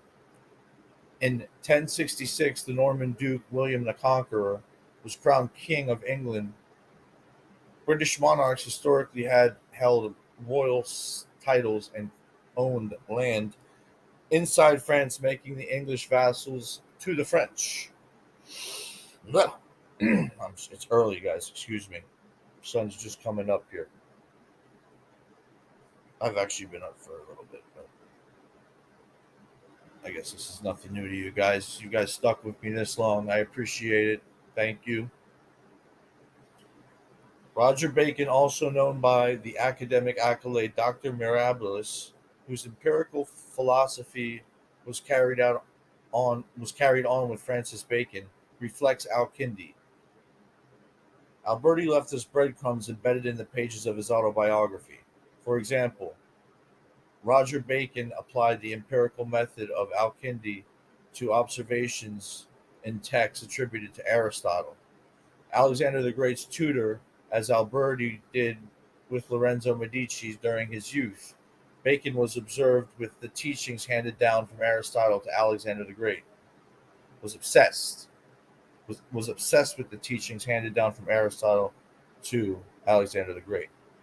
For example, a scientific study written by Roger Bacon was a highly abbreviated Gothic Latin written in a simple substitution cipher. Like Alberti, Roger Bacon's linguistic work has been heralded for its early exposition of universal grammar. Alberti's Della Pictura, De Pictura, relied on Bacon's optics in determining perspective. Both men are partially responsible for revising a worldwide university curriculum, which saw addition of optics to the traditional quadrivium. Like Alberti and Al-Kindi, Bacon's contemporaries largely ignored him in favor of others. In his case, it was Thomas Aquinas. Although Aquinas studied Bacon's work, although Aquinas studied Bacon's work, Alberti's life shines through Roger Bacon's, the Opus Majus, especially in how it was sent to the Pope in Rome in 1267. Okay, so just to click on this Shemham Ephrath name. It's the name of the Tetragrammaton, which is also another name for the source, what I call the source, also known as Yahweh, God. Um, Definitely check it out. It has been around. Let's just show you about Bacon. Where's Bacon come up? Here we go. Bacon. What about Kircher? Kircher, here we are. So Kircher comes up again. Uh, each angel to a different language, word for God. So let's see. And here's Kircher. It's Kircher's been. Kircher had early interest in China, study of dragons, cartography, but he gets into the Mayan Aztecs. Interesting how like it's like the same playbook as these other Renaissance men. It's the same stuff that Confucius was Hermes Trismegistus. Look at this. It's wild, wild, wild, wild, wild, wild, wild. Check him out. Kircher. He was a Jesuit. Um, let's check him out. There he is. Kircher, the last Renaissance man. So, look at it. Deciphering hieroglyphic Egyptian language. He was involved with so much stuff. It's wild. Microbes to the one of the first people to observe microbes. Think about this. He was also involved with inventions like the magnetic clock, various automations, the first megaphone, inventions of the magic lantern. He's got a lot of stuff I didn't even talk about. Um, yeah, brilliant. He was, like I said, a Jesuit. These are the Jesuits. Founded in 1540. Um, this was really like a protection force for indigenous peoples in the Americas, and it turned into a huge network after Alberti's death. The current pope is a Jesuit, just for some perspective. This is cool. Look at this. Was a Venetian immigrant in the Dutch colony of Amsterdam, commonly regarded as the first Italian American settler in what is now New York. But common, at least, he was the first Italian American in America, period. But look, apparently a Venetian branch of the powerful Florentine Alberti family. Pietro's parental relatives may have included the famed Italian polymath Leonardo. But how ironic, you know? Italian Americans. Alberti Day. June 2nd is Alberti Day. I just learned this myself. Don't you forget it. Um,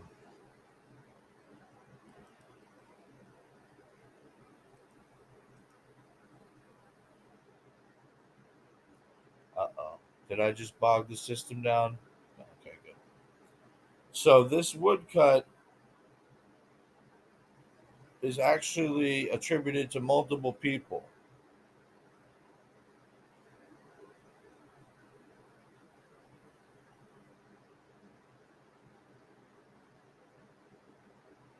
Despite this clue, Alberti. The book is has been also attributed to Leon Battista Alberti and earlier to Lorenzo de' Medici. Fascinating. That's essential. Draws on Renaissance humanism and arcane writings and classical thought. So it ties into a lot of stuff, man. When you see what this book, different editions of it were made.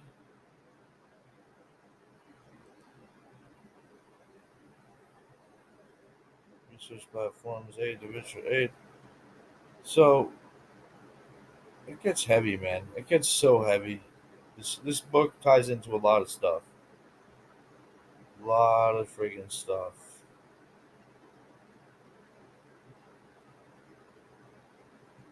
Yeah, check it out. I can't. I'm not gonna get too hung up on it because I'm literally I can't. I'm not gonna read while you guys are trying to listen to me. Excuse me. All right, so the Voynich manuscript. John Dee has often been associated with the Voynich manuscript. Most of Voynich who bought it in '82, you can see, just so you see what I'm saying. The top, there goes John Dee right there. This is the 17th century now.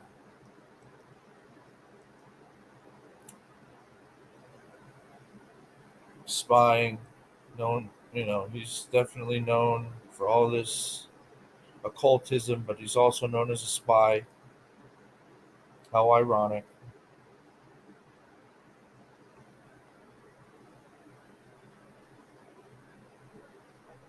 A lot of stuff. There's too much to go over. I wanted to point out his attachment to the Voynich manuscript, and yeah, there's a lot of shit, a lot of stuff. The Franciscans. This is related to Roger Bacon, Francis Bacon. Order of the Friars. So you can check this out and see what I'm talking about in terms of Roger Bacon. You can see gunpowder.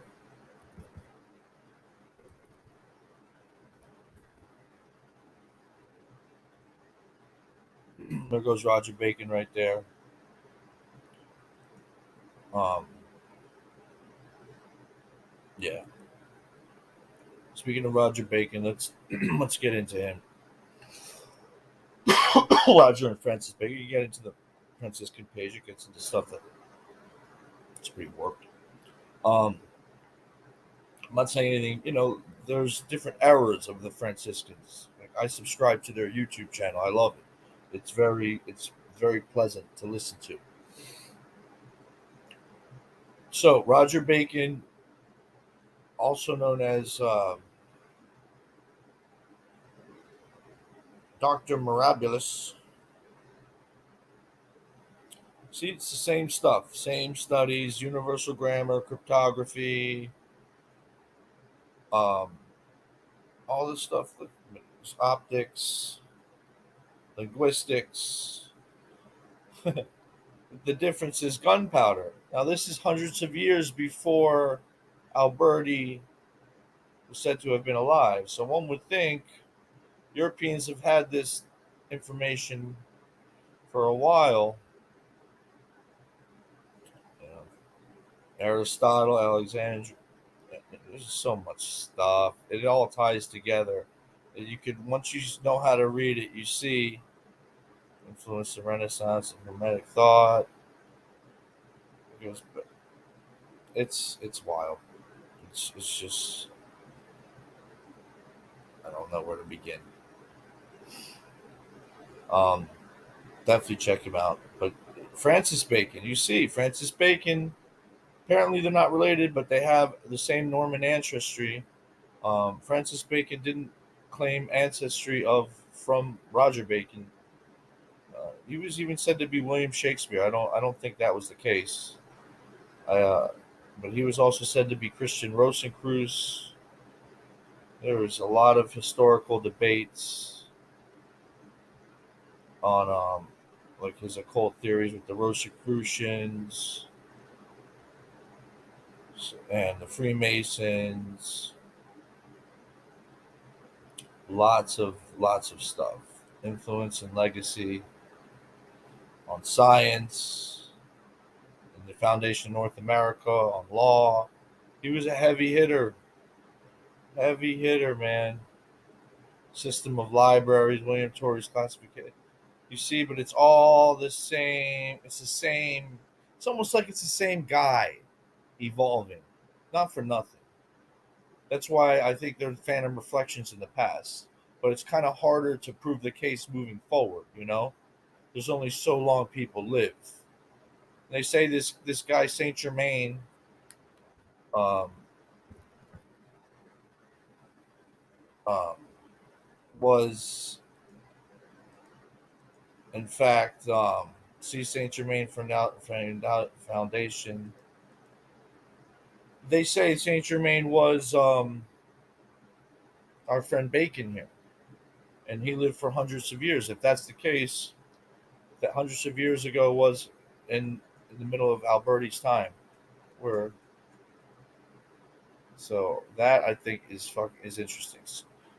He's also associated with Christian Rosencreutz. Christian Rosencreutz is also associated with who? Saint Germain. So it starts to come full circle, man. According to Christian Rosencreutz, was the last descendant of a German family which flourished in the forest of Hessen. Yeah, this border of Hesse. This ties in with the Rothschilds because they were deeply involved with the House of Hesse and a lot of people. Count of Saint Germain. They said Rosicrucian later appeared as Rudolf Steiner and people. They believe that men in armor, usually Francis Bacon, gave lectures of Rose. So it's like, wait a minute, Francis Bacon, there he is. He's involved with so much, man. This Count of Saint Germain character, no one knows when he was born. No one knows when he died. It seems like he lived almost 100 years, according to like the records. But see, to deflect inquiries on his origins, he would say he lived over 500 years. Maybe I don't fucking. It's a stretch. I don't. Now we're getting into the woo-hoo train. I don't. I'm not trying to hop on that. Um,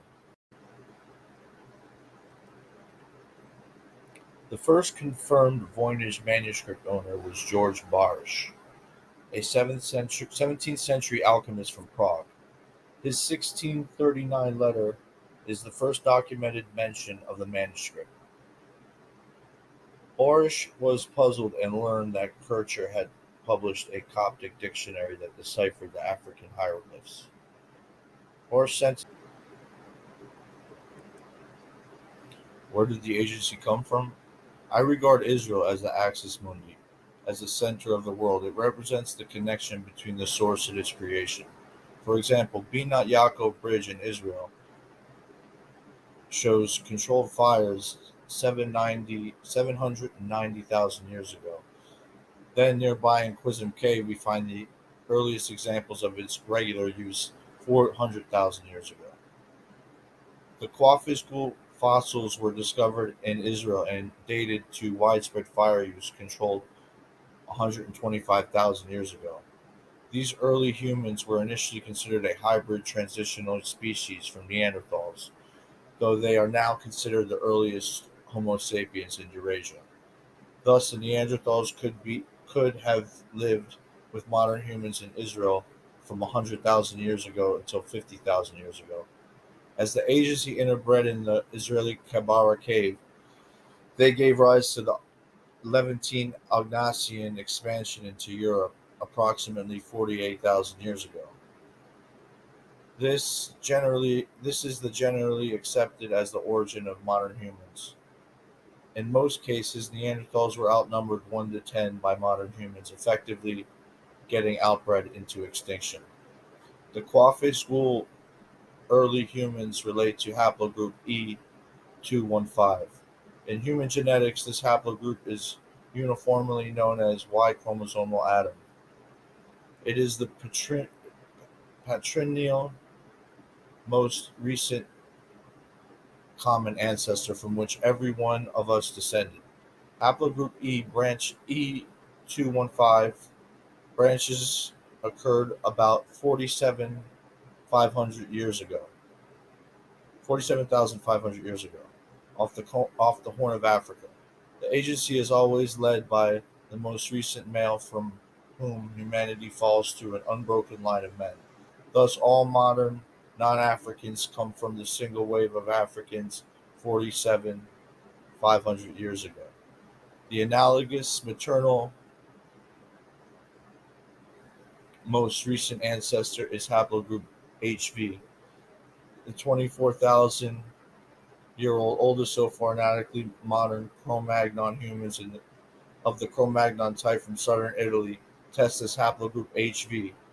HV1b2 is discreetly known as mitochondrial Eve. They unite us all. Our concern for others is strongest towards family. This concern gets weaker the more distant we are from whoever or whatever is around us. They were apex predators, using lions and tigers and bears to make food, clothes, and weapons. Their children invented primitive watercraft to cross land masses. From the Norse Ebla and asked to the Chinese Nua and Fuxi, this couple went by many names. They met with the transitional Kabara culture, which was predated by Ignatians and followed by the Proto-Agrarian Natufian culture. As the progenitors of the entire human species, Natufian DNA display how we are all linked. Like their genes, their religion evolves by a process of descent. Arabs and Jews share this paternal line more than any other. Suggestions Y chromosomal Abraham may belong to EL29 or something very close. The latest analysis of the Tufian remains by Lazarus in 2006 found that they were a mix between 50% basal Eurasian ancestral component and 50% Western Eurasian unknown hunter-gatherer (UHG) group related to European Western hunter-gatherers. The earliest known intensive usage of plants was 23,000 years ago at the Ohalo site in Israel, which is right there on the Kabaran Natufian stopping grounds. At the time, this was Proto Levantine, Agnasian, Kabarian era. Archaeologically, I find it hard to distinguish the difference between pre-Renaissance humans and Natufians, except that our brain size has been decreasing ever since the Upper Paleolithic. The agency formed during the Natufian Neolithic agriculture revolution. During this period, the Alberti family began to domesticate animals. As these farmers made permanent settlements, security increased. Surplus from farming allowed the agency to be formed. As it expanded, the agency fostered advances in transportation. Sources of obsidian were a highly valued commodity since Neanderthals walked the earth. Turkish obsidian has been found from Israel to Iraq since 2500 BC. Again, obsidian artifacts were a common staple in the earliest urban centers. Around 12,000. Where did the agency come from? I regard Israel as the axis mundi, as the center of the world. It represents the connection between the source and its creation. For example, Binat Yaakov Bridge in Israel shows controlled fires 790,000 years ago. Then nearby in Qizm Cave we find the earliest examples of its regular use 400,000 years ago. The Quafish fossils were discovered in Israel and dated to widespread fire use controlled 125,000 years ago. These early humans were initially considered a hybrid transitional species from Neanderthals, though they are now considered the earliest Homo sapiens in Eurasia. Thus, the Neanderthals could have lived with modern humans in Israel from 100,000 years ago until 50,000 years ago. As the agency interbred in the Israeli Kabara cave, they gave rise to the Levantine Augnacian expansion into Europe approximately 48,000 years ago. This is the generally accepted as the origin of modern humans. In most cases, Neanderthals were outnumbered 1 to 10 by modern humans, effectively getting outbred into extinction. The Quafe school early humans relate to haplogroup E215. In human genetics, this haplogroup is uniformly known as Y chromosomal atom. It is the patrilineal most recent common ancestor from which every one of us descended. Haplogroup E branch E215 branches occurred about 47,500 years ago, off the Horn of Africa. The agency is always led by the most recent male from whom humanity falls through an unbroken line of men. Thus, all modern non-Africans come from the single wave of Africans 47,500 years ago. The analogous maternal most recent ancestor is haplogroup HV, the 24,000-year-old oldest so far analytically modern Cro-Magnon humans of the Cro-Magnon type from southern Italy test as haplogroup HV. HV1b2 is discreetly known as mitochondrial Eve.